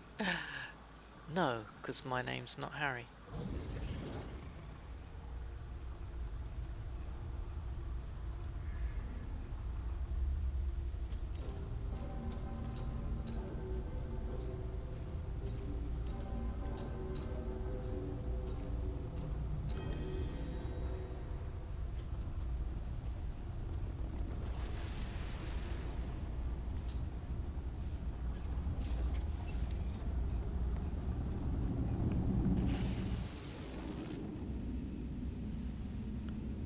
Log Harry.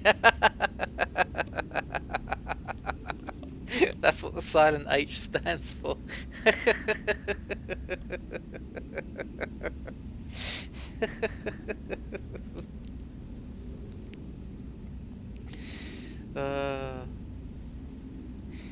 I could be Log Han Solo.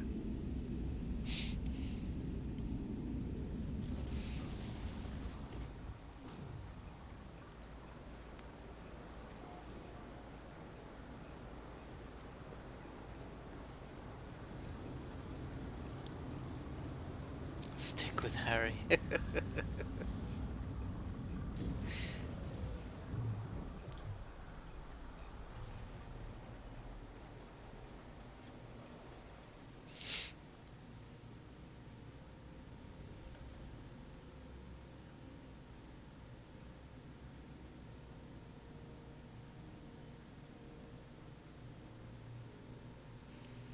So I might need to purchase some kobold at my next stop off, or do it maybe offline.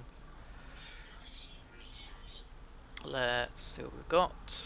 Oh wow, that done a lot. Jesus. Yeah, I need to do that offline. So yeah, I just purchased the cobalt. It's easier. Let us go. No. Oh, 3,000. That's going to make me jump to another place before I'm allowed to go to the core. Yep. There we go.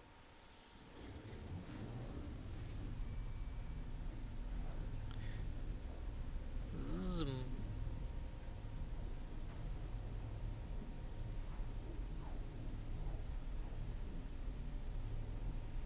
Can't believe I actually ran out of materials. I had nearly 3,000, I think.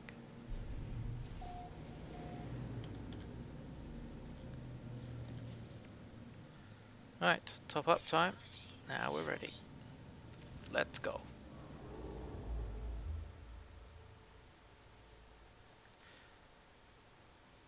Do do do do do. Leaving 1:30. Pure Evil, good morning. How are you today, my friend?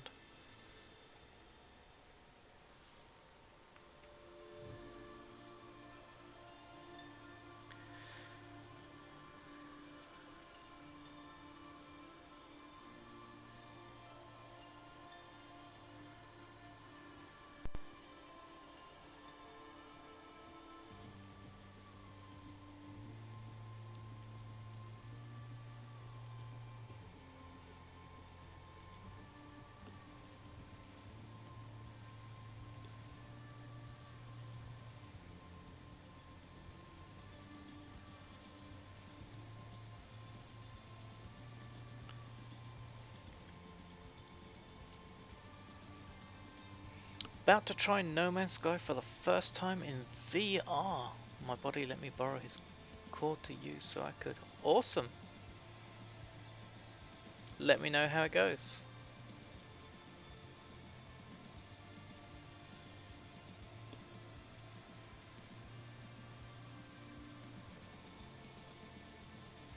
I think if I could try VR, this probably would be a game I'd like to try it for.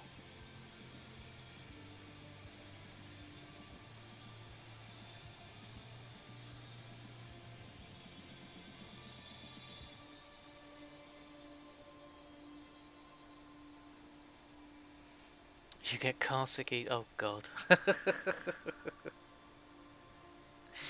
There was a streamer I watched doing VR mode in No Man's Sky, and he actually admitted he used to take, is it Dramoline they call it? Like the anti-sickness tablets before he actually went live on stream. And the only reason he put up with it doing that was because he knew the audience enjoyed his VR streams. But after a certain point, he was like, "No, I can't do it anymore. Can't be healthy taking those daily."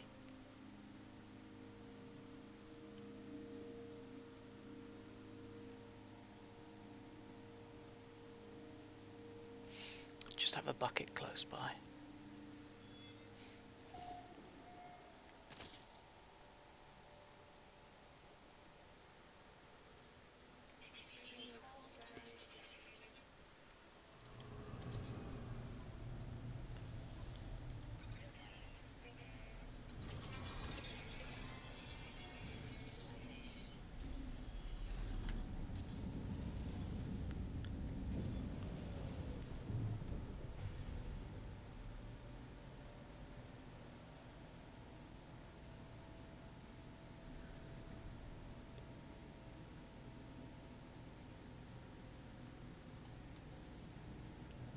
Right, my friends, time to find a star bulb. Somewhere in this system, the star bulbs are lurking. But I'm not going to find out until I get closer. There we go. Not on an airless planet. Not on a barren planet.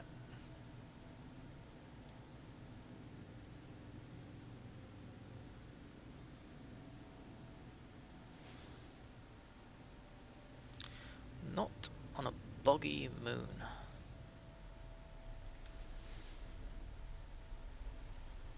Or a rotting moon. So it has to be there. Which I've got to pulse out for to get to. Oh.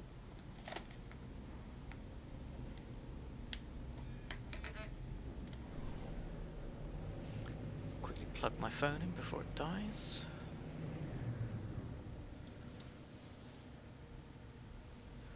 Verdant with activated copper. No, I don't want storms. Let's go somewhere else.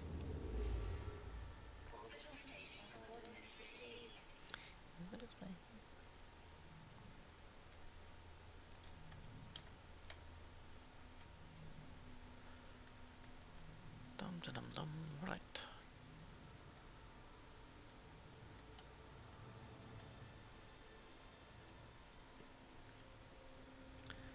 So let's find. Whoa! Slugger with the raid. Thank you, buddy.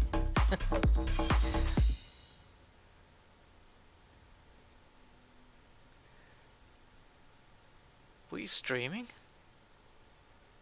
What were you playing? F5 with water. We shall go there.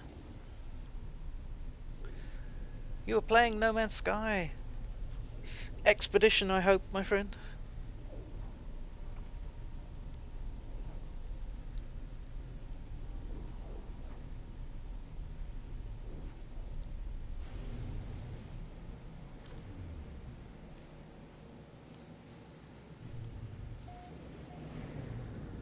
Meximica. That's the galaxy we're in, guys.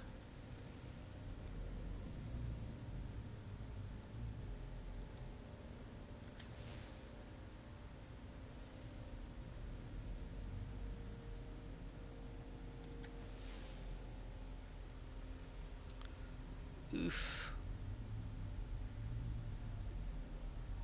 Not looking good. I'm going to do the expedition next. I wanted to get started on playing and learning the PC controls today. That's fair enough.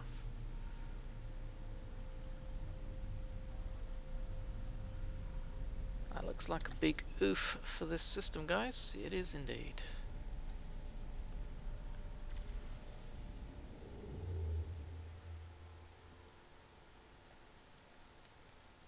Of course, you said you played on console beforehand, didn't you?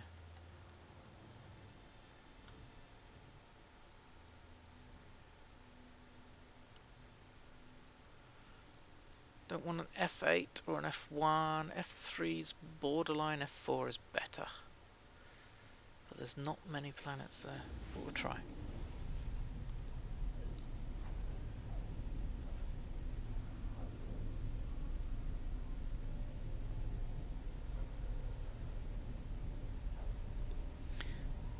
Now I need to pick the kid up from school for lunch. Where did the time go? The poor kid's sat outside waiting for its food. No Man's Sky has a way of eating time. Yes. City Skylines is my worst one. I look down at the clock and it's like, oh my god.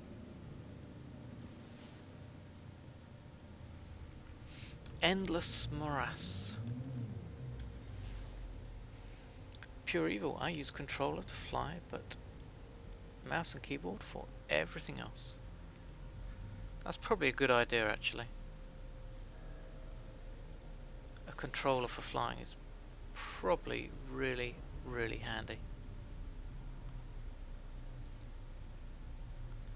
Alright, I'm going to try these. We've travelled far enough, I think. I'm going to try the Star Bulby thing again. Nah, I don't think it's working.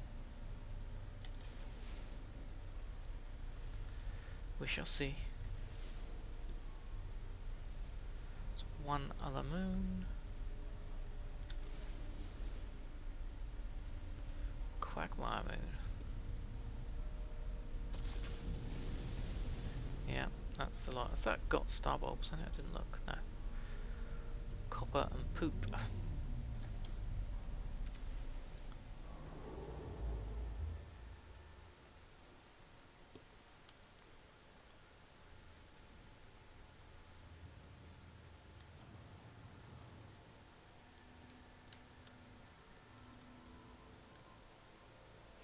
And F6. Let's try there. Again, doesn't look like there's too many planets there though. Oof. It's coming over a bit dark where I am. Maybe the winters are starting to roll in, or maybe it's just looking like it's going to rain. More than likely the latter. Big green planet, looks a bit fungally. It's poisonous and fungally.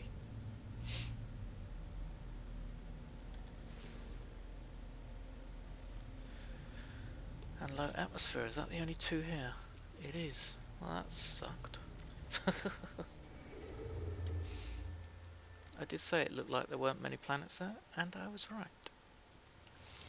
And ergo, I was wrong to jump to it.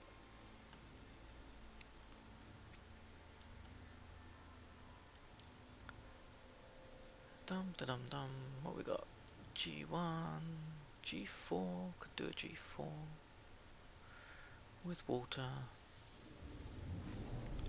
What system am I in now? Asked Ninja. I am in 131.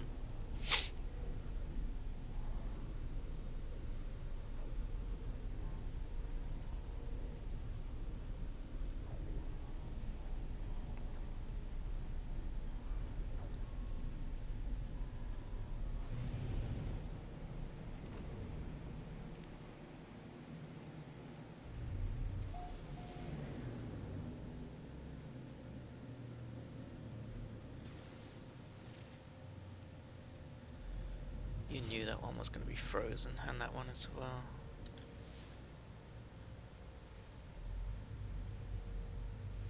That shows promise. It's a misty planet. There's another one behind it.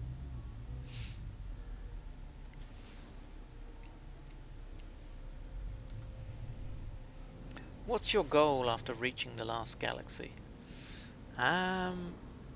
Finding and making a new freighter. Because I want a certain design.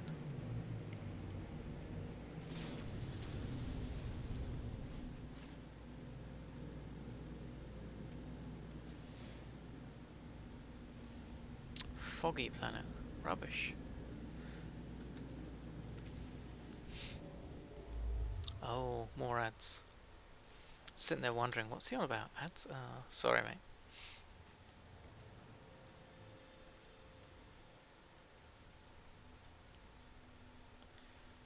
Dum da dum dum dum dum.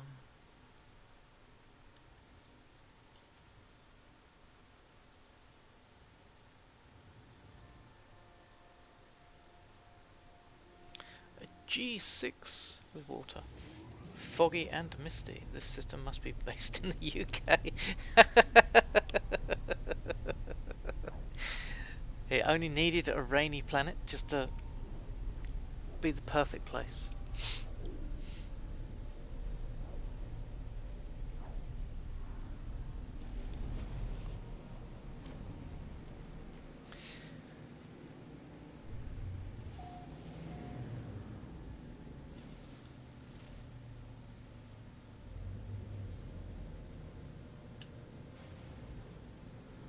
Let's head out a little bit. And back. So, as I was saying, everyone, those are the top tips for ensuring that your No Man's Sky adventure is the best possible.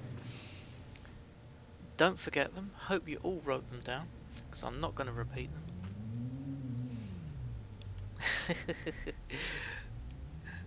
So, Ascarig, what's my goal? My goal is to get myself a new freighter and kit that out completely. But ideally, actually, I will probably resume my permadeath run through that I've been playing. And have we only two? No, I was going to say there's more planets. Where are they? Can't bloody find them.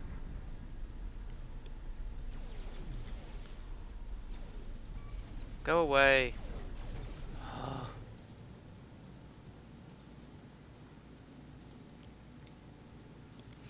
Yeah, I'll probably revert back to my permadeath that I've been playing with my twisty playthrough. I may before I reach the end anyway, I'm considering doing another expedition run through before it ends. I may like try and do it the day that it's due to end or the day before. See if I can get it done.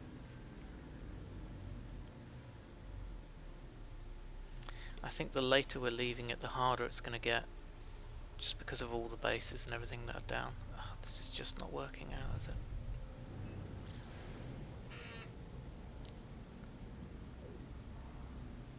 In fact, sod this, just go.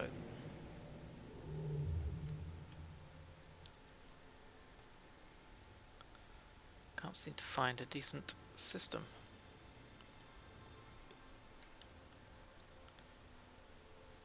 G5, there we go, that'll do. Better still completed before you. I hope not, Aaron. I really don't want you to miss out, mate.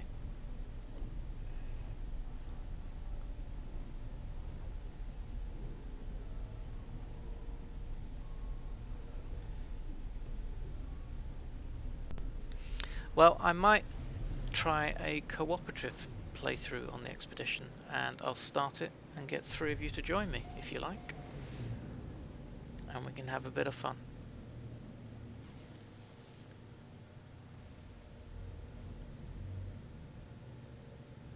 So maybe I'll give us 2 days towards the end.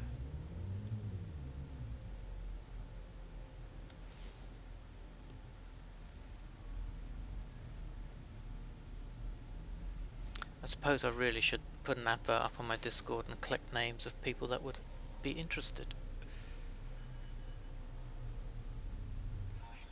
so I can get an idea. Oh, leave me alone!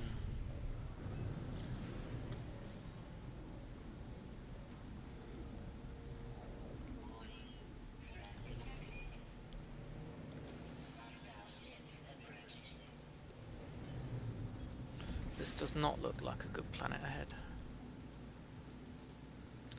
But I can't go anywhere with these things chasing me down.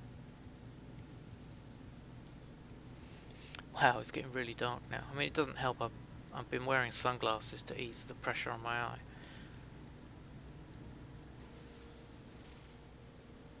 Yep, it's raining. I can hear it. Let's just pulse out a bit, get rid of the pirates. There we go.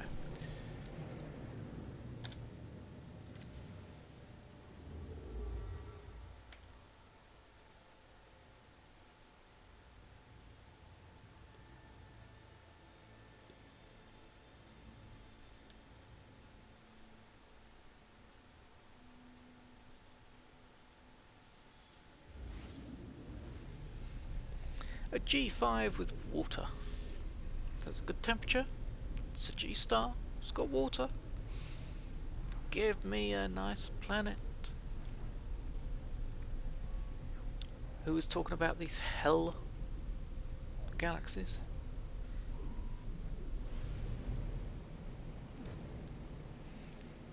Bean says I'm down to clown.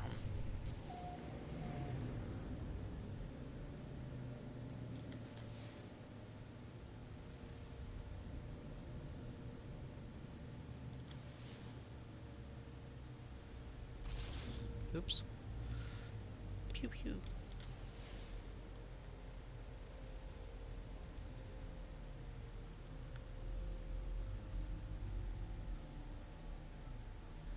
Buddy NMS.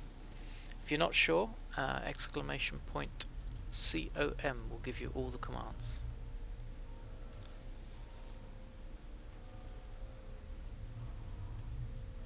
See, I could land on the sharded planet and do it, but I wanted to find a nice planet.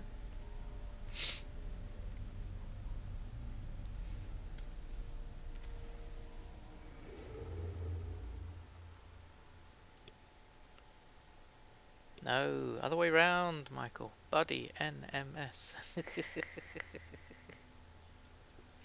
Well, thank you for trying.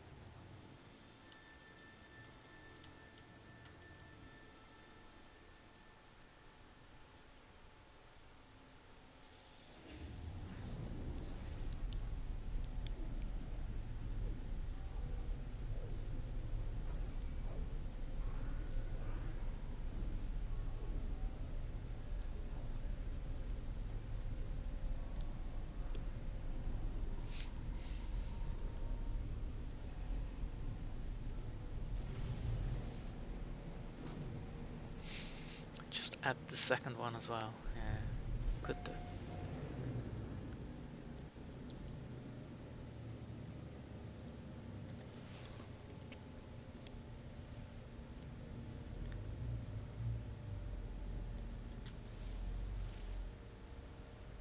Yay, we found one.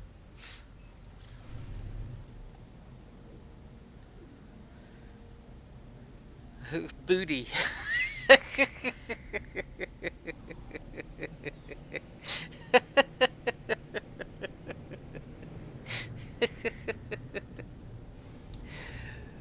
What have you been typing in the past, Ninja?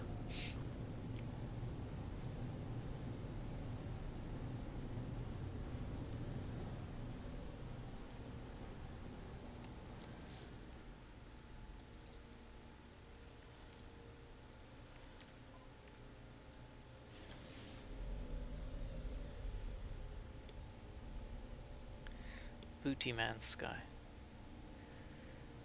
Oh, Nataturn. Found a scaly planet. Refilling my condensed carbon. Pew pew pew. If you're on a scaly planet, you will probably have one of the collectibles on it.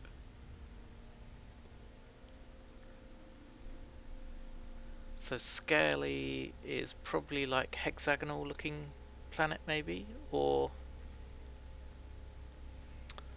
ooh, I don't know which collectible it would have on it.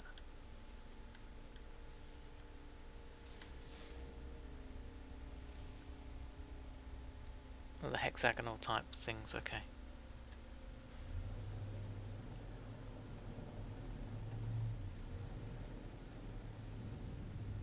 And are you collecting your condensed carbon from things on the ground, or are you just shooting everything to death? Fungal feeding on gravity waves.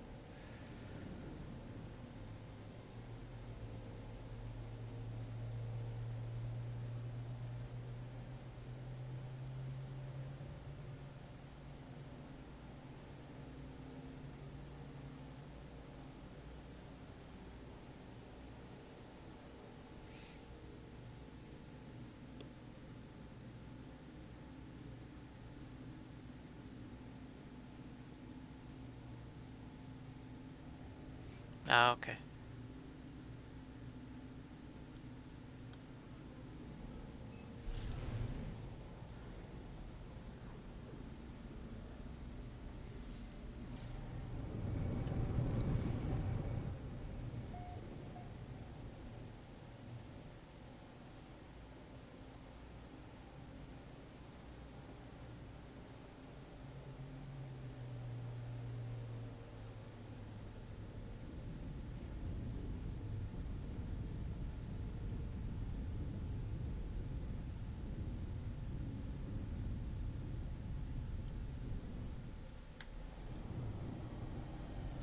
Ooh, you guys got chopped up again for Soylent Green.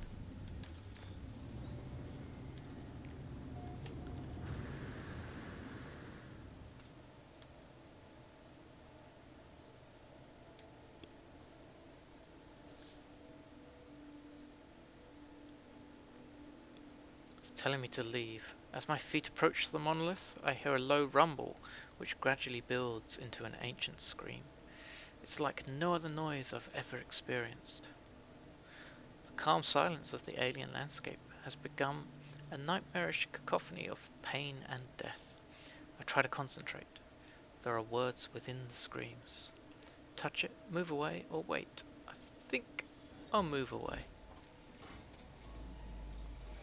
CJ followed Bean again. Oh, Bean, dude. Bean, did you lose all your chips again today?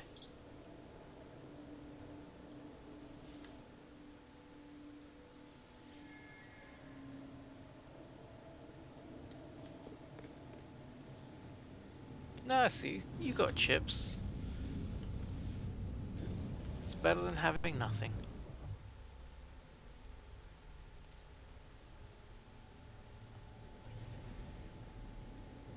Ninja, you lost all your chips, did you? It's your 6th loss today, Jesus. How many wins have you had, though?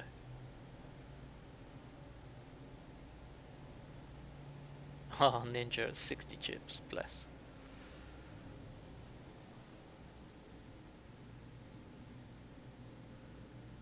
It's very kind of you, CJ.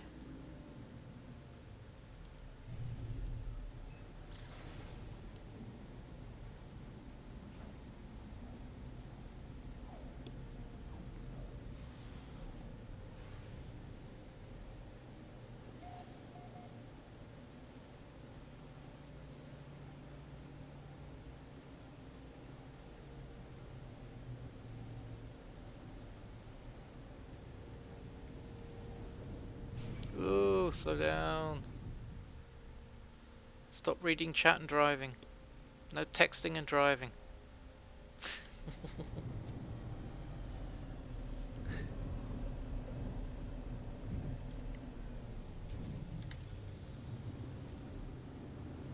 Right. Bluefoot! Thank you for the follow.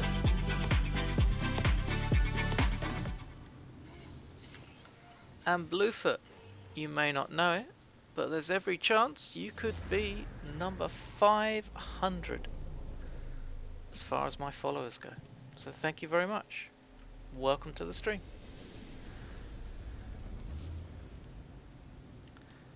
And if your foot really is blue, might I suggest you stop wearing children's socks?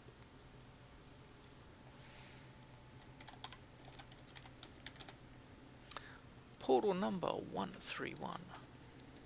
Maxi Mika. How many people do I think have jumped all galaxies? There's probably a few. Hey Lupus, how you doing, buddy? There's probably a few, but as a percentage of players, you're probably only talking about 1% of players. I would imagine that probably only 35% of players have actually left the starting galaxy, Euclid.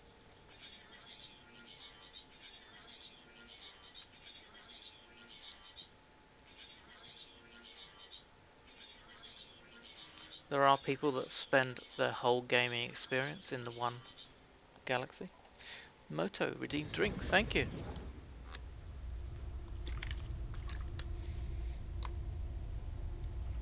Doing good, buddy, thank you. Refresh my page and it does say we've just hit Lupus 500 followers. I'm flabbergasted. It's crazy.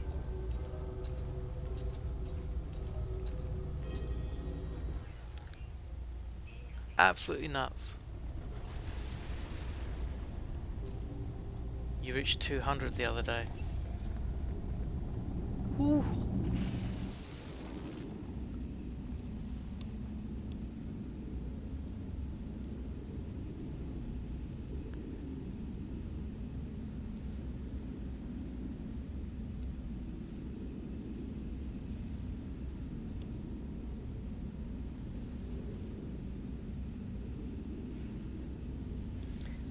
Were you streaming today, Lupus? Were you gaming? Or you just been sort of doing whatever you want to do today? It's grown way too fast. You've been at work this morning?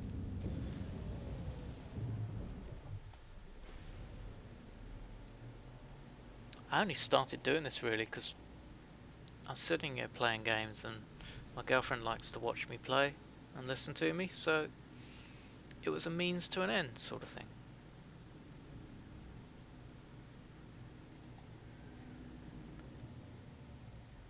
Cool, buddy. Well, guys, make sure you check out Lupus Gaming. I will just drop you a quick so. I think Catastrophic might have fallen asleep, bless him. I did tell him to go and rest. He's been working hard today. Oh, wrong symbol. I'm out of practice. There we go. Go check him out, guys. He can't make me. And should you so wish, drop him a follow. It's a great variety streamer. He does other things than No Man's Sky. Kingdom of Hearts, was it? Oh, Lupus, remind me what you play. Oh, and he has cookies as well.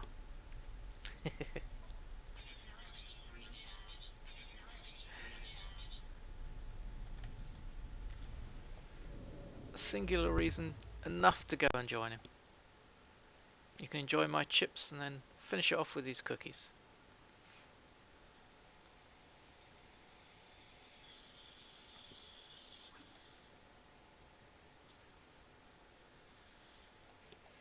That's okay, Pure Evil.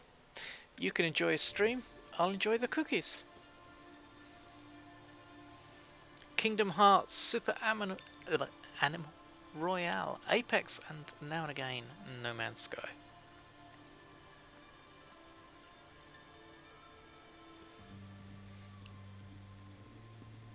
Deal, says Pure Evil.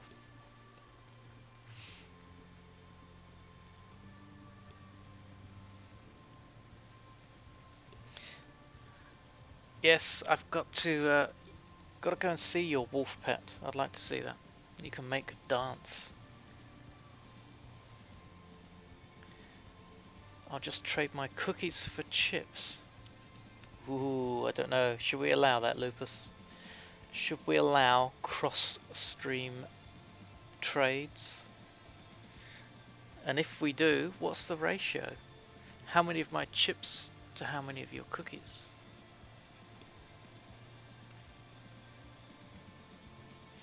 In fact, how big are your cookies? Are they like little mini cookies, or are they big, whopping, great big two-hander cookies?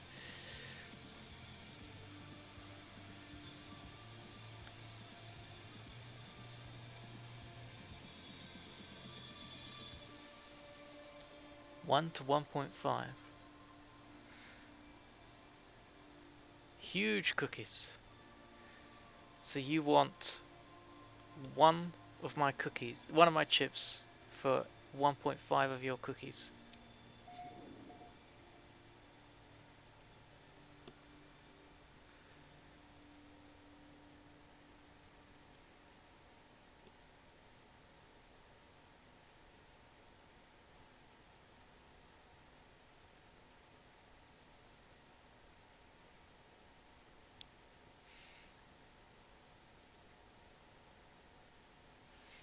That's the point. What is the largest cookie that you guys have eaten? I mean, I remember having one that was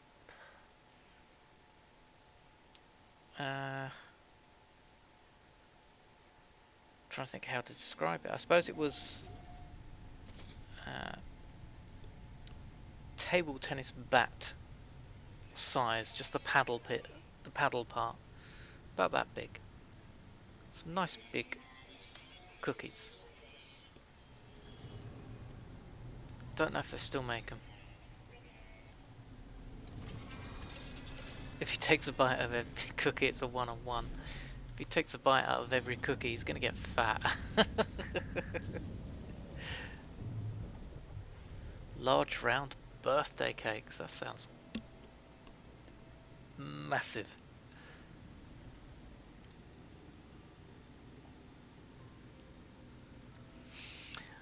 When I was in Vegas, there was a restaurant that did a burger that was, well, it was huge. It was bigger than a normal sized plate. And it had 16,000 calories on this burger. And it was a family of 4, mum, dad, and 2 kids, 2 teenage kids. And they cut this thing into quarters. And as they started to chomp into it, I looked at them and thought to myself, you guys, you're eating 4,000 calories each. I think it was called Rock City or something, the restaurant. It was in the Stratosphere. I used to live in Vegas. What was that like, living in Vegas? Was it different to any other place? Did you feel pressured to go and gamble? America, yeah. Only in America.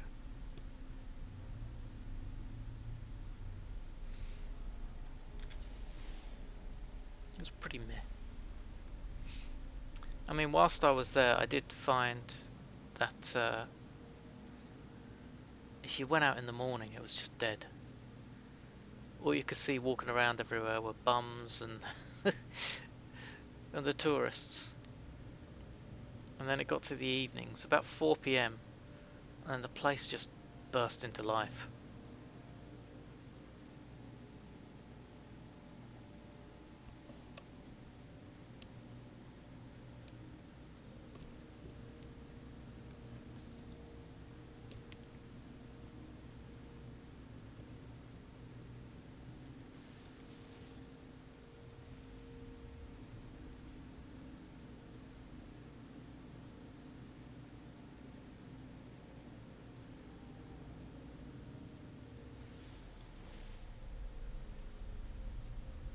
I did have to laugh one time though. Just as I was leaving, they held a slots tournament, and you got all these people sat at the same slot machine, as in the same design. It's like 20 of them, and then they have 2 minutes to basically earn as much as they can. I think it was all free to play, and they literally just pressing the button. Dum dum dum dum dum. Oh my god! It's just like everybody's hammering these buttons as fast as possible to get the reels to spin as much and as fast as possible. It's all down to RNG, whether or not they win enough to get through to the next round.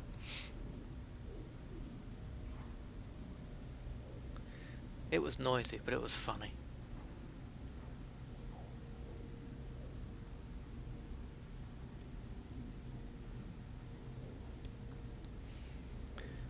If you guys haven't been to Vegas, I would recommend it for a long weekend. And then go on somewhere else. Don't spend too long there, because it is so easy to lose money there.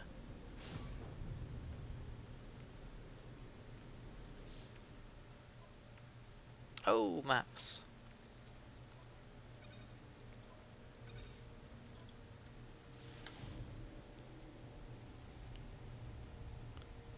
You went for a long weekend, it was 3 years long.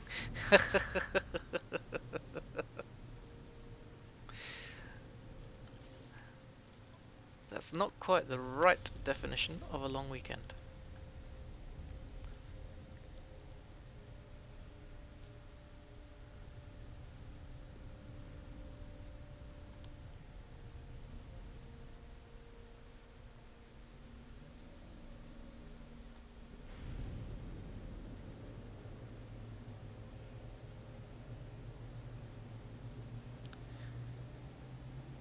I did see one person out there that I felt really sorry for, but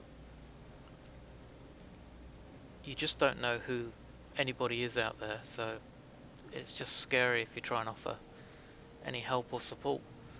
And they were, oh, it was like a middle-aged woman just lying on the side of on the sidewalk, or just off it on a bit of grass, and they must have been asleep, but one side of their face was very, very red, and they didn't smell very nice, even from a distance. You fell in love and got engaged. Ah.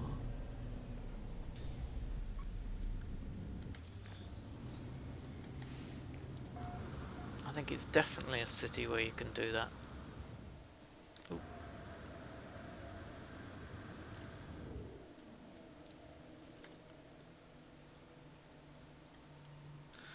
A liquid metal lasso emerges and wraps itself around my helmet.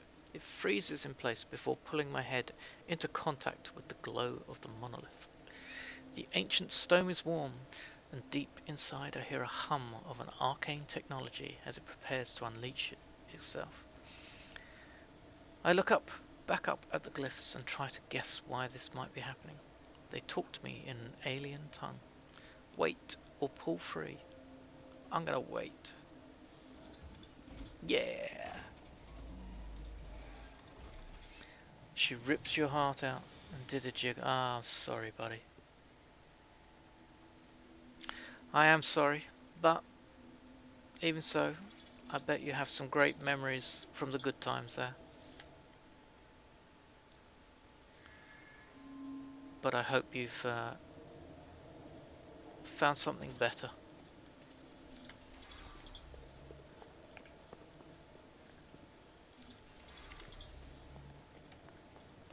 We've all had those sort of experiences through life. It's just part of life, buddy. Don't let it get you down.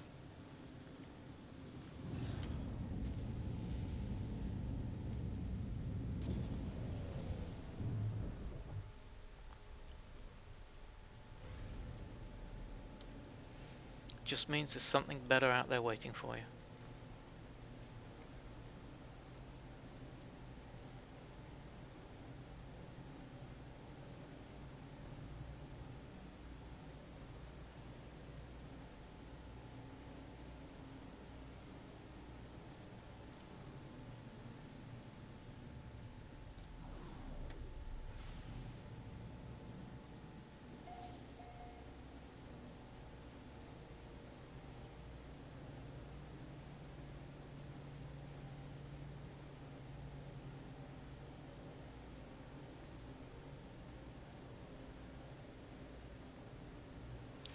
Sorry to drag up your memories. Didn't mean to do that.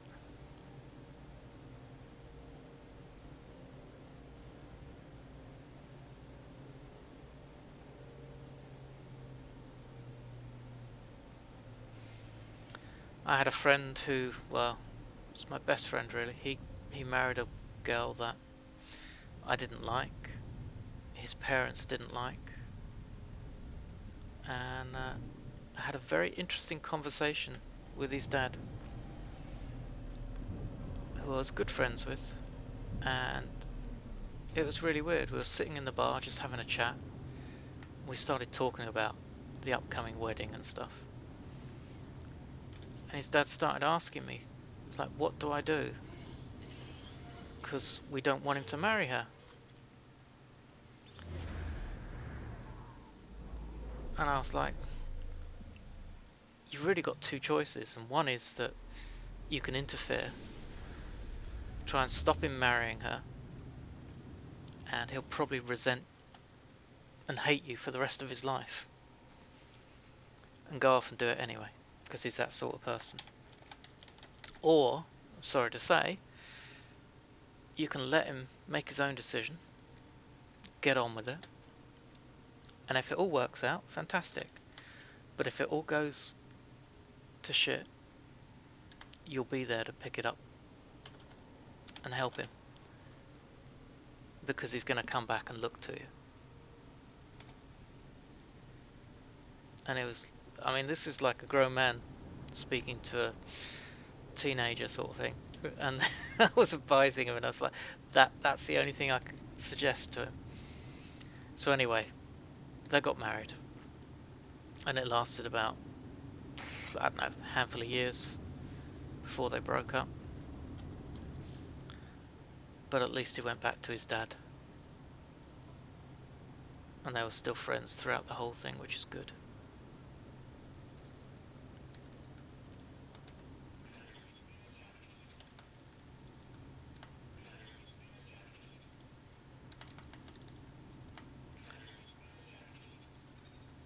Sometimes people have to find out the hard way, though.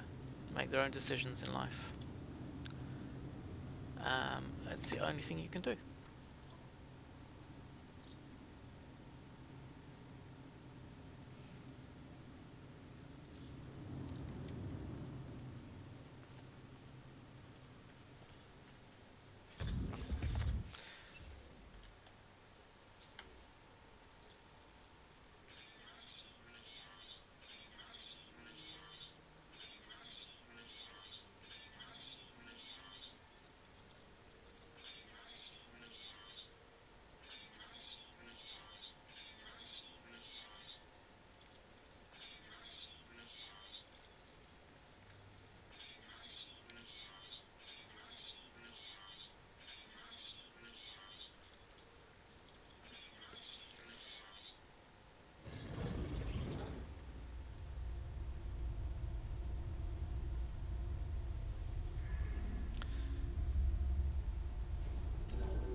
Jump.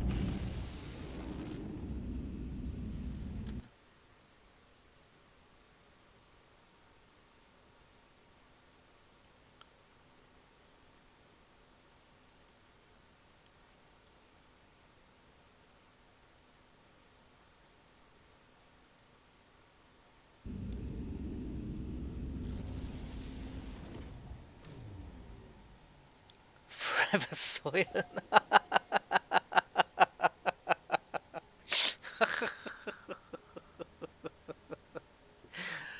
Oh, Jesus. Sorry, Aaron.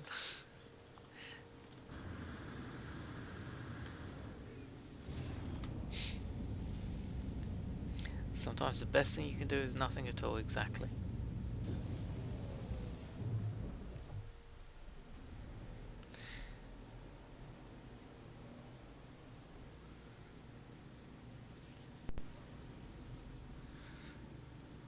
And sometimes it's best not to let your best man have your car keys on your wedding day. I stole my mate's car keys on his wedding day. And at the end of my best man speech, he told me that he'd put some raffle tickets on the tables to buy everybody a drink. So they just trade the raffle tickets in for a drink at the bar. And as soon as he told me that, my mind just went bing! He had a lovely Lotus Elise, banana yellow. So I grabbed the keys for it. And at the end of my speech, I then said, right, and now we have these raffle tickets you may have noticed on the table. And my friend here thinks they are to purchase you guys drinks tonight, but they've got an ulterior motive. So grab a ticket each, and we're going to raffle off this car, dangling his keys out. And I fixed it, of course. So I'd fixed the winning number to be his wife's. Night, sweetie. And as I read the number out, I did it slowly, and someone at the back started cheering because they had part of the number.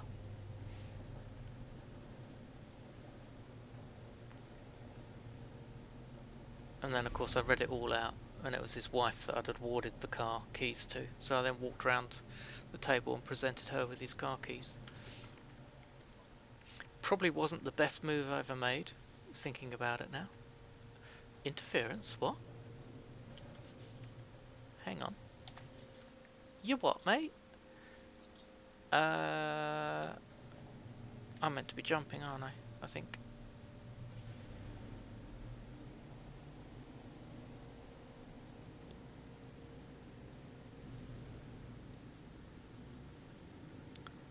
Do you know, it was one of the hardest things I've ever had to do, because he told me in the morning of the wedding about the raffle tickets.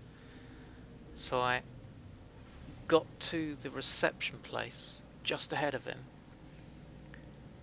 and then I had to work tirelessly in trying to pick out two numbers the same, put one in an envelope in front of his wife, the other one marking it up as winner, and then to dish out other tickets in envelopes in front of all the people on the top table because they didn't have any.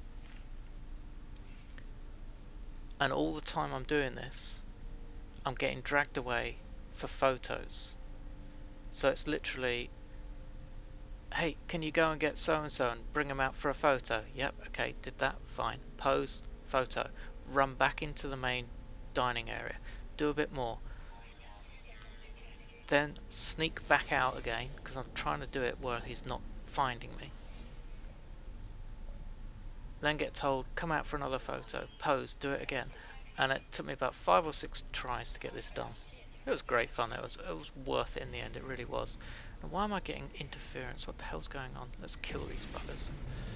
You're annoying me. Go away.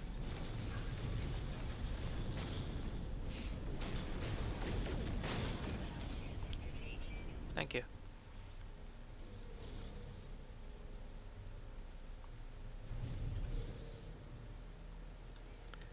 Right. Am I? Yes, I am. Okay, but I can't get there. I've got to jump.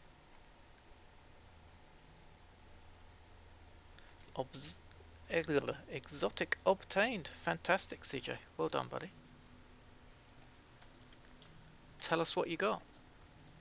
And is it a 20 or is it a lower? A lower, I would say class, but it's not class, is it?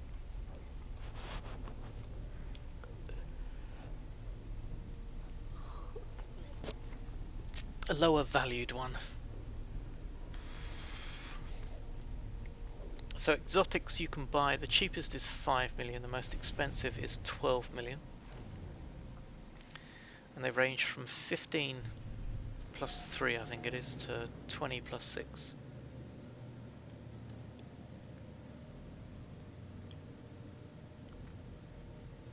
And it could be a squid, or it could be one of the normal exotic looking ones, similar to this. I say similar. You get what I mean. Oh, did I charge that? Damn. 15 plus 4. Cool.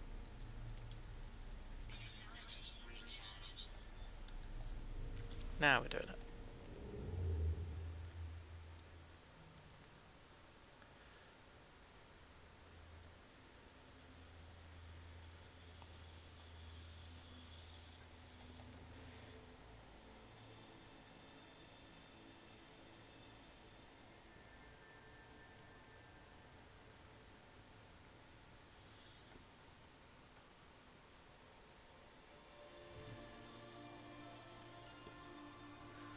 I think I'm actually getting tired myself, guys.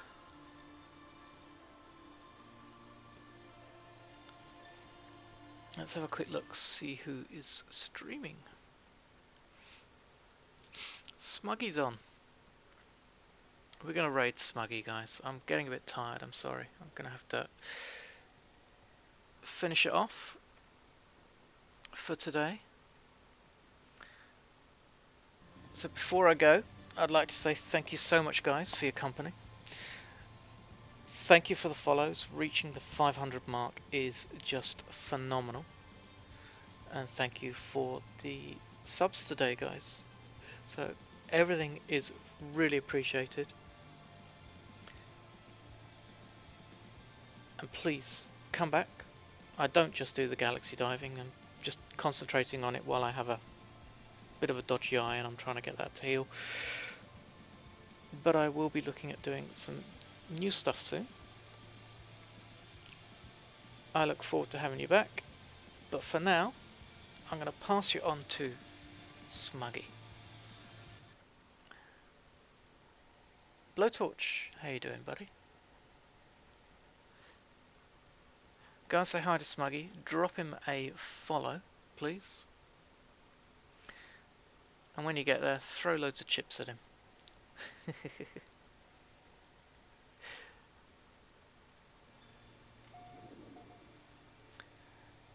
But again, you've been brilliant.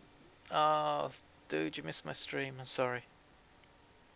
Normally I do stay on for a little bit longer, but I am struggling with my eye just at this moment in time. Beggar, thank you for your conversation today. It's been brilliant. Really appreciate it. And everybody who's been here. But for me, guys, for now, as I enter Galaxy 133, I think it is. For me, for now, it's ta-ta.